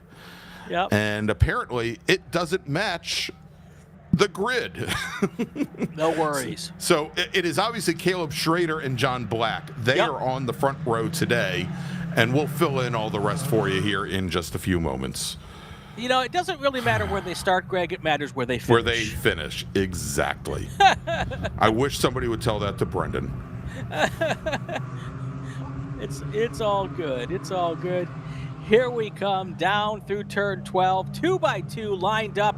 No issues for that goes. Heading down towards our start stand, the starter seems to think that this is a good lineup, and that's because the green flag in the air, and we are racing here for race group number 2, Spec Racer Ford, 3 wide, 4 wide, further back of the field as they come down towards the Shelton chicane for the first time. It's a funnel down to this area. They've got to get it into at least 2 files, double file. Three wide doesn't go too well through here. Your front 2 rows getting through nicely, and still lots of cars spreading out wide here as they come through turn 3 and down this back straight, or the little short shoot down to turn 4. All right, yeah, here is they're all in line now as they go through the carousel, and side by side, that's Calvin Harris and Steve Fogg in the number 21 machine, with Taylor Harris very close behind, but already, Brian, a little bit of a breakout here with Schrader and Black, the 2 teammates, trying to make an early getaway from the rest of the field. Yes, and that's exactly what they're hoping that they can do, that they can break the draft early. They can start to just basically drive away. The cars in 3rd and 4th place, Steve Fogg, Calvin Harris, and Taylor Harris, they're doing the best they can to not let that happen, but they are already about maybe another 5 or 6 car lengths from checking out. The draft so important here in Spec Racer Ford 3 that you desperately want to keep it now. Those cars third and back do have the advantage where they do have several cars, and they can try to make that gap, and it doesn't take long for a little breakaway to become a big breakaway. Indeed, it doesn't take long. And here, making a move down the inside, a very bold move, Brian. I believe that was the 52 of Graham Wood, the black and white machine. Again, interesting move there. Very, easy to do with this wide front straight, but when you get down into the chicane there, it makes it very, very hard in order to turn in. So, great jump there, as I think Graham Wood did manage to get around Robert Edmondson to move up into at least 6th position. There's your field now snaking through turn 7, now up towards turn 8. It does look like the second pack there has kind of stabilized its distance between the first two and themselves. 2.5 seconds last time by. It doesn't look to me, actually maybe it has just a tiny bit, but they're trying like heck to try to keep up and keep trying to bridge that gap. Got Carl T in the chat. We've got Ben Z in the chat. My Race Data is back with us. Little puff of dust off of one of the cars in the back as they came through 12. Now the entire field down through the main straight again across the line. This time Schrader, Black, Fogg, Taylor Harris, then Calvin Harris, followed by Robert Edmondson. Graham Wood drops to 7th. Tom Bird is in 8th. Phil Fogg Jr. is in 9th, and E.J. Abed is your 10th place car. Yeah, and so Abed, again, we saw Portland a couple of weeks ago, had a real good run, Brian. He had jumped up as high, I believe he might have actually started this race in 7th position, so losing out here on the early laps here. A bit of a surprise, Brian, towards the front of the field where we've got the two brothers. We've got Taylor and Calvin Harris. The one driver that we don't have in the field, and typically we've got the three. We've got Todd Harris, typically, who was your 2016 Spec Racer 4 Gen 2 national champion. Took that win 2016. I believe that was at Mid-Ohio, if I remember correctly. And typically a stalwart here at the Portland Super Tour. Not exactly sure why he is absent. Maybe somebody can chime in the chat.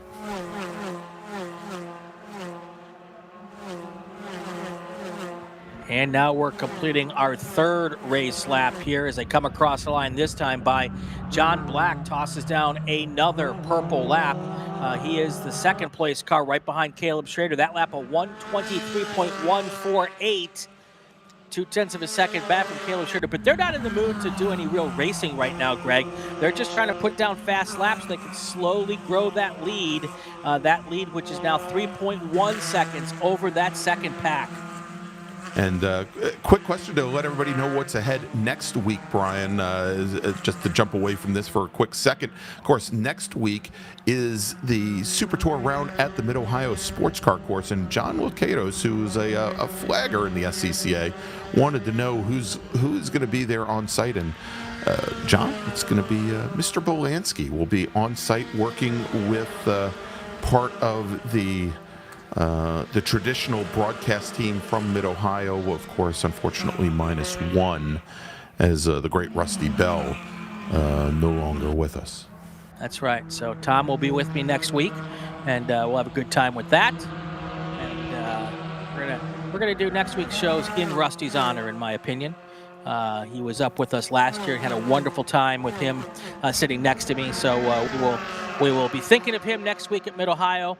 And I'm sure we'll have some great racing to talk about as well. So, indeed. And unfortunately, fortunately or unfortunately, I'm going to be back at Summit Point next weekend for the Jefferson 500 vintage race. Very cool. Huge, and I think we already have somewhere north of 250 vintage racers that are going to be joining us. So it should be a very good time. Yeah. All right, so that second pack we're watching, that is Steve Fogg in the 21. He's got Tyler and Calvin Harris directly behind, along with Robert Edmondson, Graham Wood, Tom Burt. So it looks like about a 6-car group there, and then another couple seconds back to Phil Fogg, along with E.J. Abbott, Mike Miserandino. And again, I'm still so surprised to see Mike Miserandino lingering down here in this next pack, currently running 11th in the field. And he, I don't want to say he's been snake bitten, but the last 2 or 3 years where he's found himself in the top 5, just hasn't found a way to work his way to the front of the field, but always very tough, very strong fields here at Portland International Raceway with, again, former national champions, Miserandino being one, John Black obviously being another, Todd Harris being another as well. And I think at some point, Brian, I'm not saying that he will be, but I wouldn't be surprised if we see Caleb Schrader named the Spec Racer 4 national champion at some point. Yeah, I wouldn't be surprised by that either. So Miserandino, of course, the track manager at Buttonwillow, and of course, we've got a brand new track there. And he spends a lot more time managing than driving these days. And these cars, they require a certain amount of reps to be able to keep up the skills. And so yeah, Mike's doing a great job at Buttonwillow, but he just doesn't get to drive as much as he'd like to. Yeah, it was interesting. I interviewed Mike back in 2017 or 2018, the first time that I was coming to Buttonwillow as part of the Super Tour. And, there was that question. He goes, you're the track manager, you're a former national champion. You must have so much time here. This should be in the bag for you. And that was his answer. I work so much, I don't get the chance to put in laps. And then he swept the weekend. So...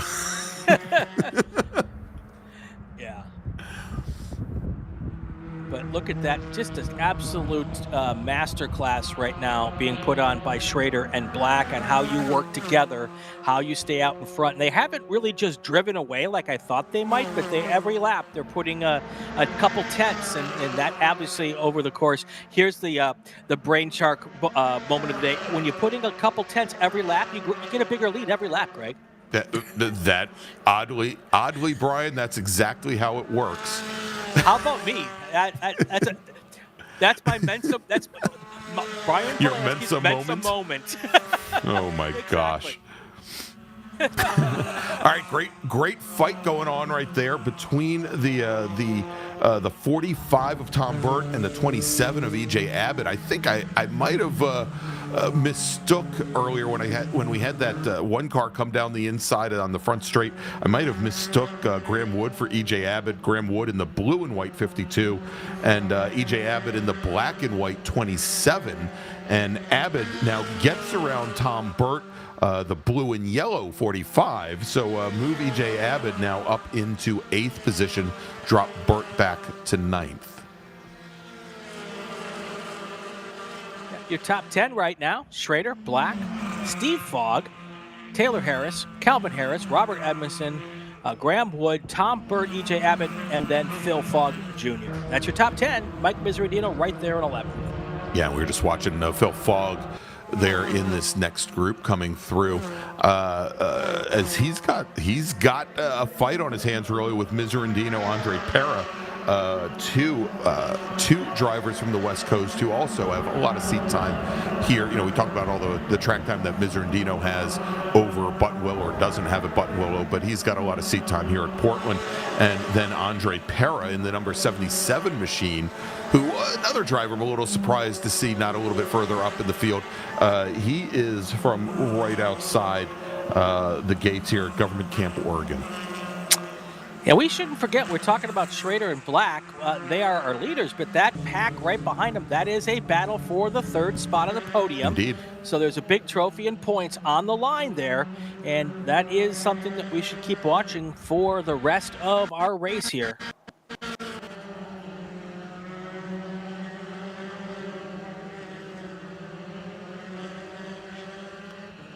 This is the right-hander, turn 7, that goes to the right-hander here. That is, turn 8, and that's a really important corner to get on this short little back straight here, which gets you down to 11 and 12.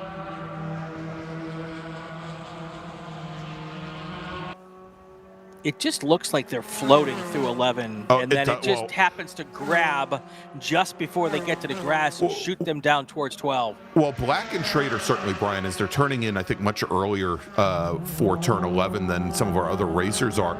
But you're also not seeing it even from that group behind, because I just don't think there's the level of commitment from them. They're obviously not carrying the same speed through those final 2 corners, that there's a lot more exit speed, as we've got a local caution now over at the chicane for 2 cars that have had issues, and we'll try and get the numbers on them here as they get back underway. One of them is... One is the 18 car, 18 maybe? car. And that's the 77.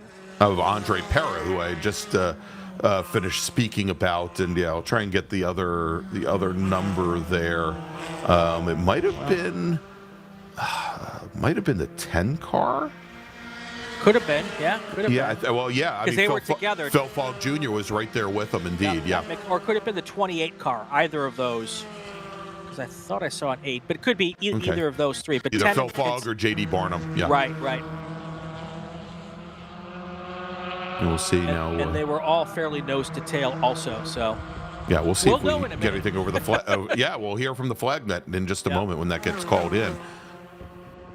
But that is also now opened up right in the mid-pack, Brian, because they were in that pack right around where Miserandino and was in the battle for 10th. That's going to open up right in the middle of the field. And there's Miserandino now all by himself in that white and red machine. Doesn't have the benefit of the draft, and he's got probably now about 15 car lengths to get up to the back of Robert Edmondson and Tom Burt, as another driver having an issue with the chicane. And so, Brian, this is what we expect when a driver blows the chicane, like the 197 of Mark Bielanski, is that they are supposed to go to that lane on driver's right and re-enter. And Bielanski that car is looking very, very loose, Brian. I don't know if he's got a tire down, but certainly having some issues now. Not able to get the car to turn in over at turn 5, but the rear end looking very, very loose. The left rear looking very loose, again, as he had issues getting the car turned in for the Shelton chicane. And he goes off again. Coming out of turn 7, another one of the right-hand turns. And unfortunately for Bielanski, Brian, almost every single corner here at Portland is a right-hand turn. Yeah, maybe something's either broke in that left rear or maybe a tire going down like you suggested, but it does definitely look like there's a handling issue. Let's do this. I was going to say, Brian, why don't we take a break? Yep, perfect. All right, so we're going to take a quick break. We'll be back here in just a few moments with more racing action. But first, Brian, let's make a call to the grid. Attention in the paddock. Attention in the paddock. Group 3 cars to the grid. Group 3 cars to the grid for your qualifying session. GT1, GT2, GTX, T1, T2, and A sedan. Group 3 cars to the grid. For more than 30 years, championship-winning drivers and teams have demanded the Hawk Performance braking advantage. Now you can experience that same advantage technology on your daily car, truck, or CUV. With brake pads, rotors, and fluids that deliver smooth braking for muscle cars and tuners, Super Duty solutions for tow vehicles, custom-engineered motorsports friction, designed specifically for road racing, autocross, drag, and everything in between. Hawk has all your braking needs covered. Visit hawkperformance.com to learn more. Hawk Performance, what's stopping you? Summit Racing is a proud partner of the SCCA and its nearly 70,000 members. Get more bang for your buck at summitracing.com. Choose millions of in-stock parts from over 1,500 name brands, parts for racing, street performance, trucks, plus tools, accessories, and more. Shop anytime, anywhere with the Summit Racing app. Ready for a new race trailer? Bravo Trailers is the exclusive partner of the SCCA. Owned by longtime SCCA racers, Bravo Trailers work better, load easier, and tow better because they build them with the racers in mind. Visit bravotrailers.com to see your new trailer in aluminum or steel. For more than 100 years, Sunoco, SCCA's official fuel partner since 2001, has been fueling victories on and off the track, which is why Sunoco has trusted the fuel over 50 series of racing, driving, and winning, including the SCCA National Championship runoffs, SCCA Pro Racing, Trans Am, and NASCAR. To find race gas near you, visit SunocoRacefuels.com or call Sunoco at 800-RACE-GAS. Mazza Vineyards is the exclusive sparkling wine for podium celebrations at the Hoosier Racing Tire SCCA Super Tour, SCCA Runoffs, and Tire Rack SCCA Pro Solo. Celebrate your racing weekend with Mazza Vineyards and learn more at enjoymazza.com. Did you know SCCA members can save $20 on every track night they sign up for? That's right, Track Night in America, driven by Tire Rack, now hosting 150 events at more than 30 tracks across the country. It's the easiest and most affordable way to get you and your friends on track in your street cars all year long. Visit tracknightinamerica.com to learn more and get yourself on track. It's the 2025 Hoosier Racing Tire SCCA Super Tour, the premier amateur road racing series bringing together top SCCA road racers from across the country. The Hoosier Super Tour visits some of the greatest tracks in North America, showcasing each of our 23 car classes. From production to GT cars, prototypes to Formula cars, the Hoosier SCCA Super Tour packs a ton of wheel-to-wheel racing action into every event.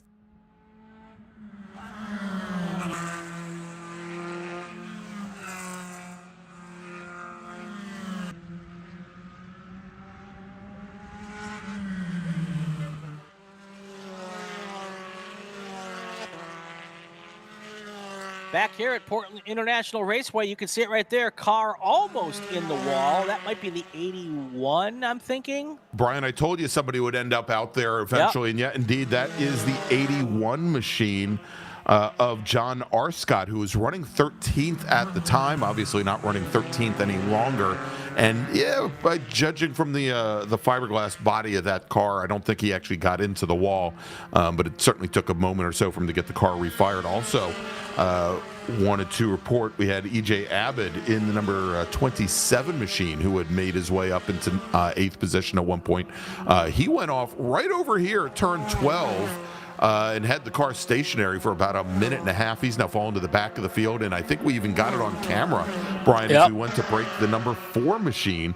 Paul Robson out of Tacoma, Washington. Robson was running as high as 17th position when he spun coming out of the final corner, and he's now running in 23rd position. Yep, and E.J. Abbott, I think, was also the car that went off in the chicane a lap or two earlier. And sometimes when you lose your rhythm like that, things start to go better. That was Bielanski. Oh, was it Bielanski? Okay. That was Bielanski. Because Andre Perra went off with a car as well, and I thought those were the two there. But anyway, but yeah, so we've got a lot of stuff going on here as we get to the closing 6 minutes of this race. Still out front without any real issues is your duo of Caleb Schrader and John Black. They have now worked up a 9.8 second lead over the third place car of Steve Fogg. But that battle for third place overall, that's a podium position with a trophy, still pretty hot and heavy with Fogg, Calvin Harris, Taylor Harris, all right there shooting and vying for that position.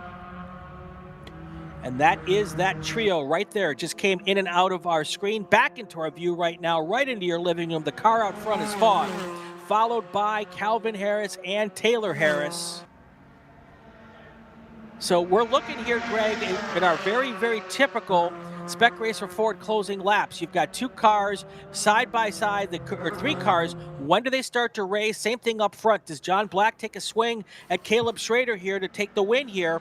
We'll know more in the next 5 minutes. Well, I think it became very, very clear, Brian, as they came down into turn 1 and then started to make their way through the Shelton chicane, that the time to start racing is now, as we saw Taylor Harris try to get past the Fogg machine, the 21 car, and I believe he's now gotten that done.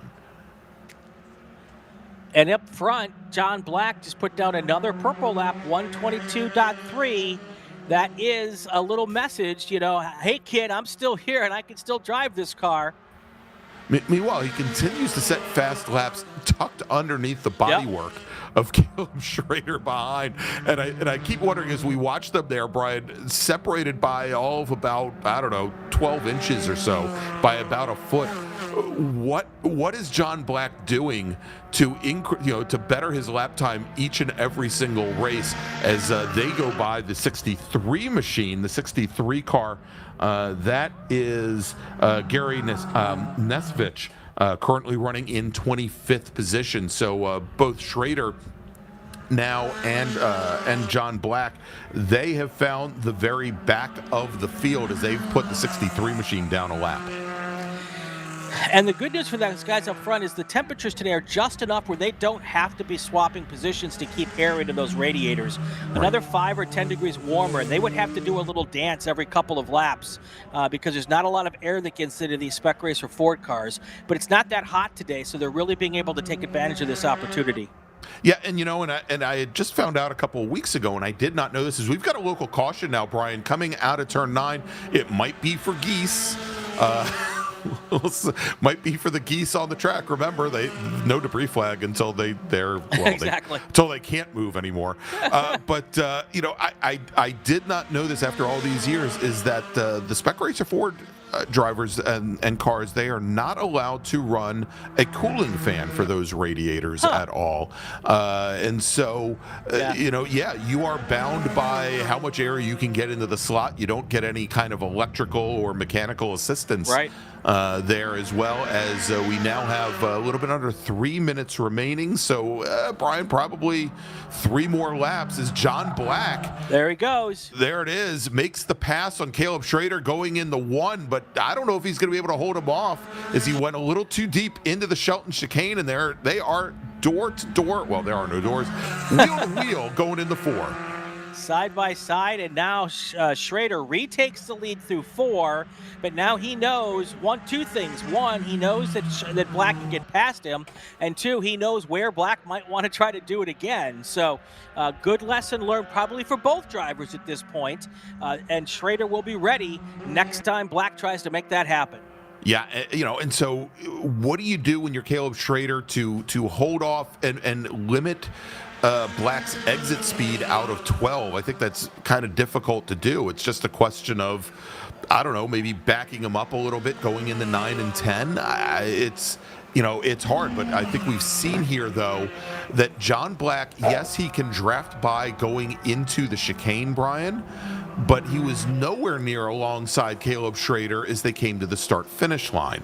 Right. And so, that's the important part there, the run out of 12 here to the start-finish line. And no, we do have white flag in the air with 1:30 remaining on the clock. And you can see John Black, he was within about 2 feet, but he wasn't there and he wasn't close enough. He may actually have to be in the lead here coming out of the chicane to hold off Caleb Schrader for the win. And he is in the lead coming out of the chicane. Schrader drops back about a half a car length. He's going to try to get his own run now as he follows through turn 4 and 5. I think he'll try to do a similar thing, get a great run through 9, and then do what he needs to do at 11 and 12 with the hope of catching him at the finish line, but we'll see how this plays out. Here they come through 7. Black still out front. Caleb Schrader looking for a spot to see if there's a place where there's an opportunity. Yeah, and I would have thought that maybe he tried to throw the car in going into turn 7. It would have slowed both of them up, but it would have been a great opportunity to make a pass there. As we see that second pack with Steve Fogg now back ahead of Calvin Harris and Taylor Harris as they make their way onto the back straight. As John Black now continues to hold the lead over Caleb Schrader, Brian, and over to you for the last final corners and the checker. Here they come out of turn 12. It's Black in front, Schrader in second. Schrader's hoping to get a run. I don't think he's going to be close enough, coming to the line by about 2 car lengths. It's going to be John Black for the win. All right, so Brian, now we've got that second pack now coming out of the final corner. The black car, that is what will be a lapped car for them. That's the 63 of let's try that again. Nesevich, but finishing with the last spot on the podium, it is Steve Fogg. He holds off both Taylor and Calvin Harris for 3rd. Graham Wood will finish in 5th, will finish 6th. Mike Miserandino works his way up into 7th position. Robert Edmondson 8th. Tom Burt will finish 9th, and J.D. Barnum will finish in 10th. Wow, what a great finish there for John Black. He basically sat there in the catbird seat for 17 laps, 16 laps, made one move on lap 17, and then made a final move on lap 18. Takes the win here. First win of the weekend at Spec Racer Ford. All right, let's do a call to grid, Greg, and we'll take a break and come back for group number 3. Attention to the paddock, Group 3 cars to the grid. GT1, GT2, GTX, Touring 1, Touring 2, A Sedan. Group 3 cars to the grid for your race.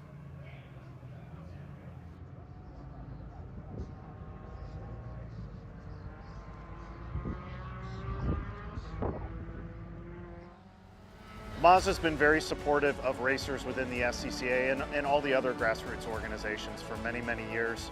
Really, their support for racing and our type of racing is unmatched from any other manufacturer. They've been a great partner for many, many years. Mazda, hands down, is the best company to work with for sports car racing. Factory support is second to none. It just feels right. You feel connected.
We're back here live at Portland International Raceway for our Group 3 Ground Pounders, GT1, GT2, GTX, Touring 1, 2, and A Sedan. Let's get to our starting lineup. For that, we go to Gregg Ginsberg.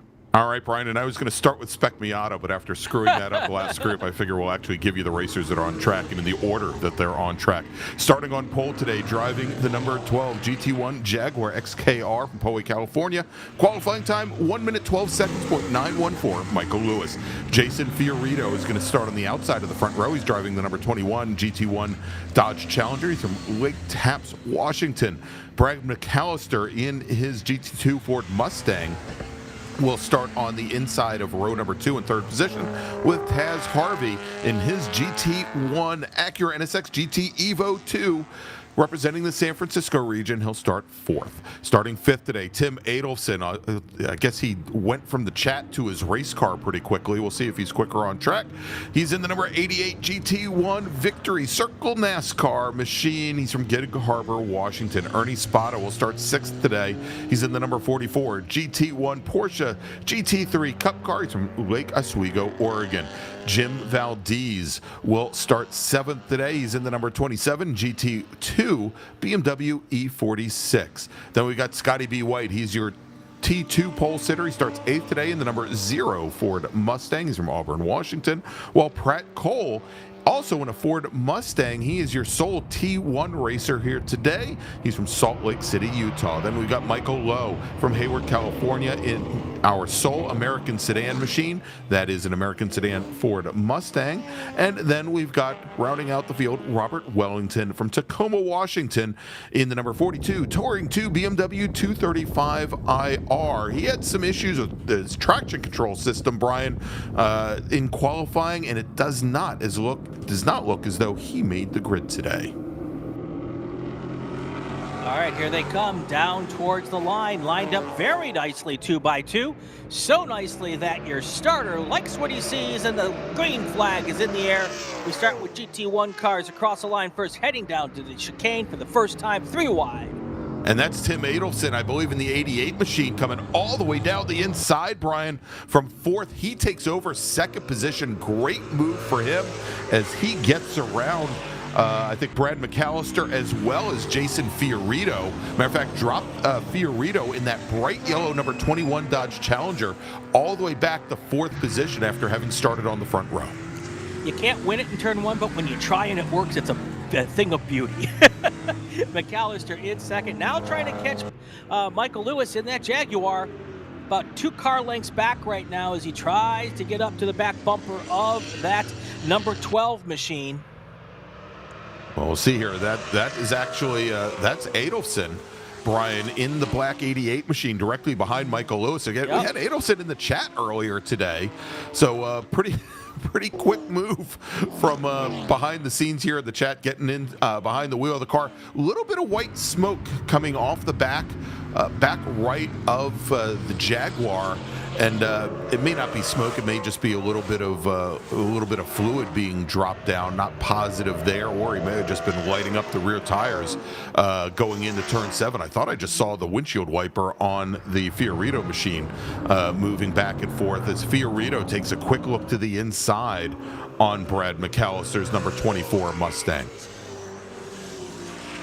These cars sound just spectacular as they come past our booth here. You can actually feel the desk shake a little bit when they come by, which is pretty awesome. 23 minutes to go in this race. Well, we did say, Brian, that none of those buildings there are permanent, so yes. Don't remind me, Greg. If we line them up right in front of the building, maybe they'll rev their engines. There you go. Yeah. Lewis now, look at that, already opened up. That lead, even in the first lap, Greg, has grown to probably 7 or 8 car lengths. Yeah, the field now starting to stretch out a little bit here. Yeah, it's a difference is interesting here, Greg. You've got your purpose-built road racing. That Jaguar is made for what we do here. Then you've got that NASCAR adapted circle track car that's built for and adapted for road racing, and just very different concepts of how to get it done. Yeah, indeed. There is McAllister in the yellow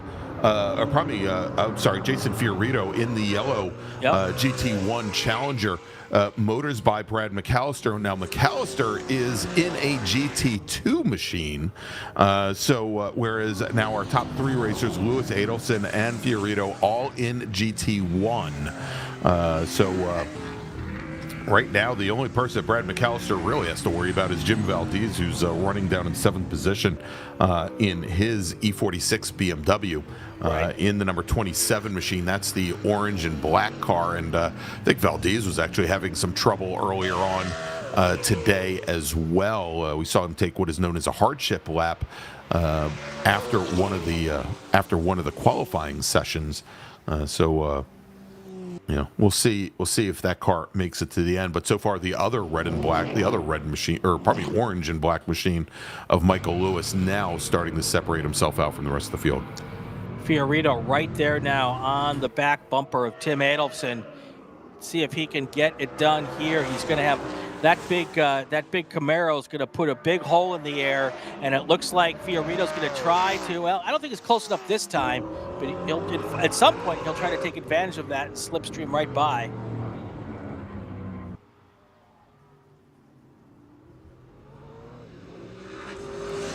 I'd have to look it up. I don't know which motor those two cars have in them, but they're definitely.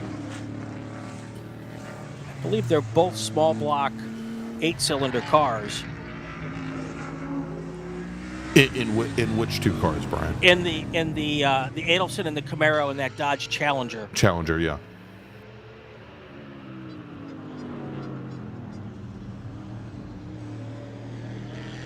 I will 20 minutes, 26 seconds to go. I hear Greg looking it up.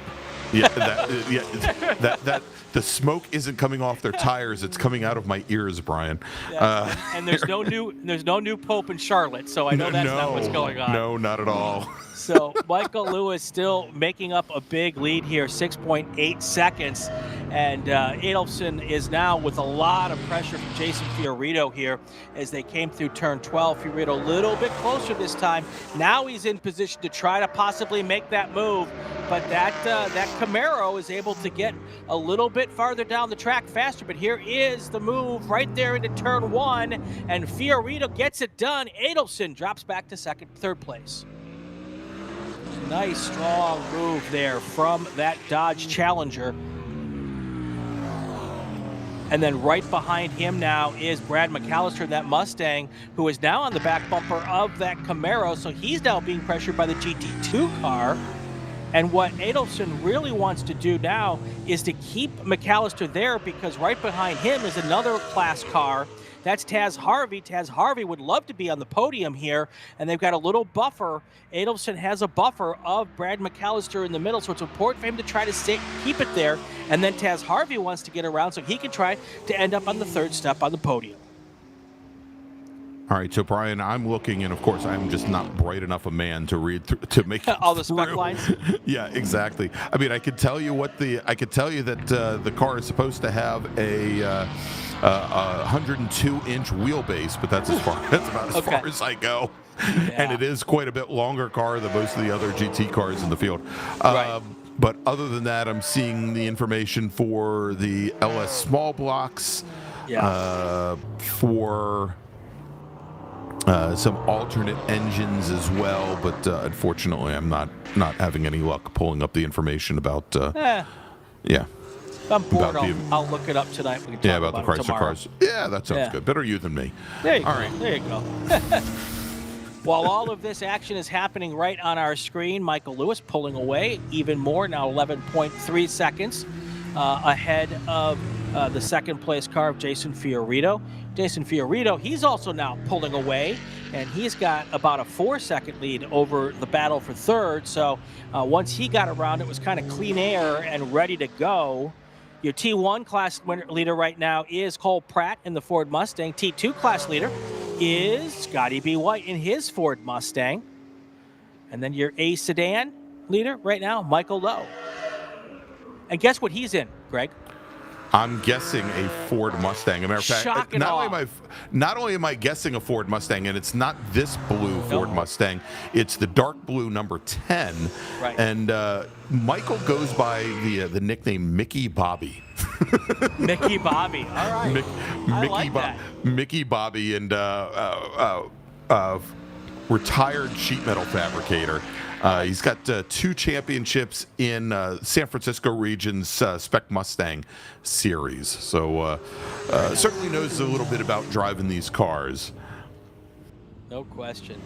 Taz Harvey, he has gotten around that Camaro of Tim Adolphson, so his sights now squarely set on trying to get around. Taz Harvey has gotten around Brad McAllister, right? And his sights are now set on Tim Adolphson, which is the battle for 3rd place in GT1. Oh, and he takes a look underneath him going into turn 7, and I think that was a great opportunity for Harvey. I mean, the advantage that Harvey has over Adelson is all aero. He's got the big wing on the back.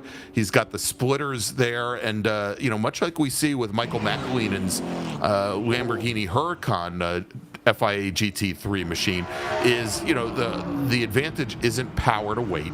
And being able to just put down the go pedal, it is being able to out-handle cars in the corners. And you can see there, not only did Harvey get by, but he impacted Adolphson's exit out of turn 7 so much that Brad McAllister in his GT2 Mustang was able to get by the black 88. Yep.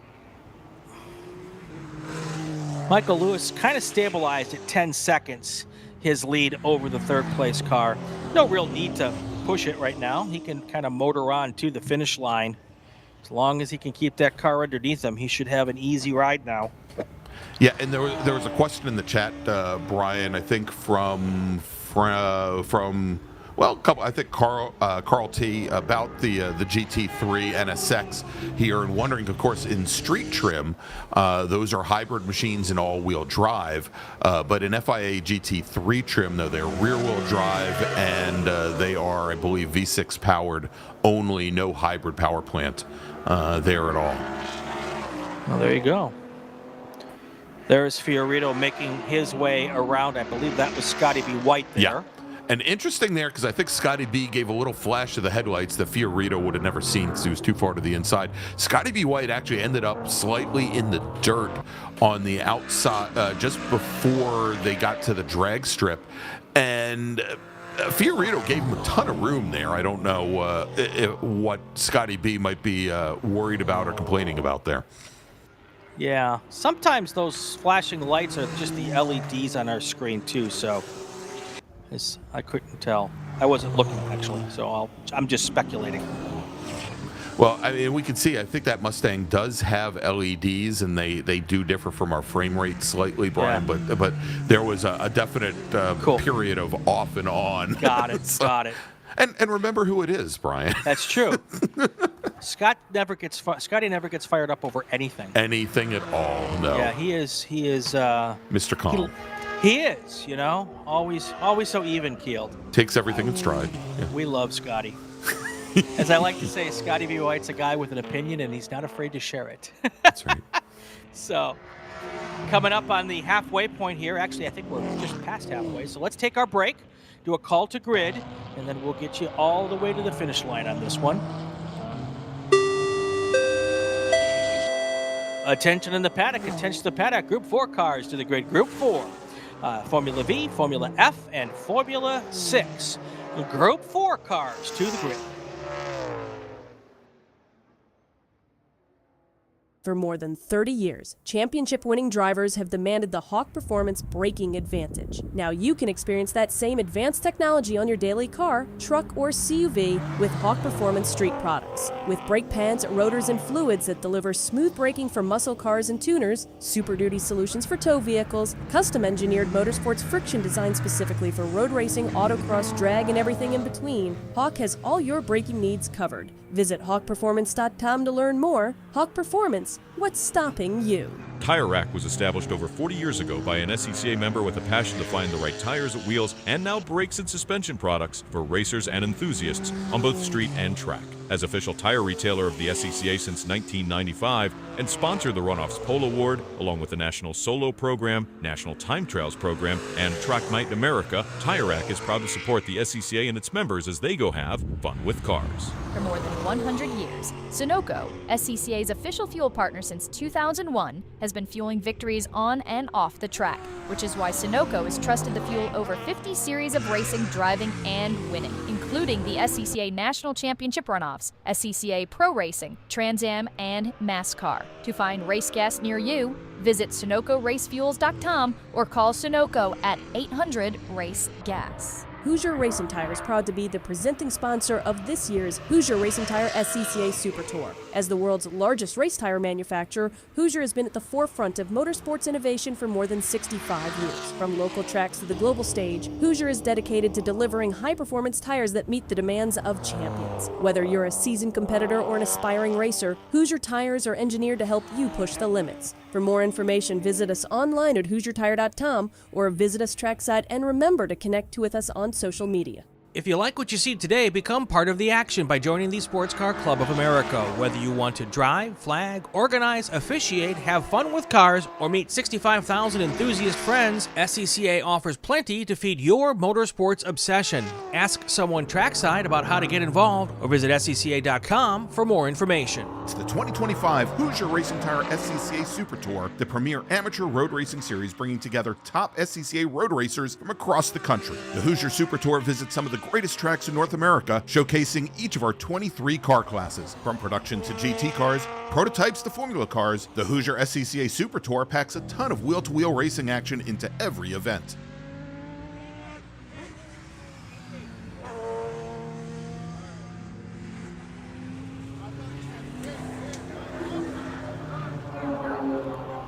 Back here live at Portland International Raceway. We've got 10.5 minutes to go in our ground pounder race. Right there through our screen, that was Michael Lewis in that Jaguar XKR with a commanding lead. Actually, that's Taz Harvey. I'm completely wrong. Yes, that is Taz Harvey, but he is not in the lead. No, it is still he's not wrong. It is still Michael Lewis, who's got about 7 seconds on Jason Fiorito. Taz Harvey, who we saw there, is actually running third overall, and he'll probably be crossing the line in a few moments. We'll get you the differential between he and Jason Fiorito here in just a few moments. And that car that we just saw, the orange and black car right here, this is not your American Idol. It is Michael Lewis. He is your Southern California Idol. No, I thought Scotty B. White was our American Idol. There you go. But there were some questions in the chat, Brian, early on about one of the BMWs. Of course, one of them was about Robert Wellington and his M235 IR, who did not make the green. But also Jim Valdez, who just ran his fastest lap of the race, the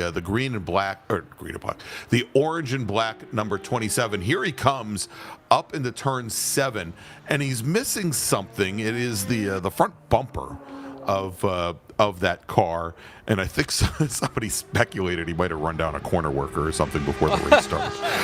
So I wanted to put those rumors to rest. That is not what happened, but I do not know where the front bumper is of Jim Valdez. All I can say is that if this was a modern day BMW M4 GT4, something like that, or an M4 GT3 car, it would look much better without the front bumper, or the grille for that matter, than with it.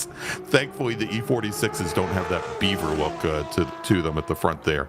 As Valdez comes across the line, and as he does, he finds himself 6th overall. And I believe that is still second in GT2. Well, since there are only 2 GT2 racers here today. There you go. There you go. And don't look now, but Jason Fiorito has cut Michael Lewis's lead down to 6.3 seconds. Now, I'm not quite second sure. Off. Yeah, well, actually, it was at 10 at one point, I thought. Yeah, well, and it was at 7 on the last time by. So I don't know if Michael Lewis is just managing the car to the finish line, or if he's having some sort of an issue, or maybe Fiorito has turned on the nitrous. And I'm just kidding, folks. There's no nitrous. There's no nitrous. Exactly. My head was about to explode looking up engine specs for GT1, but I can guarantee you there's no nitrous. But Brian, he's certainly now within sight of Michael Lewis on the front straight, and Fiorito just reset the fastest lap of the race. He was about 9/10 faster than Michael Lewis. And you know, we talk about this, but I seem to remember at Buttonwillow, oh no, this was when Michael Lewis in the Mazda, that Michael Lewis had some issues with the Mazda at one point on Saturday at Buttonwillow, and I don't think he brought out the GT1 car to Buttonwillow, if I remember correctly. And now, when you can see the leader, the guy you're hunting down, it becomes a little. It feels like it becomes a little easier. You get a little more like a little hitch in your step, and you want to get yourself up there. So now the gap 4.2 seconds. Let's see what happens when they come by the line this next time.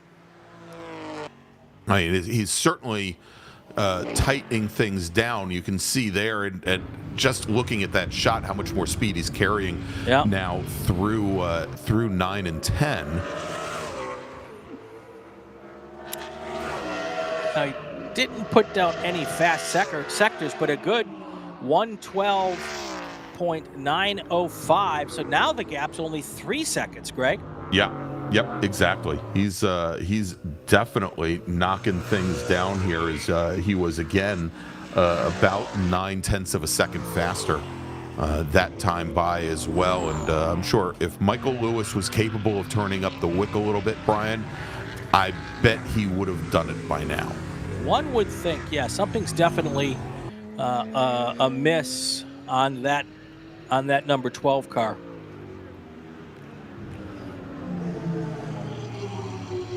You know, look, there are certain places where he hasn't had the best of luck with traffic, as he now needs to get around the American sedan machine there of Michael Lowe. He does successfully, but Fiorito is going to find that Mustang in a much better place for him on the back straight, as Fiorito obviously already cleared the Mustang by a number of car lengths long before they got to 9-10.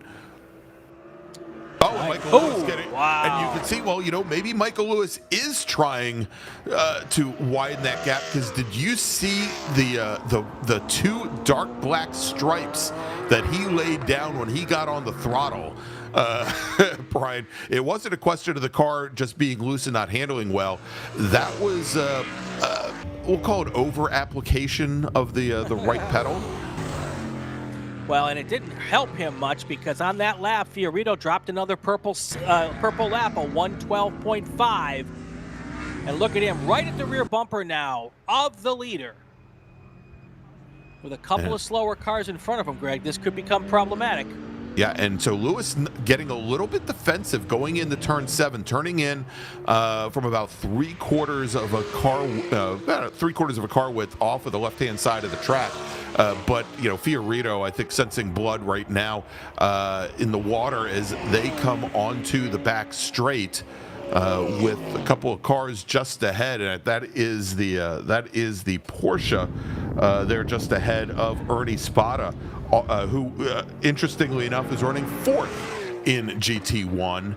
But now McAllister, he's right, or probably Fiorito, right underneath the bumper there.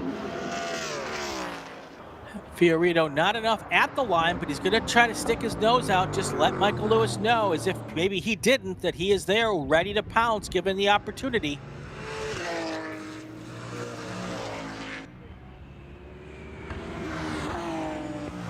Our producer is suggesting maybe it's brake issues on the Jaguar. Definitely seems to have the ability in the Challenger to close the gap going into that heavy braking zone into turn 1. So of any of the plausible ideas we've thrown out there, that's just as plausible as any of the other ones.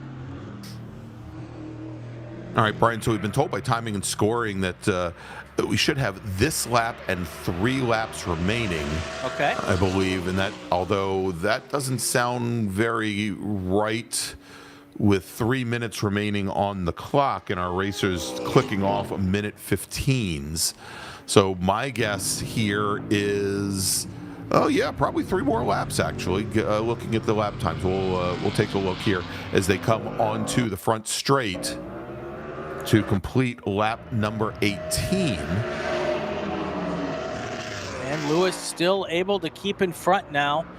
Will Fiorino try to throw it in there? It looks like at some point he's just going to have to give it a shot, but it does appear that Michael Lewis has been able to find a little bit of speed here in the closing laps. He's not making it easy for Fiorino.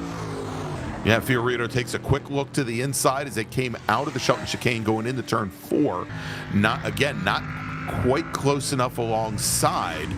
And so, here, and especially if Lewis is having some brake issues, this might be the great opportunity to try to come underneath him. And he does. And Lewis, I don't know. Slowing down. Yeah, there was something that looked very different coming out of turn 5. And there you go. He's going to pull off the side of the track there, Brian. And it looked like something snapped, something went wrong coming out of turn 5. Oh.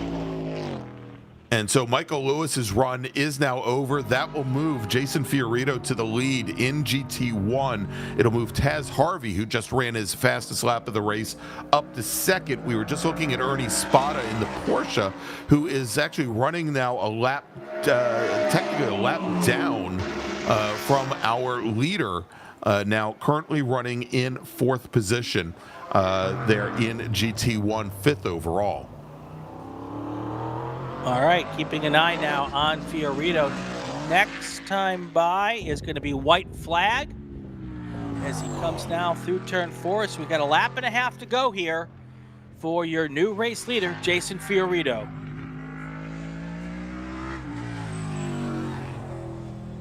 And Frank Rizzo, he hit it right on the head.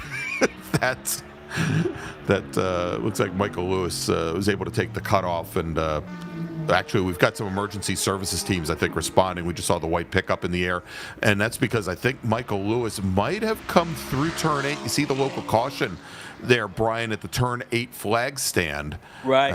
And I think Lewis decided he was going to try to limp the car home and just did not make it there. So Fiorino, now as he comes through the final corner with just about 20 seconds on the clock, he should get one final lap here. And yes, and I'm looking at our Flagtronic system, Brian, and indeed Michael Lewis, he's pulled off almost directly across from the turn 8 flag stand, so he kind of inched forward a little bit, and that is where he stays as Fiorino now gets the white flag. A little bit less than 2 laps remaining. Ben Z in the chat throwing a little bit of local knowledge at us. They call that section where Michael Lewis came out the local road, a city road, because it used to be a city road. Here comes Fiorino through turn 5 for the final time.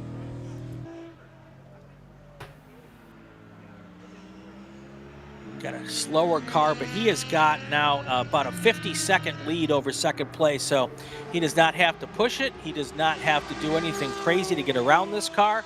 He just needs to motor it down to the checkered flag.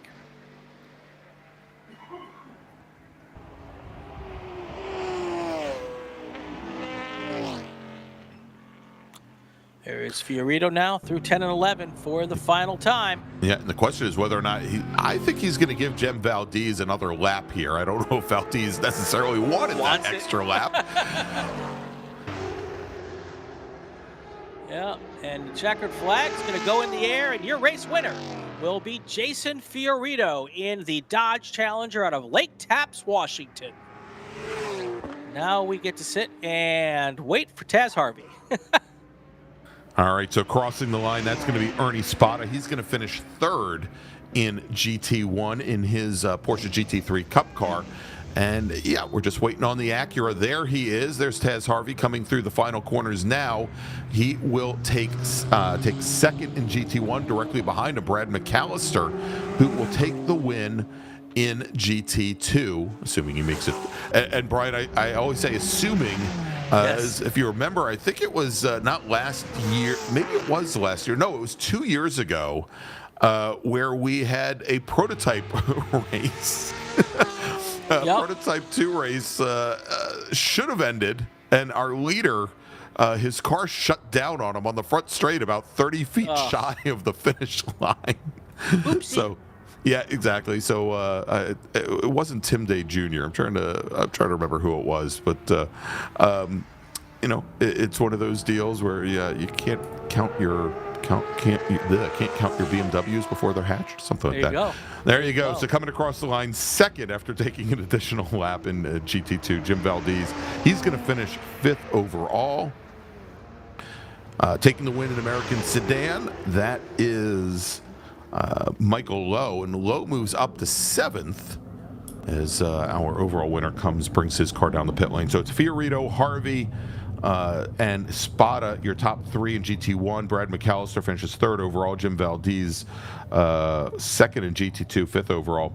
Michael Lewis, because of how many cars Lewis and Fiorito had passed, Michael Lewis, even though he has been disabled on the side of the track, Brian, now for 2 laps, he will finish 6th overall, ahead of Michael Lowe's American Sedan, Pratt Cole's T1 Mustang, Scotty B. White's T2 Mustang, and Tim Adelson in the 88 machine. I don't think we even picked this up. Adelson, who had such a strong set of early laps here in T1, only completed 10 laps. He finishes in 10th. Yep. Well, there we have it. That's how it wraps up here for our GT1 big bore race. We're going to take a short break here, do a call to grid, and then we got another race coming up in just a few minutes. Attention in the paddock. Attention to paddock. Group 4 cars to the grid. Group 4 cars, Formula V, Formula F, and Formula 6 to the grid for your race.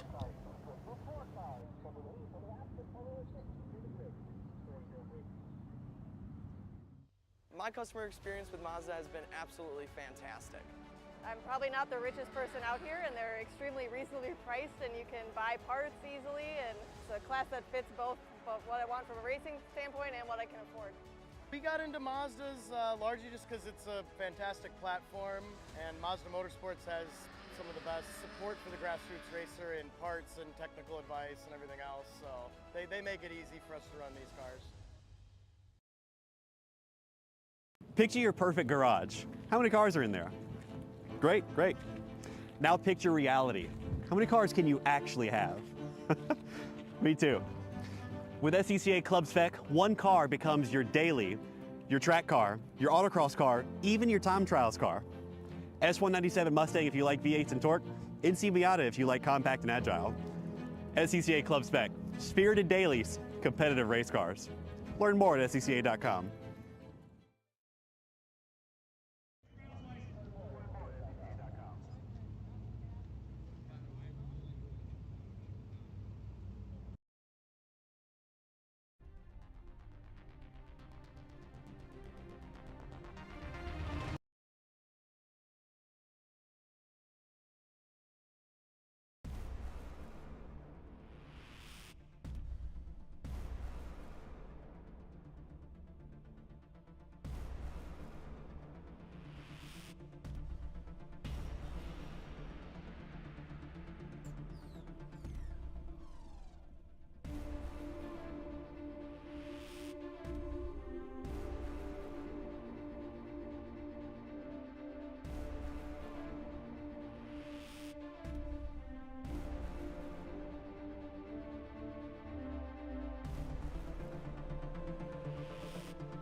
Back here live at Portland International Raceway, Group 4, Formula V, Formula F, Formula 6. Here are our starting lineups. All right, Brian, and no Formula 6 racers here this weekend, but in Formula V and Formula F, we've got Quinn Posner from Camas, Washington, in his Protoform P3, starting on pole with a qualifying time, 1 minute 31.763. Gavin Sweeney in his Protoform P4 out of Brooklyn, New York. He's going to start on the outside of the front row in the number 107 machine. Then we've got Marjorie Lundberg from Beaverton, Oregon, in her Caracol. She'll start third, with Mace German in a Dart starting fourth. He's out of Windsor, Ontario, Canada. Actually, that wouldn't be Ontario, would it? Yeah, actually, Windsor is, that's Ontario. Absolutely. I don't know why I thought it was British Columbia for a moment. Yep. Then we've got Pat Tretico, our sole Formula F racer, in the number 37 Crossley, powered by Honda. And then starting in sixth, it's Robert Posner out of Bellevue, Washington, in a Protoform P2. And that is the number 4 machine, starting sixth. All right, that's how they're going to start here as they come through turn 9 here. And this is a kind of a short, sweeping straight as they head down. It takes us down to 10 and 11, which, of course, is a very interesting complex corners. Very important leading on to the front straight here. Yeah, very tight, but, again, not a, you're over drivers, right, when you turn in here, not the heaviest of braking zones. You still have to, well, for these cars, certainly not. Maybe for the GT1 cars, some of the cars that we saw a little earlier, yeah, you're probably scrubbing off a lot of speed to make that quick little switchback, almost chicane-like there. But I think in this class, Brian, with Formula V, probably more than any of the others, the draft is certainly going to be key here, and we've seen that in years past, as we've got a very early green flag here as our racers going to make their way down into turn 1, and already you see where they span out and fan out 4 wide. Yeah, they do fan out 4 wide, but they also, a couple of drivers got real smart and started right away getting into that draft type situation. And that is the first 4 cars trying to do now, although the third place car, I believe that's Marjorie Lundberg, they're trying to get around and move into second place early on, not quite getting it done.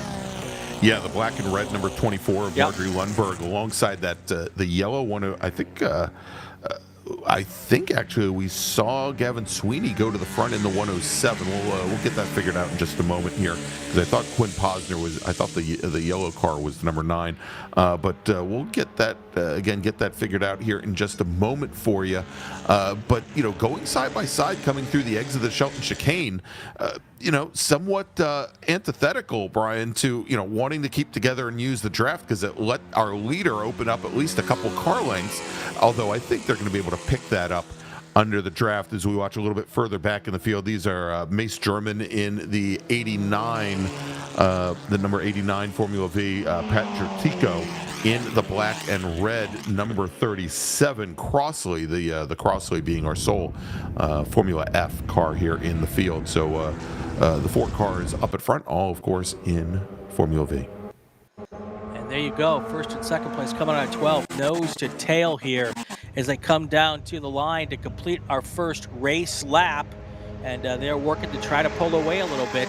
Your first car across the line, that was Quinn Posner. Gavin Sweeney in second, Lundberg third. Ooh, big Robert lock up from Lundberg.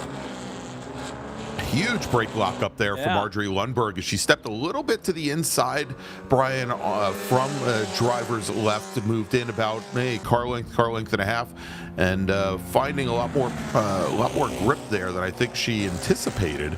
It looked like the right rear wheel locked up. Good thing that the car did not come around there as the weight all transferred forward. But yeah, indeed, Posner in the white number 9, Sweeney, who ran the fastest lap that first time by, in the yellow 107.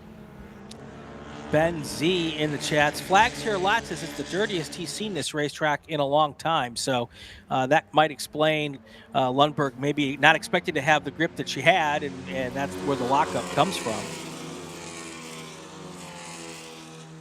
Brian Straczynski in the chat. I thought Gavin was from the East Coast. He is. He is from Brooklyn, New York. Not quite sure if he towed the car all the way out here, if he's borrowing or renting a car. Yeah, this weekend. Yeah, but nice to see the commitment coming all the way across the country. That would probably be the winner for the longest tow here, if he did bring the car out. So, and they come down at the end of race lap number 2. Still in first place is Posner, but Sweeney right up next to him, trying to get around him going into turn 1. And not going to get it done this time. Yeah, nice defense there by Posner. Yeah. Again, shifts the car over to the middle of the track, as we just saw with Marjorie Lundberg. Maybe not the most grip there, but able to keep from locking up the tires. Although, again, with just that little feint of an attack from Gavin Sweeney was enough to bring Marjorie Lundberg a little bit closer there in the draft, as both of those drivers maybe entered into turn 1 into the Shelton chicane a little bit off the pace. Yep, and Lundberg wants to see a lot more of that. That will help her bridge that gap and stay right there in the draft. And someone else who'd like to see a lot more of that is Robert Posner, because that might help him stay in there. But he is to the point now where the draft pretty much useless for him. He is far enough back where he's probably not getting a whole lot of air benefit from the cars in front of him.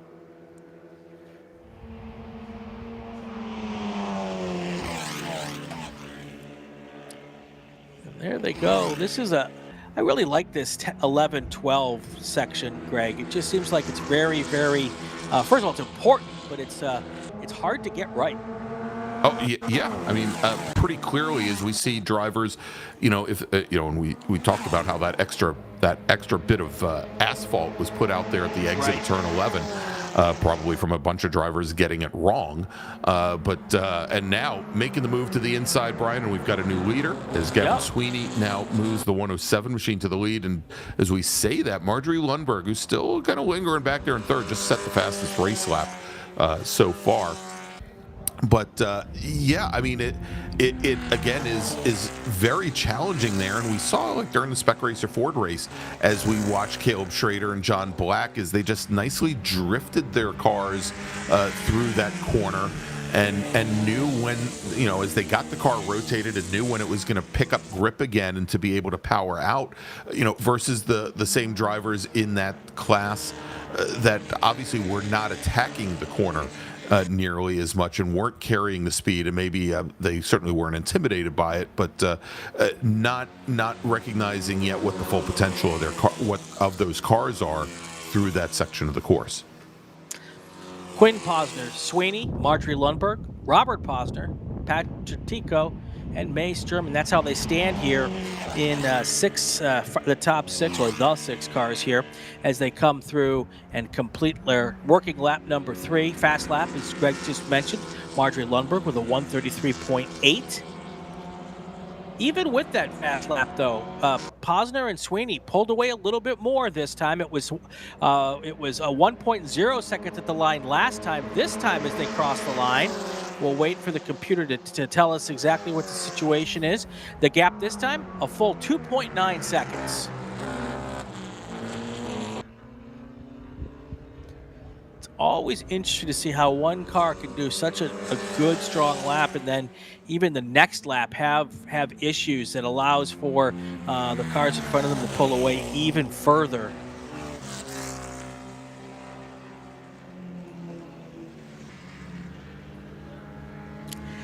And this time by, when Sweeney took the lead, he also took the lead and added a purple time of a 133.059.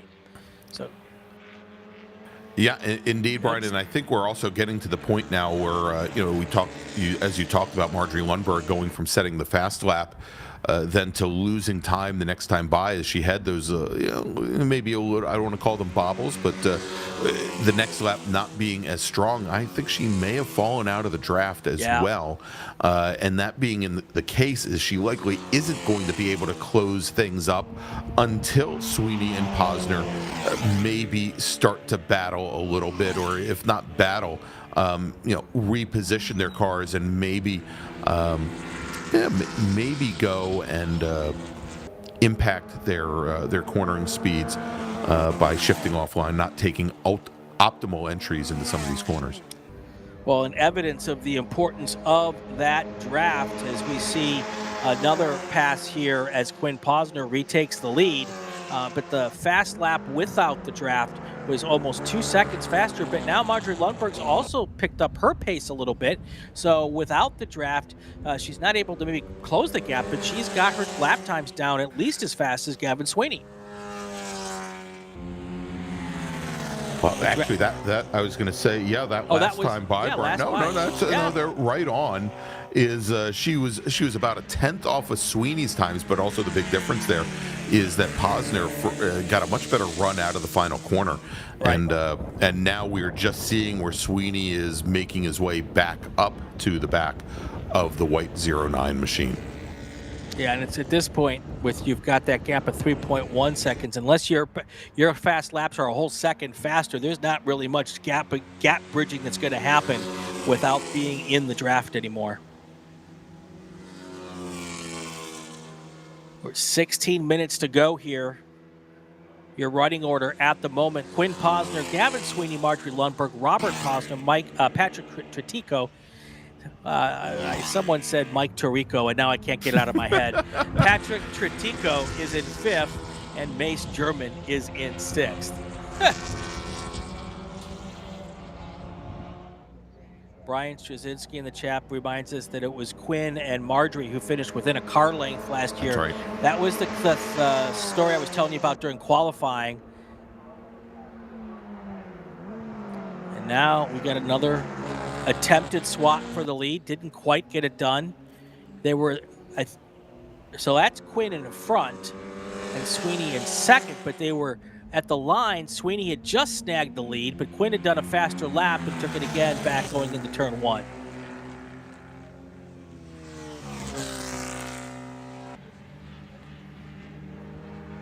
Nice little two-car battle up front. Very similar to what we saw last year, just a different driver there with Quinn.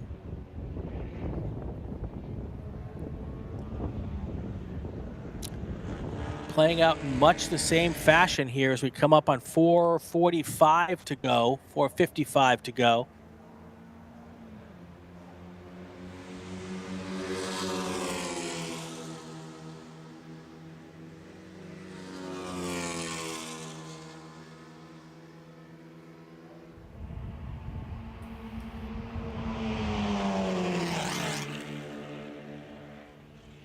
They're going to have a lot in their memory bank, Greg, after these laps here where they're trading the lead back and forth. And I think you get to the point also, maybe let me know what you think, Greg, that you have so much in your memory bank that you might not remember which piece you want to use when it comes to the time to make that final lap. Exactly. You know, you've done it so many times. Like, which one worked best? I can't even remember anymore. Posner this time holds first again for that full lap. But Sweeney kind of seemingly happy to be right there on that rear tailpipe. Yeah, and all the while, Marjorie Lundberg, who just reset her personal best lap, Brian, unfortunately, that time by almost a full second off of what Posner and Sweeney are doing. So again, without any kind of benefit of the draft, you can see what a huge difference there is. And you know, and we've seen in the past where these V racers will be able to, on their own, essentially overcome the loss of the draft. But you know, I think we've talked about here the challenge. Although the straights aren't very long, having over the course of the 2 miles, having probably close to a mile of the track being straight away it's got to be very difficult for Formula V to do that. Yeah, no question.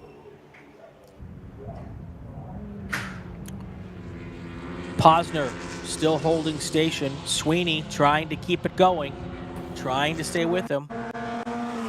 They keep flipping back and forth, but not so much the last 2 laps. Oh, and just as I say that, Sweeney pops out to try to make the move to go back to first place here. Looks like he's going to get it done this time by. Posner will slot right back in and stick with him here. Is there any benefit, Greg, from switching back and forth like that, or is it just what they're doing at this point? I think it's just what they're doing. Yeah, okay. It's one of those, you throw something at the wall hoping it sticks. Right. And right. I think that's that's essentially what it is. Well, but and it is I was going to say, I think part of that also is you're doing a lot of lateral movements instead of moving forward. Doing that. When we talk about Marjorie Lundberg having a pretty big battle ahead of her just to get back to the 2 leaders, you do that enough, that's how you bring somebody else back in. Sure, because you're not going forward, you're going side to side. Right. And where they're making all these passes going into the chicane there, you do have maybe the slight opportunity to get the guy who's a little offline to lock it up and go into that chicane. So, you keep trying it with the hopes that maybe there'll be a slight mistake. But these 2 guys not making any mistakes, haven't put a wheel wrong yet here as we get to the 11-minute mark. This is a good time, Greg, I think, to take our break. So if you'll hit the tones, I'll do a call to grid. We'll take our break, and then we'll come back and take you to the finish. Attention in the paddock, attention to the paddock. Group 5 cars to the grid. Group 5 cars, STU, GT3U, T3, T4, and STL. Group 5 cars to the grid.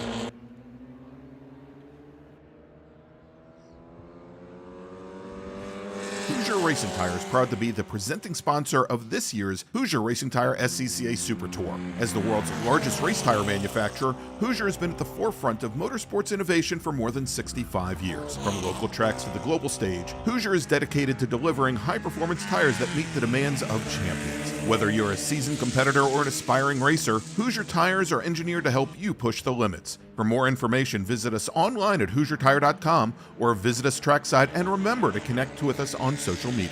Mazza Vineyards is the exclusive sparkling wine for podium celebrations at the Hoosier Racing Tire SCCA Super Tour, SCCA Runoffs, and Tire Rack SCCA Pro Solo. Celebrate your racing weekend with Mazza Vineyards and learn more at enjoymazza.com. Tire Rack was established over 40 years ago by an SCCA member with a passion to find the right tires, wheels, and now brakes and suspension products for racers and enthusiasts on both street and track. As official tire retailer of SCCA since 1995 and sponsor of the Runoffs Pole Award, along with the National Solo Program, National Time Trial Program, and Track Night in America, Tire Rack is proud to support the SCCA and its members as they go have fun with cars. Ready for a new race trailer? Bravo Trailers is the exclusive partner of the SCCA. Owned by longtime SCCA racers, Bravo Trailers work better, load easier, and tow better because they build them with the racers in mind. Visit bravotrailers.com to see your new trailer in aluminum or steel. Summit Racing is a proud partner of the SCCA and its nearly 70,000 members. Get more bang for your buck at summitracing.com. Choose from millions of in-stock parts from over 1,500 name brands. Parts for racing, street performance, trucks, plus tools, accessories, and more. Shop anytime, anywhere with the Summit Racing app. Did you know SCCA members can save $20 on every track night they sign up for? That's right. Track Night America, driven by Tire Rack, now hosting 150 events at more than 30 tracks across the country, is the easiest and most affordable way to get you and your friends on track in street cars all year long. Visit tracknightinamerica.com to learn more and get yourself on track. Hagerty is the official and exclusive insurance partner for SCCA. Hagerty provides affordable off-track insurance protection for motorsports vehicles while in the paddock, in transit, in storage, and at the shop. They provide guaranteed value coverage and even have protection for your trailers. SCCA members can save 5% on insurance through Hagerty. Hagerty, let's drive together. Learn more at Hagerty.com.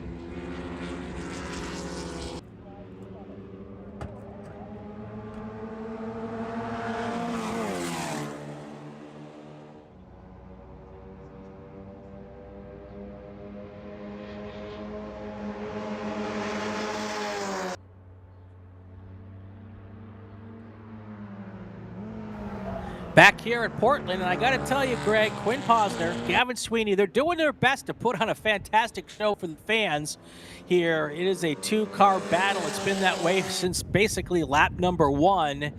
No one is in striking distance for these 2 guys, so as long as they don't have any issues, one of these 2 guys probably going to win this race, but I got no idea which one it's going to be. No, at this point, and even if we start to see these pass attempts going into turn 1 into the Shelton chicane, chicane. With 7.5 minutes left to go, you just let the pass happen, and you pick it up the next time by.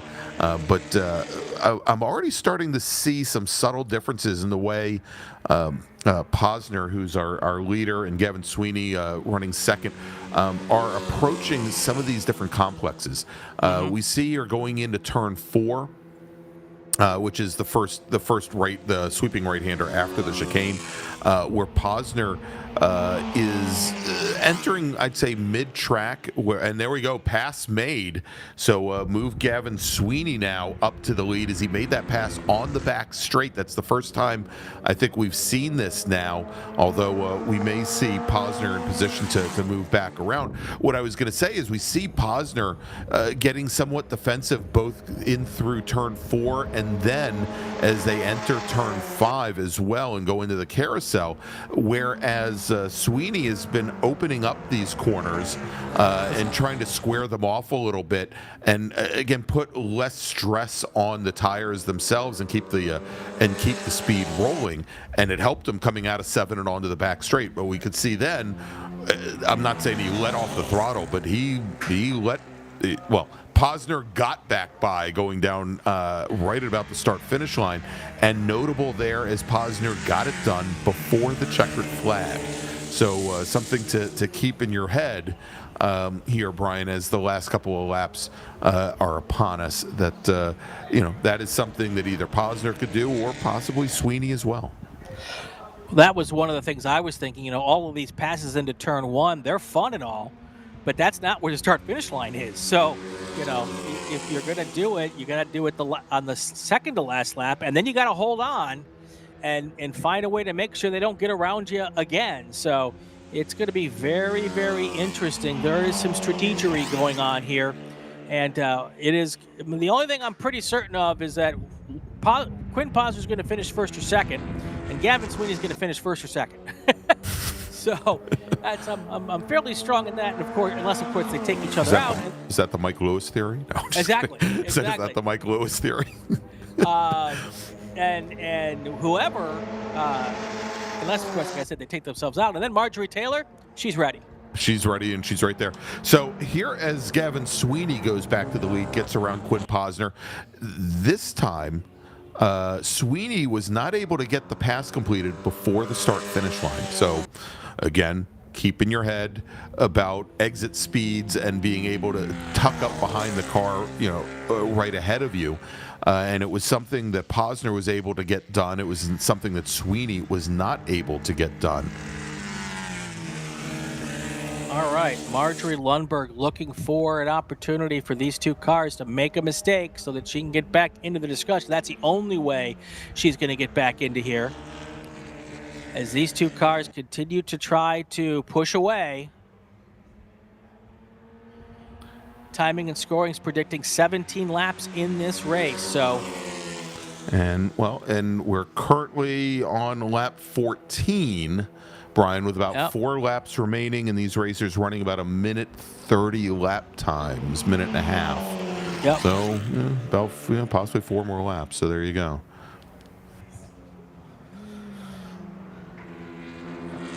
Posner in front and Sweeney in the yellow car in the back. It's been kind of wash, rinse, repeat here. All right, so this time Sweeney pops the inside and is also a little bit too far behind. And when they cross the line, again, Posner, who just set his fast lap of the race, Brian, was able to hold off Sweeney not only in the turn 1 at the Shelton chicane, but more importantly, was ahead at the line. When they crossed the line, though, Brian, 23 1/1000ths of a second separated them. So, again, this is, I guess, Sweeney probably isn't going to know what that margin was. He's going to know it was pretty close because he was more than alongside the car ahead. But I think he also knows now that he's got to be a little bit closer and maybe pull out. It's a double-edged sword. If you pull out from behind the car, you're hitting a big wall. Pull out a little bit early, you're taking on a big wall of air ahead of you, and you're gonna quickly scrub off the speed that you built up from having that draft. So can you pull out earlier and still make the pass, or do you have to wait later? In which case you may have pulled out too late and haven't beaten the car to the checkered flag. It's a strange calculation to have to make in your head in real time, given how close that is. But you'll notice here, Brian, as they come into 12, he is much closer to the back of the Posner machine coming out of turn 12. Let's see if he pokes out this time by. He does, and much earlier this time, Brian. Much earlier, but I don't think he was able to get across before the finish line, finish line. And not only that, Brian, he wasn't even able to get his front wheels up to the rear axle of Quinn Posner that time, as early as he popped out. Now we know it's clearly needs to stay in the throttle. I think longer needs to stay behind the car longer in order to have that slingshot effect really come into effect. And if he does, it might, same deal. It might not be enough. It was interesting that Posner was able to do it to Sweeney earlier on. And they're making all these calculations, Greg, while trying to drive a car right at the edge of its adhesion level on every single lap. It's just... So here's an interesting theory for Brian Stasinski, trying to throw out not the okey dope, but the rope-a-dope move. Apparently, he's been watching a lot of Foreman and Muhammad Ali fights there. He says that maybe that Gavin Sweeney actually pulled out and faked it so that Posner doesn't think he can get that pass done. We'll see here. As I think they're obviously going to get the white flag this time by, Brian, as there is less than 30 seconds on the clock. Yeah, there is the white flag in the air. They'll come across the line now, 1.9 miles to the finish line. And we saw there coming to the line as Posner moved to the inside a little bit to hold off Gavin Sweeney, forcing Sweeney wide. Then Posner came back across his nose to essentially hold off and let Sweeney, if it was going to be a rope-a-dope, think not only twice but maybe 3 times about making that move. But now time is definitely running out for Gavin Sweeney. We saw Sweeney make the pass. Well, we didn't see it because our cameras weren't there, but we saw Sweeney make a pass on the back straight before. We'll see that perhaps might be the spot and the only spot for him to get it done, since he hasn't been able to show that he can outrun Quinn Posner on the front straight. Should also mention now Marjorie Lundberg about 15 seconds in arrears. Quinn Posner another 35 seconds back from there. That's your top 4 at the moment. Next time we see him, they'll be coming into turn 10 and 11. If Sweeney wants to make the pass, he's going to have to be right there on the rear bumper as they come into this section of races. Oh, and he's gotten around him here going into turn 10. Sweeney takes the lead. Now, can Posner fight back? He can't do it going into 12. It'll be a drag race now down to the finish line. It is Sweeney in front, Posner in second. When will Posner try to pull out to see if he can get around him? Side by side going towards the line, and the winner's going to be Quinn Posner. What a great last couple corners of action here. Sweeney takes the lead, then Posner gets it back at the line. There you go, and Posner, he jumped out really early, Brian, and just outmotored the 107 down the front straight. Margin of victory, 102 1,000, so let's just call it 1/10. With Marjorie Lundberg finishing second, Robert Posner finishing, Lundberg finishing third, Robert Posner finishing fourth, Mace German coming home fifth in Formula V, and of course Pat Tretico, our sole Formula F racer, he finishes fifth overall. Whew. All right, that's going to do it for that race. We've got a couple more to go here, so let's do a call to grid, take a break. We will come back for the last 2 races. Attention to the paddock, STU, GT3U, T4, T3, and STL. Group 5 cars to the grid for your qualifying session, or for your race.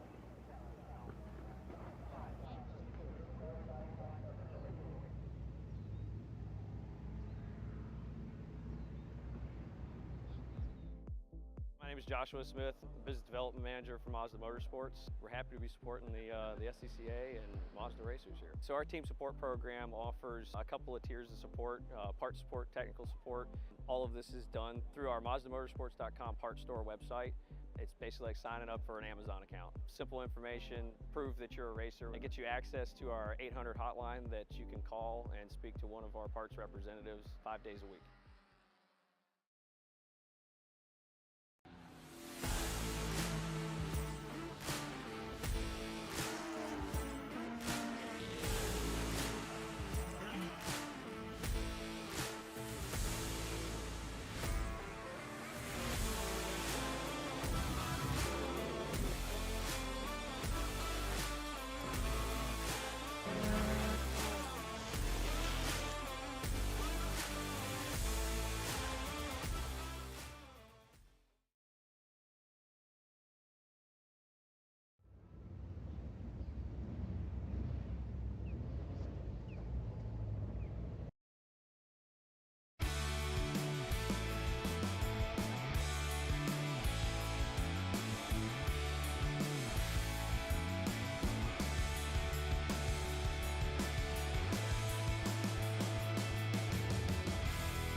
Back here live at Portland International Raceway. 2 races to go here, and this is one of our biggest race groups of the day. STU, GT3U, Touring 3, Touring 4, STL. 25 minutes of action ahead. Gregg Ginsberg, 5G, with our starting lineup. Without extra R's or B's or whatever thrown in. We were calling you Gridsberg. Gridsberg. Oh, you were trying to make a funny. Yeah, now I get it. It was my bad attempt at being funny. I don't get jokes. I'm sorry. All right, Clearly. So Brian, we've got another split start here today. We're going to have our super touring racers who are watching right now come through the Shelton Chicane behind a first pace car. Then we're going to have a bit of a gap back to our Touring 3 and Touring 4 racers.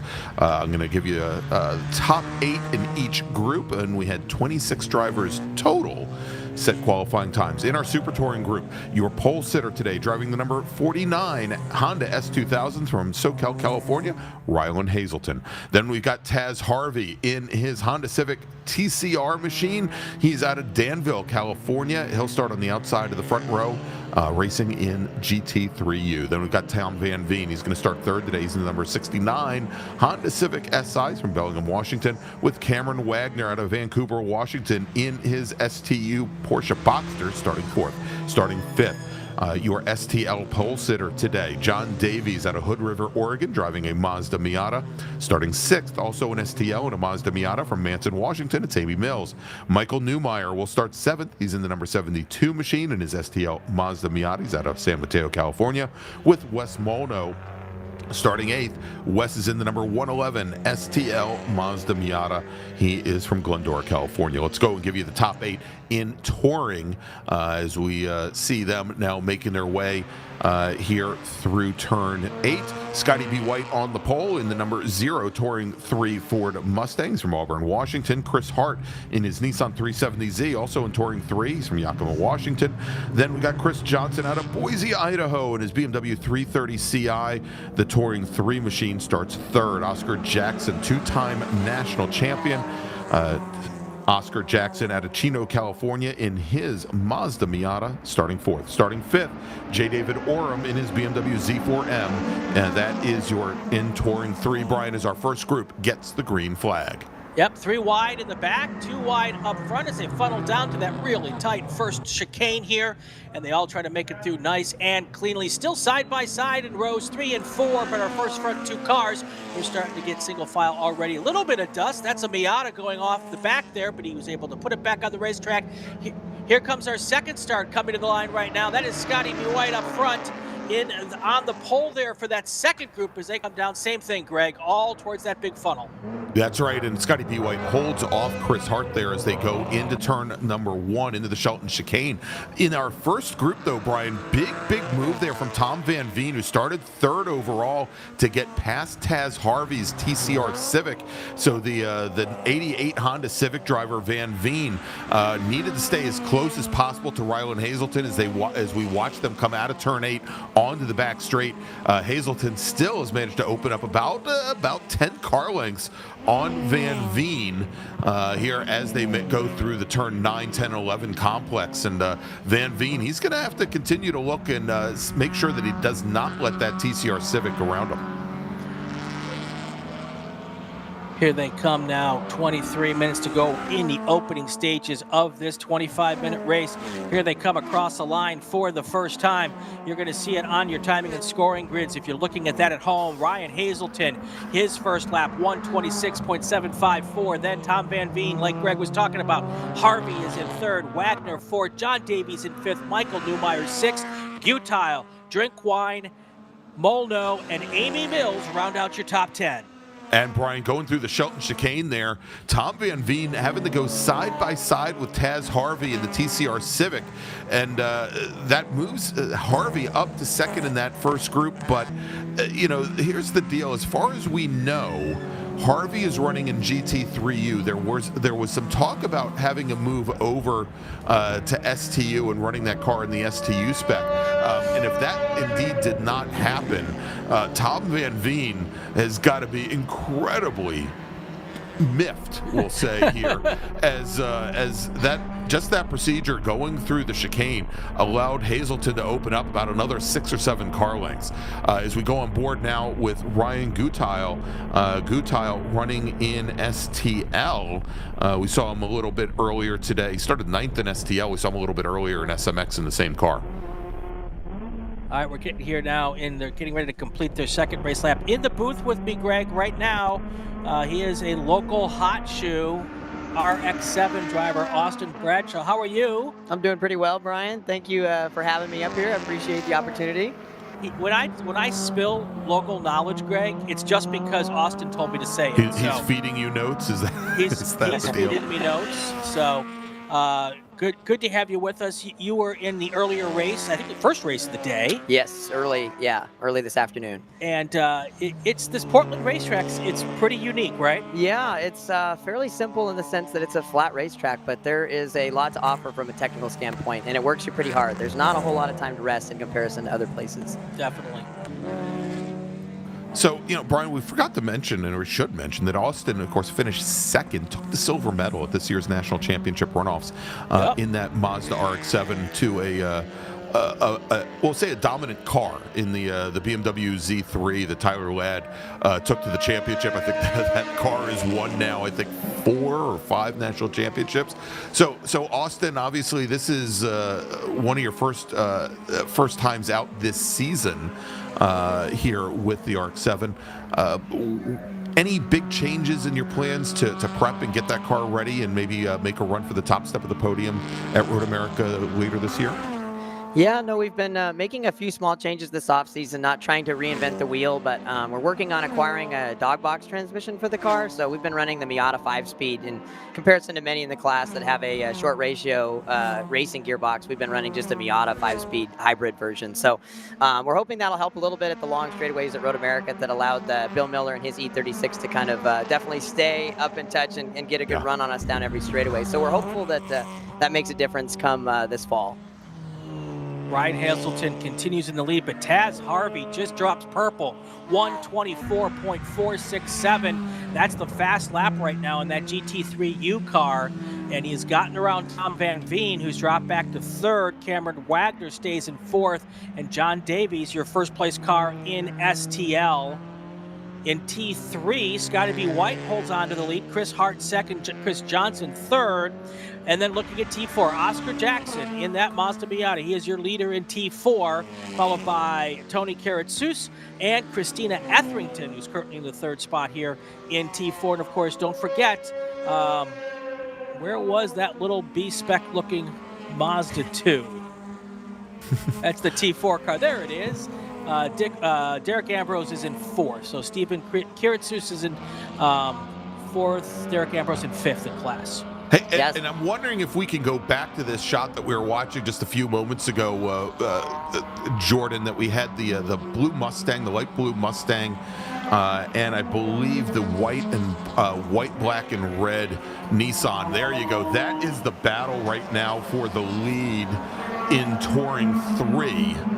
And as much dirt as we just saw thrown in the air by some of our STL Miatas, it was the same for these two racers coming out of turn 7 a moment ago. But a great fight here. And again, these two racers were separated only by a couple hundredths of a second in qualifying as well. Chris Hart trying to make the move on Scotty B. White, gets it done going into turn 1. Can Scotty B. White answer back? Let's see if he has anything for him right here, if he's just going to settle in and follow for a couple of laps. Right now, he doesn't have anything for that Chris Hart Nissan as they go into turn 4. Yeah, it looks like Scotty's new build Mustang that he finished up towards the end of last season is hanging in there pretty well. Chris is a really, really talented race car driver that sells himself short on as far as with regards to his overall reputation. He's a quiet guy by nature, but one of the most talented I've seen. But Scotty's car is performing really well, hanging on to Chris right now, even after the first couple laps. So see if Scotty can latch onto the back of Chris here. Yeah, Scotty had that car through development last year. I know he was really frustrated with it a couple of times, but definitely whatever they've done is working right now. It's just dust there as they come through 11 and 12. Not a problem with that car. Yeah, we'll see if the traffic is a factor here, allowing maybe Scotty to to hold on here with the STL traffic they're coming up on. So that'll certainly make things interesting. But yeah, Chris is a really talented shoe. So the fact that Scotty's latching on is kudos to their team and shop for building quite a good Mustang there. So. All right, as we see there, is there to open up a bit of a gap there, Brian, I was going to say, at this point here in Touring 4, Oscar Jackson really starting to open things up. Oscar is in one of the many dark-colored Mazda MX-5s out in the field, the 161 machine. Another one of the black machines, and that car I believe is not it's not an SMX car by build. It was actually built up as a Touring 4 car, and actually I think we just saw Chris Hart maybe tucked in right behind it there. Jackson, two-time national championship winner, took the Touring 4 championship in 2016. And was our B-Spec champion back in 2018 as well. Of course, many folks in the Honda world know of his father, Jackson Racing, in the late 80s, early 90s. Is certainly known for their forced induction for early Honda motors, and and Junior has been racing the wheels off of cars for a long time. I think spent somewhere along the lines of like 30 years doing motocross. Wow. Christina Etherington, don't look now, she's in second place in T4, so she's managed to work her way around that Scion FRS of Tony Karatsus. So she is on the move as well. She's got a lot of work to get done, though. She's about 15 seconds. Scotty B. White trying to make the move back on Chris Hart going into one. Yeah, saw a great opportunity, Brian. There is we had a lot of the STL traffic directly ahead, as we've got I think one of our Touring 4 Scions signaling to maybe go by, and I think that might possibly be the 35 of Karatsus, possibly. Oh, it's Izzy Sanchez, who just came off the pit lane, starting this race. I think 4 laps down here. Not a great birthday present for Izzy, but he waved everybody by.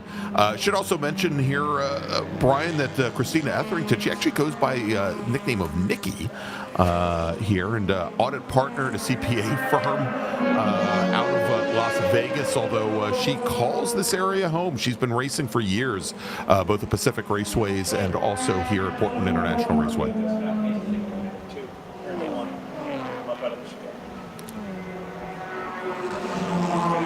And here you just saw the new leader of this race, Taz Harvey, just got around Ryan Hazelton coming into the chicane. Now they're coming through 4 and heading down towards turn 5. There is Harvey in the white car. The Honda Hazelton is in the red car. Yeah, and Brian, I want to say not a huge surprise, but Hazelton out-qualified Taz Harvey by almost half a second this morning.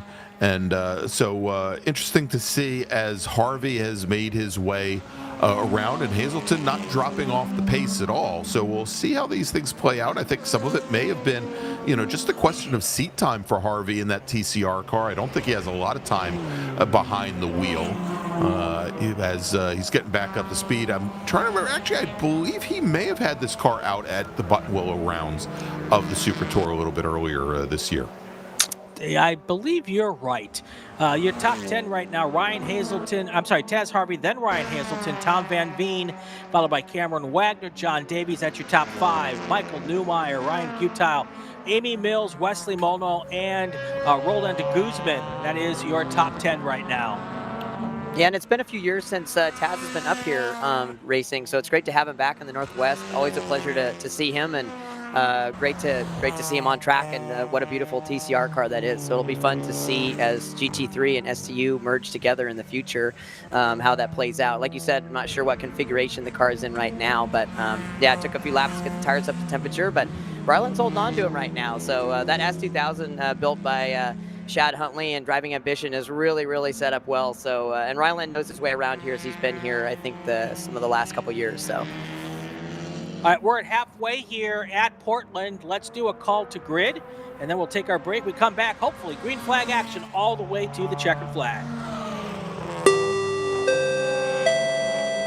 Attention the paddock, attention the paddock. Group 6 cars to the grid, Group 6 cars to the grid for your race. Group 6, Formula Atlantic, Formula Continental, FE2, Prototype, and Prototype 2. Group 6 to the grid.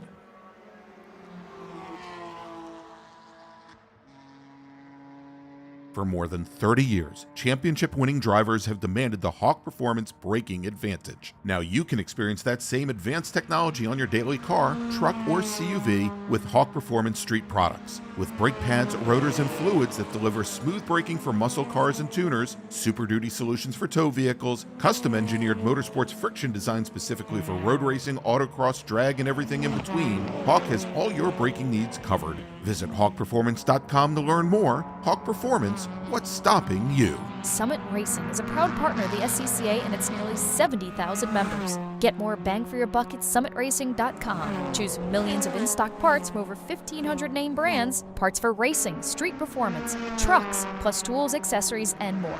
Shop anytime, anywhere with a Summit Racing app.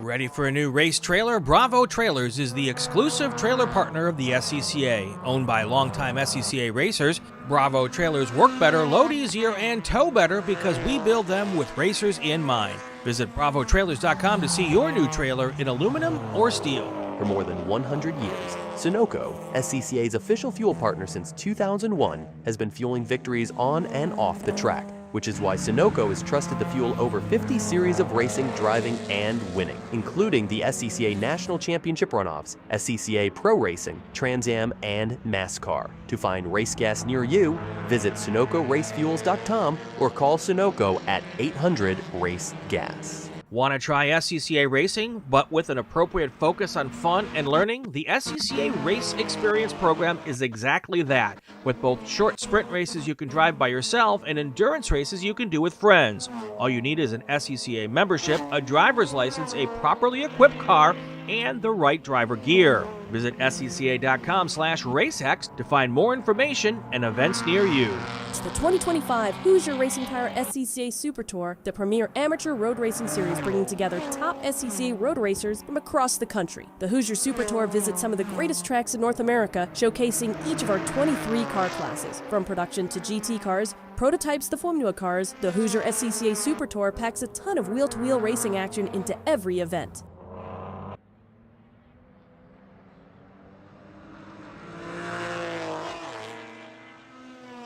Live at Portland, and we are watching an epic battle for the T4 lead here. The blue car out front, Scotty B. White. T3, Brian. I'm sorry, T3. Thank you for correcting me.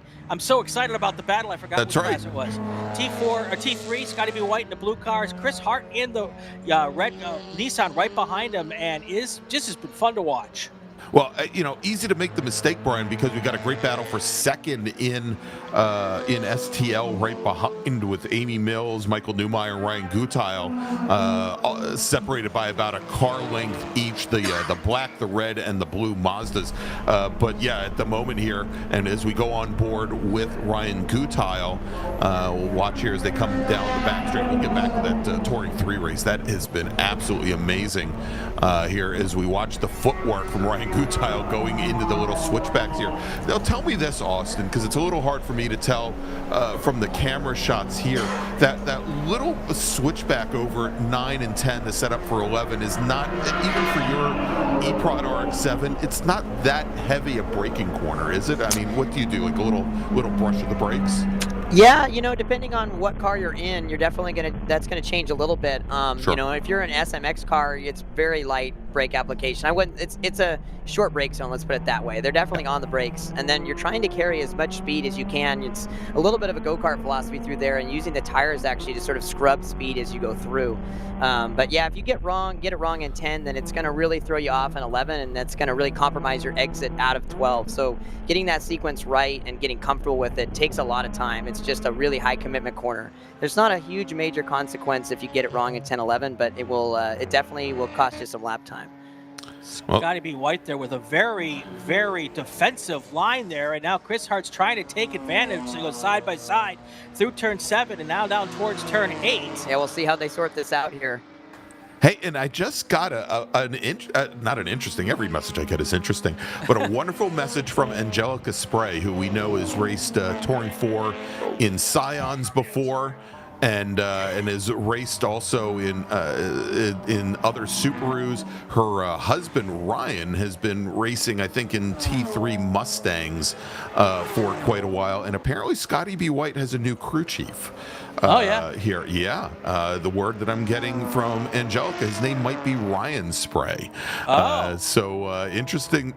Yeah, interesting to see that. All right, Scotty B. White trying to fight back now, going into turn 1, side by side.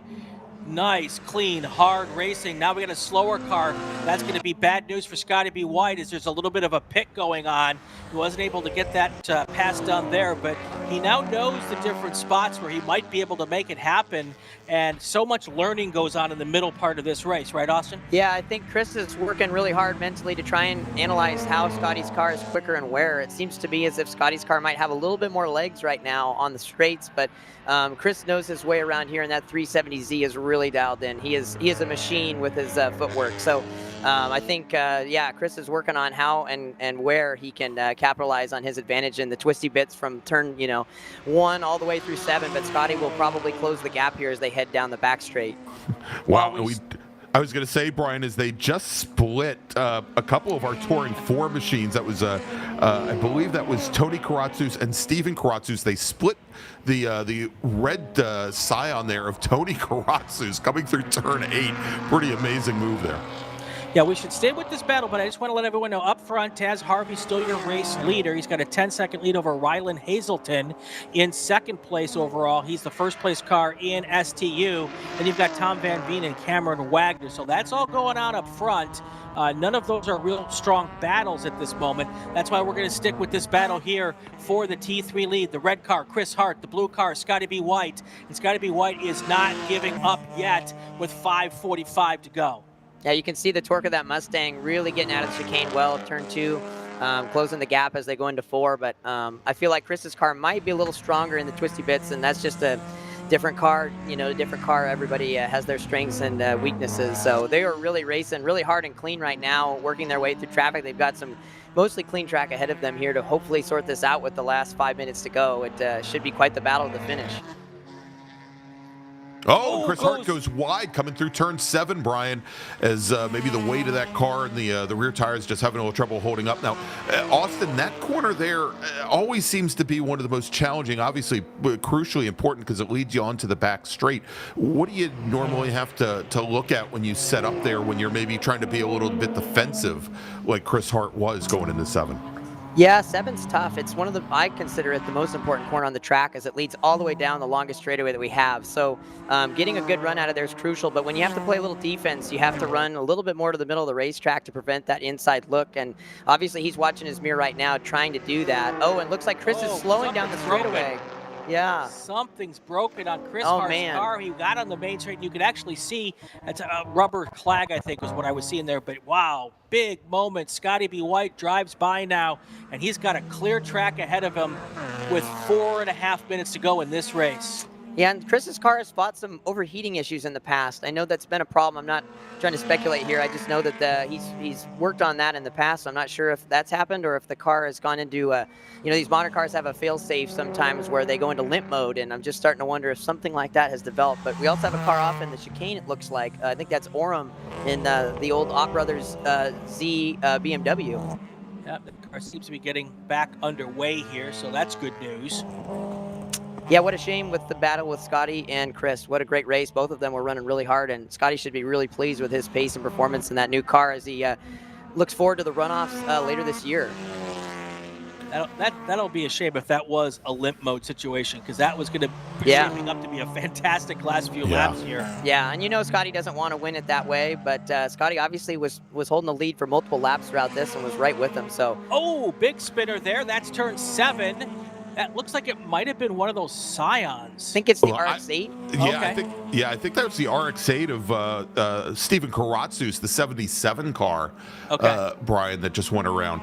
And that would move... I'm looking to see who was right behind Steven. It was another one of our Mazdas, I think one of our STL Mazdas that got around right now. the Karatsus, Derek Ambrose actually was running fifth behind Karatsus in Touring 4. Definitely not close enough to do anything with it. As the time winds down on this race, timing and scoring predicting 18 laps, so that should be possibly 2 more after this one. And I believe that's Taz Harvey crossing the line right now. That is your race leader in that Honda TCR car. White flag next time by, I just heard from timing and scoring, so that's where we're at right now.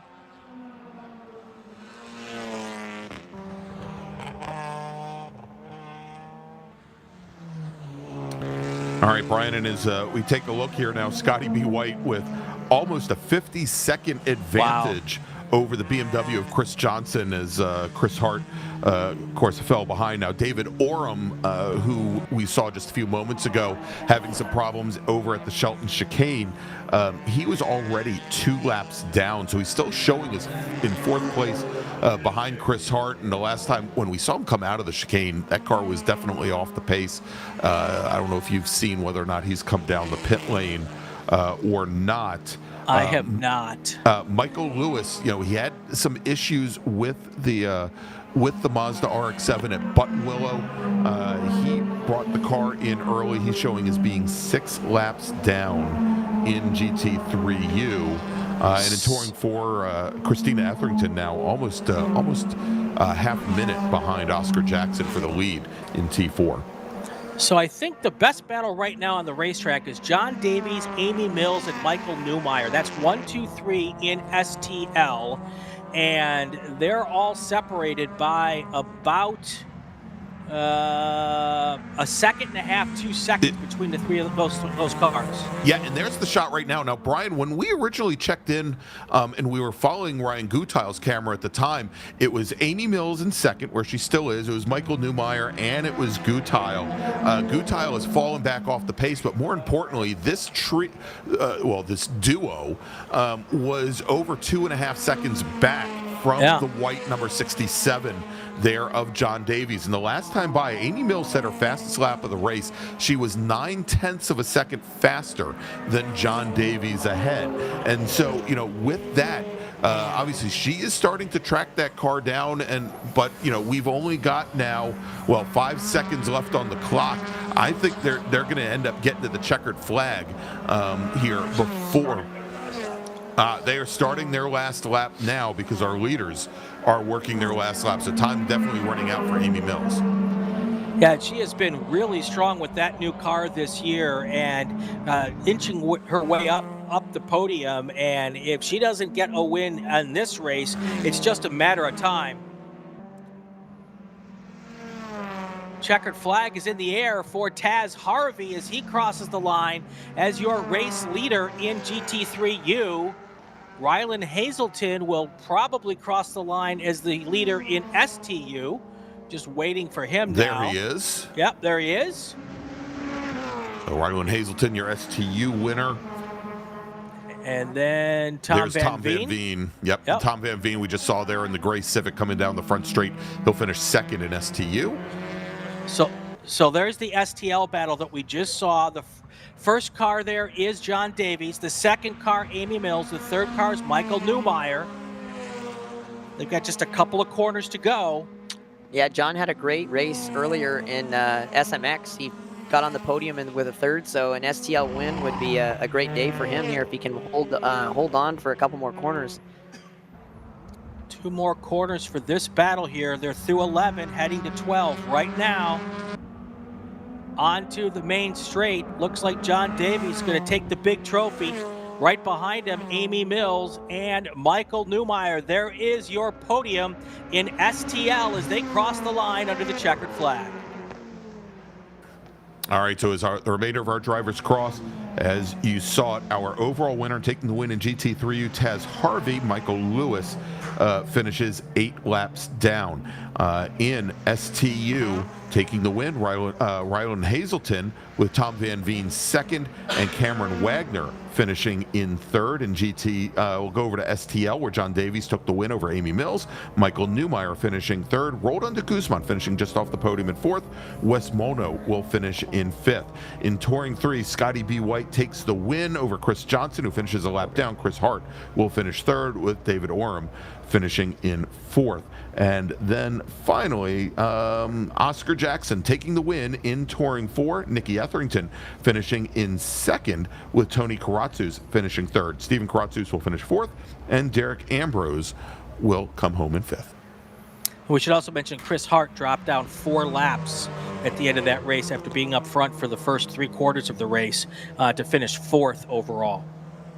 Yeah, to finish fourth overall. I'm sorry, to finish 4 laps down. I'm sorry. Yeah, exactly. So Hart still finished third in Touring 3. As Oram completed 1 fewer lap, but Oram did retire the BMW Z4 after lap number 12. All right, let's take a quick break. First, we're going to call our last group to the grid, Brian. Attention to the paddock, attention to the paddock. FA, FC, FE2, Prototype, and Prototype 2. Come to the grid for your race. Wings and things. If you're going to race, now's the time to get to the grid. All right, so we want to thank Austin Bradshaw, driver of the E-Production Mazda RX-7, for joining us here in the booth. Thanks for joining us, Austin. Thank you guys for having me. A real pleasure. Like I said, I watch every Super Tour broadcast, so great to be up here chatting with you guys and calling a race here at my home track. Very, very cool. And, of course, we'll see Austin, I'm sure, if not more, on the Super Tour at the runoffs this October at the National Park of Speed Road America. We're going to take a quick break. We'll be back here in just a few moments with our last race of the afternoon.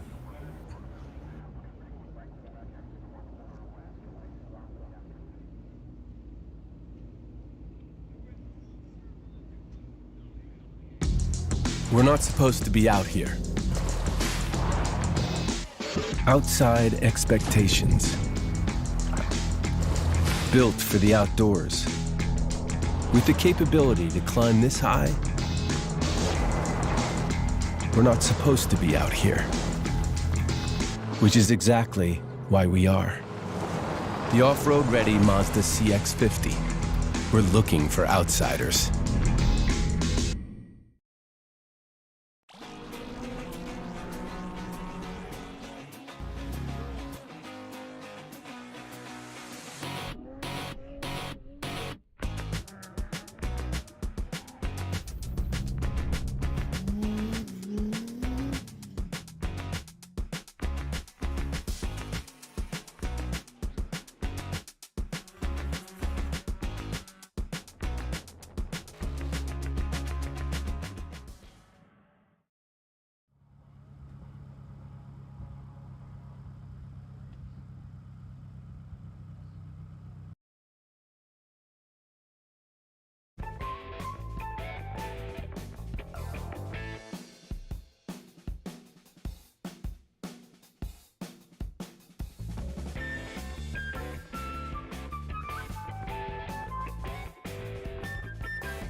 back live at the beautiful Portland International Raceway in an absolute. Look out the distance on this camera. Don't switch this camera, Jordan. That is Mount Hood out there, still snow covered. Greg, my wife and I, she came up this weekend. We're going to head up there Monday morning for a couple hours and see if I can't screw up a rental car while I'm up there. I'm going right to the top. Yeah, right all to the the way top. to the top. So and anyway, and he's going to ski right back down. That's right. All right. All right, so we've got our last group of the day, Brian, heading on track. Before I quickly run down the starting order, though, wanted to remind everybody to join us tomorrow morning starting at 9 a.m. Pacific time. That's noon Eastern time for day number 2 of action here from Portland International Raceway. We're going to kick things off with 15-minute qualifying sessions for each one of our 6 racing groups, and then starting right at around 11:55 a.m. Let's say noon Pacific time, 3 p.m. Eastern time. It is going to be our 6 feature races, 35 minutes to the checkered flag. But let's quickly run down the starting order here for our final race. Starting on pole today from Aurora, Oregon, driving his Norma in the prototype class, it's Phil Fogg Jr. Caleb Schrader will start on the outside of the front row in the number 99 FE2. He's from Tigard, Oregon. Graham Wood starting third in the number 56 FE2. Starting fourth, Tom Hope, also in an FE2 machine, with Paul Marino and Tom Burt starting 5th and 6th. And rounding out the field in his prototype 2 Swift, it's Jason Perkins. All right, that's how they're going to line up here, 2 by 2, as they come onto the front straight. They'll head down the drag strip, 1.8 miles on the drag strip here. I'm sorry, 1/8 of a mile drag strip. That'd be That's a long drag strip, man. Dropped ourselves at Bonneville here. Here they come down to turn 1 for the first time.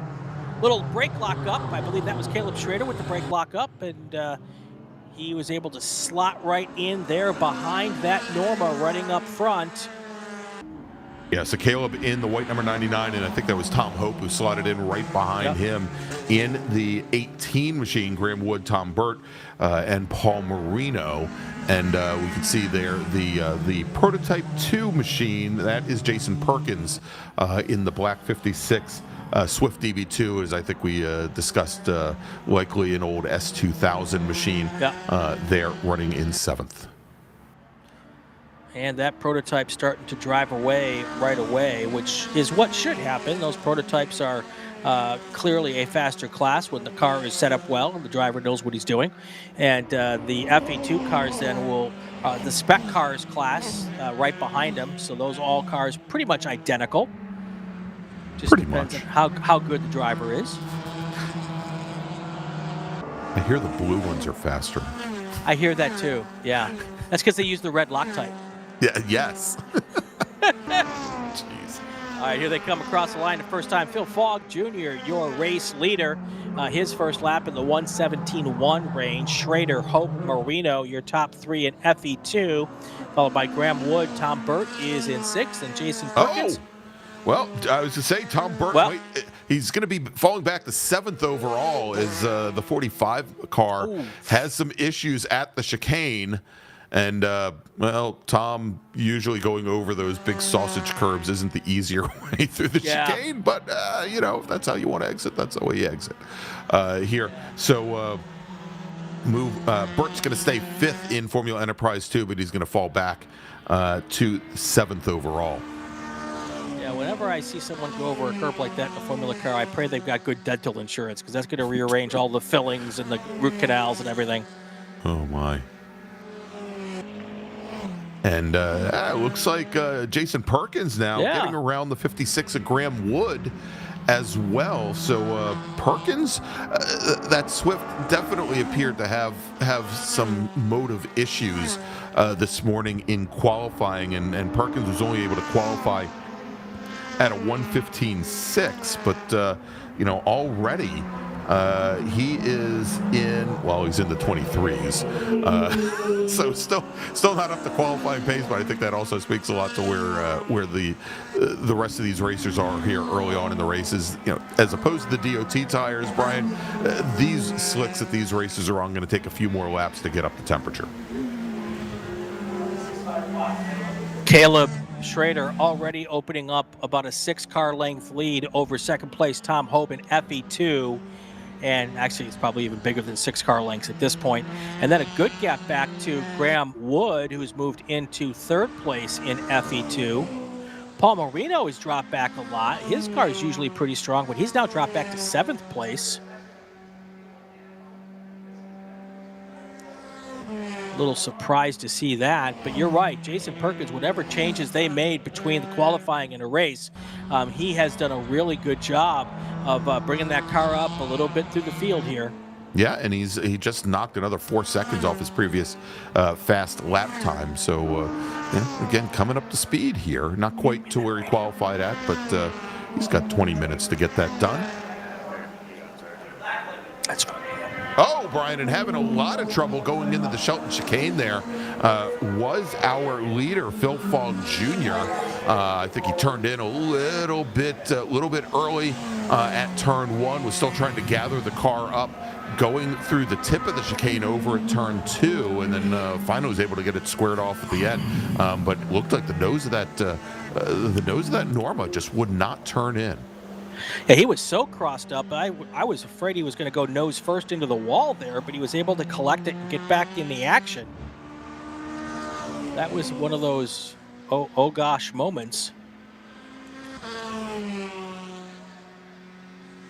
Still, though, not any big problems for him as far as not losing that position again with the multi-class racing. The prototype's not racing against Caleb Schrader in 2nd place, but no one wants to not finish first, right? Well, yeah, no. Was that a rhetorical question, Brian? That was kind of a question that probably did not need answering. 20 minutes to go here. Final race of the day, and we've got a couple of more Super Tours ahead of us coming up here. Next weekend, we're going to be at Mid-Ohio Sports Car Course in beautiful Lexington, Ohio. And that was a multiple location of our national championships for many years. Then we got a couple of weeks off before we head to Road America for the June sprints, June 6th through the 8th.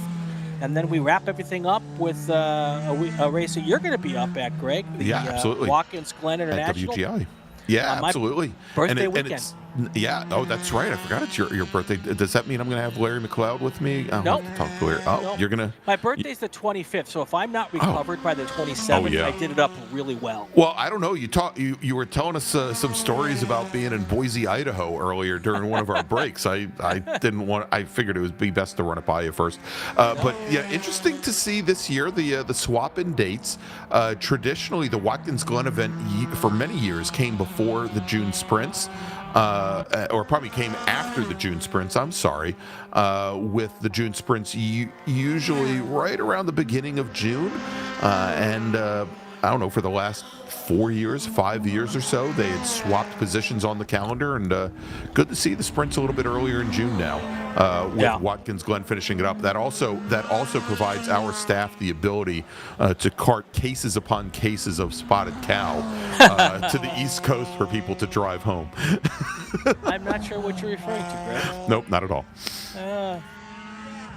It'll be a good time. Phil Fogg remains our race leader. Just put down another purple lap. Fast lap 112.018. He's hitting a trap speed of 137 miles per hour. There is Caleb Schrader, your leader in FE2, just coming in and out of our screen there. Tom Hope is not right behind him, but 4 seconds back. And then you've got a little further back, that's Graham Wood that we just saw come through our screen here. We haven't had to sacrifice any geese this weekend so far, so the geese have stayed off the racetrack. Last week was right in the middle of that corner there where the geese are hanging out. And there's Tom Hope.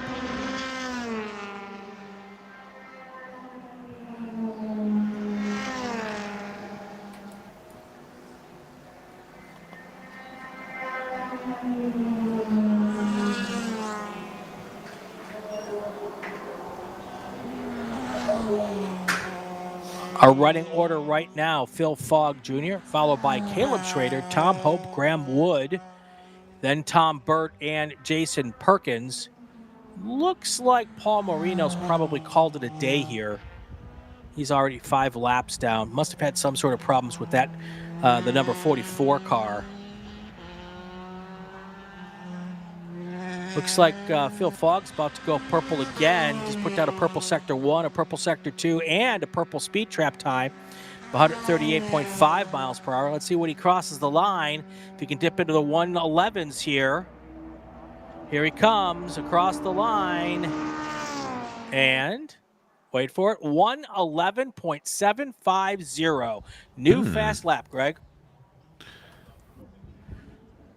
There you go. And as was brought up to us, only 3 seconds off the Formula E cars, as I think somebody had chimed in with the fast time was set last year at the 2024 E-Prix race. And so for it shouldn't be much of a surprise here. The timing trap, Brian, is over. It's actually on at the end of the back straight, just before you get into the braking zone for turns 9 and 10 here. So we'll see as Phil Fogg Jr. now comes onto the back straight what he can do there. And as I'm looking at it here, I want to look to try and pick up the trap speeds and the difference between Phil Fogg and some of the FE2 machines, and it's about I think somewhere along the lines of about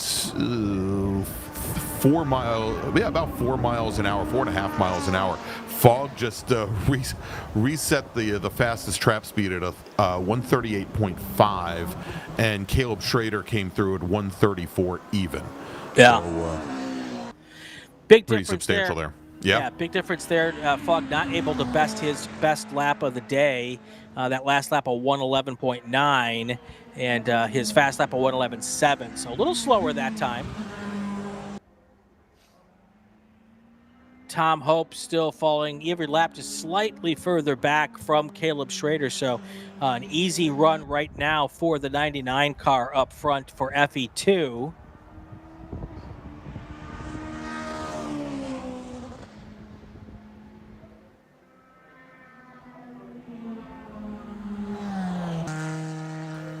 And just to give you a bit of a breakdown, we've got it on the timing and scoring there when it comes around and shows by class. Of course, all the FE2 racers with the green numbers beside their names. Currently, Schrader with a 6-second advantage, another 2 second. That's over Tom Hope with another 2 back to Graham Wood. As Phil Fogg just resets fast lap, by the way, down to 111.649. Tom Burt, another 17 seconds back from there. And as you mentioned, Paul Marino retired after just a single lap. Now, the times that they do have in this race will be potentially qualifying times for tomorrow. There are qualifying in the morning, so all of our race groups that race today will have a qualifying session in the morning, just like today.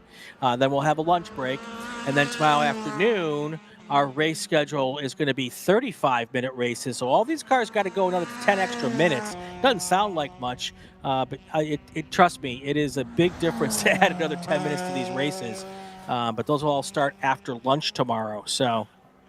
Yeah, indeed, Brian. And so I should mention here with Phil Fogg resetting the track, this is not only resetting fast lap, but every time he sets a faster lap, he now sets the prototype class, the P-class track record. Okay. But as a form of comparison, in Prototype 1, Chip Romer has the track record. He set it in his Elan DPO2 back in July of 2020, and that lap time a 108.583.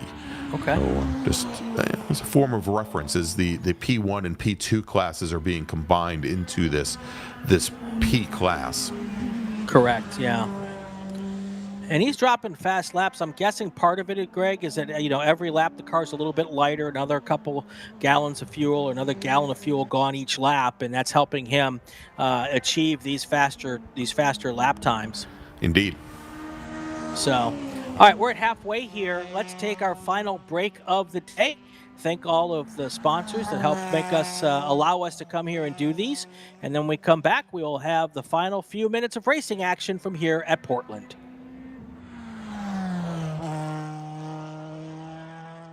Hoosier Racing Tire is proud to be the presenting sponsor of this year's Hoosier Racing Tire SCCA Super Tour. As the world's largest race tire manufacturer, Hoosier has been at the forefront of motorsports innovation for more than 65 years. From local tracks to the global stage, Hoosier is dedicated to delivering high-performance tires that meet the demands of champions. Whether you're a seasoned competitor or an aspiring racer, Hoosier tires are engineered to help you push the limits. For more information, visit us online at HoosierTire.com or visit us trackside, and remember to connect with us on social media.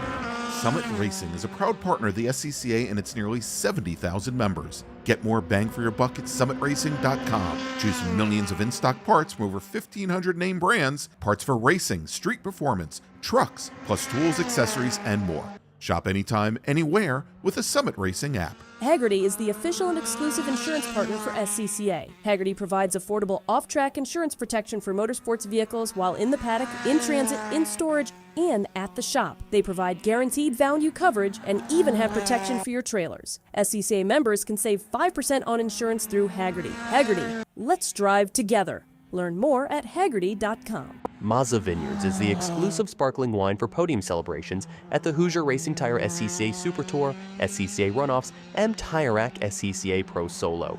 Celebrate your racing weekend with Mazza Vineyards and learn more at enjoymazza.com. For more than 30 years, championship-winning drivers have demanded the Hawk Performance braking advantage. Now you can experience that same advanced technology on your daily car, truck, or CUV with Hawk Performance Street products. With brake pads, rotors, and fluids that deliver smooth braking for muscle cars and tuners, Super Duty solutions for tow vehicles, custom-engineered motorsports friction designed specifically for road racing, autocross, drag, and everything in between, Hawk has all your braking needs covered. Visit hawkperformance.com to learn more. Hawk Performance, what's stopping you? If you like what you see today, become part of the action by joining the Sports Car Club of America. Whether you want to drive, flag, organize, officiate, have fun with cars, or meet 65,000 enthusiast friends, SCCA offers plenty to feed your motorsports obsession. Ask someone trackside how to get involved, or visit SCCA.com for more information.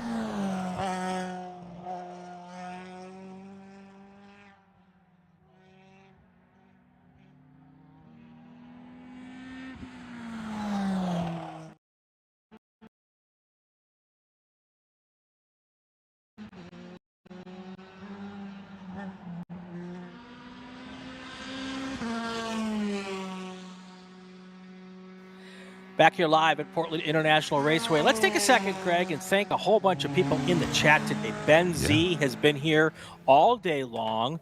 Eric Cush has joined us as well. Tim Adelson here, John Sewell, Cart K10, which is different than Carpe Diem. I think that's Carl T10, Brian. Carl T10, even better. Yes. Even better when I mess it up. Brian Struzinski was here earlier. I mean, we got a whole cast of characters here. Ian Sweeney. So thank all.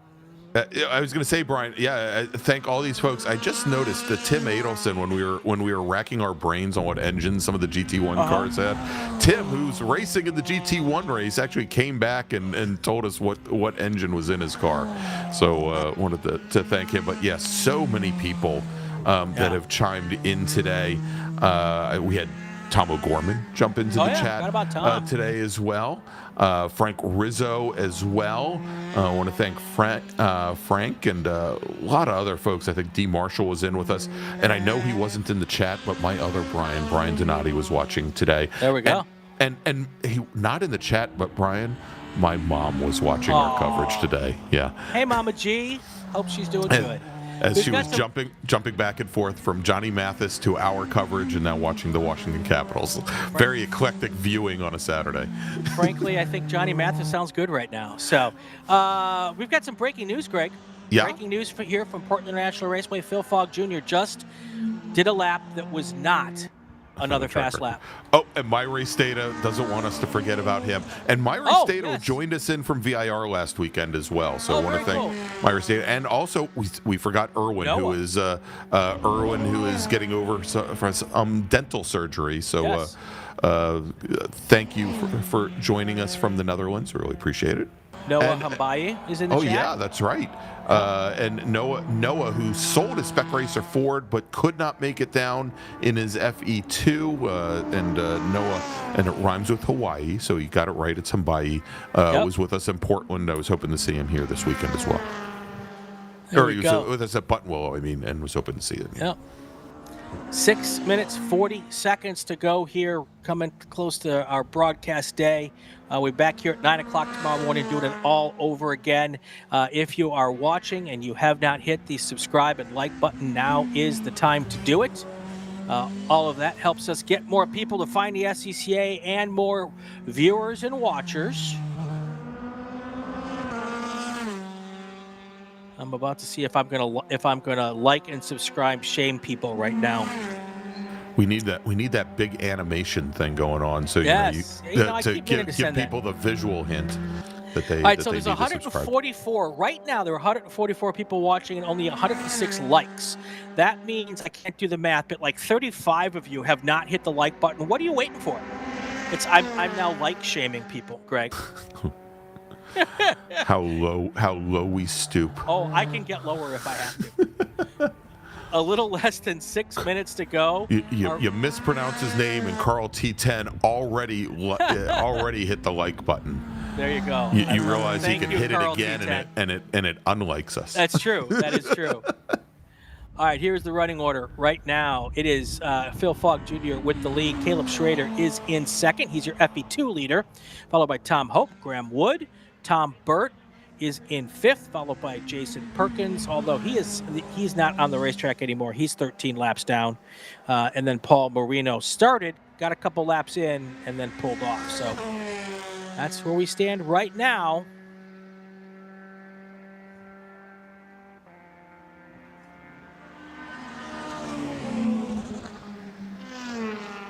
Four minutes, 51 seconds to go.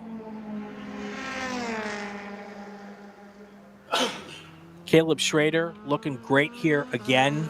Another great running for him.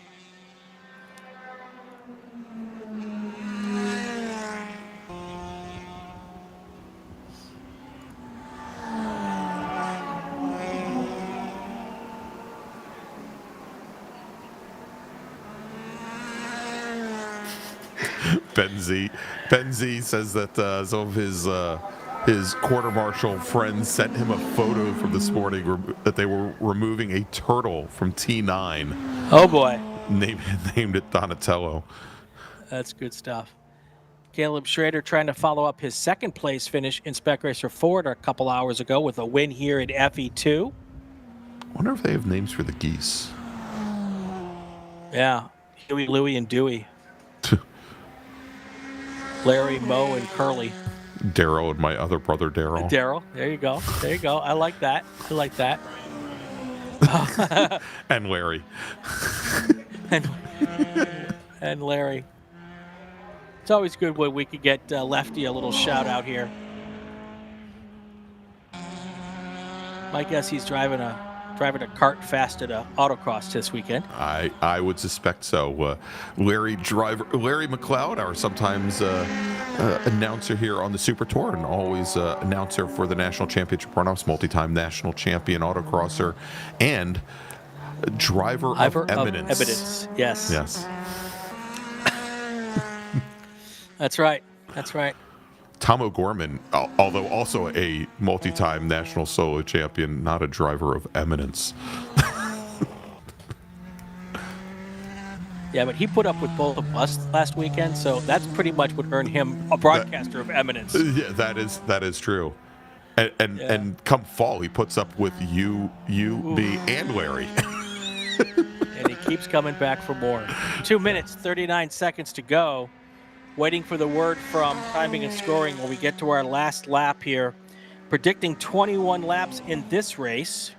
And Phil Fogg currently working lap number 19.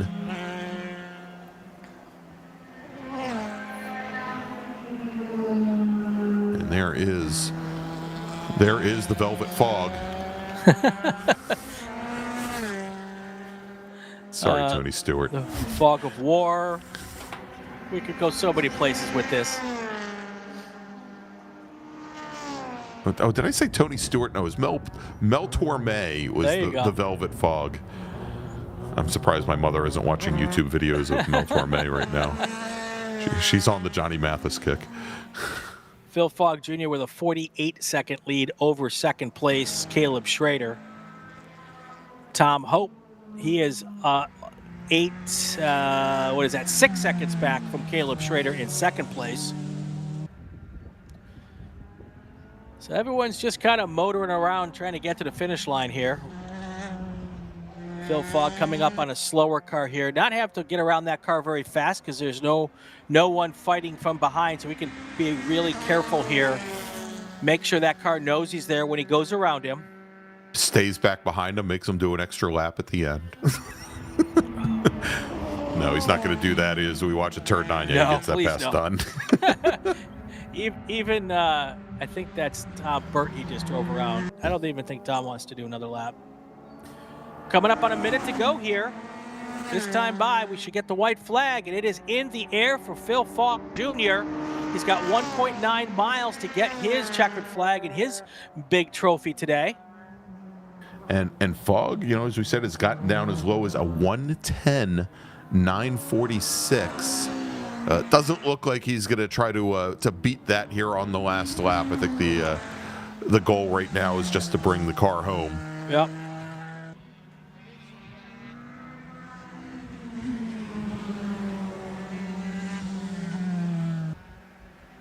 I think they should put like a scoreboard up, cars versus geese. Because you got to think over the years there's been at least one, right? Oh. I think that's a given, yeah. Brian.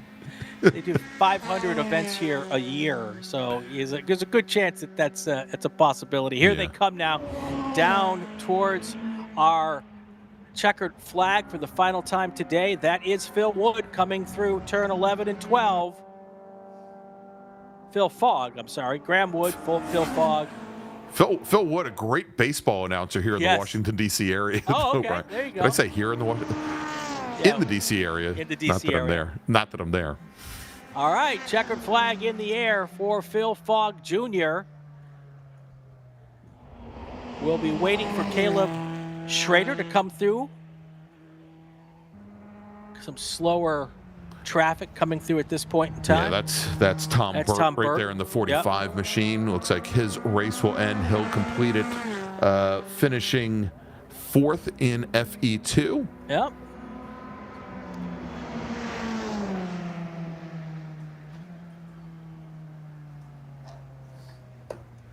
Can you give me some tones real quick, Greg? Yes, I absolutely can. Attention to the paddock, attention to the paddock. Brian Butile, please report to the SCCA trailer. Brian Butile to the SCCA trailer. All right, Brian, and coming on to the front straight, it is Caleb Schrader who's going to take the win. And just crossed the line, going to take the win in FE2. 4 seconds up on Tom Hope in the number 18 machine, who will finish in second. Graham Wood will come home third in FE2. So Phil Fogg Jr., your overall winner, then Caleb Schrader taking the win in FE2. In P2, Jason Perkins retired his Swift after only 3 laps. And as we mentioned, Paul Marino only completes 1 here today. So I want to thank everybody for joining us here today, Brian, for all the coverage. And as we mentioned, going to be back underway bright and early. Well, for some of us, bright and early. At 9 a.m. Pacific time. That's 12 noon Eastern time, with more qualifying action from PIR, and then it is feature race day in the afternoon, where our racers will have 35 minutes to run to the checkered flag. So for Brian Bielanski, for, of course, Jordan Worth, our director, for Brendan Kazmarek, our producer today, I'm Gregg Ginsberg, and we'll see you tomorrow.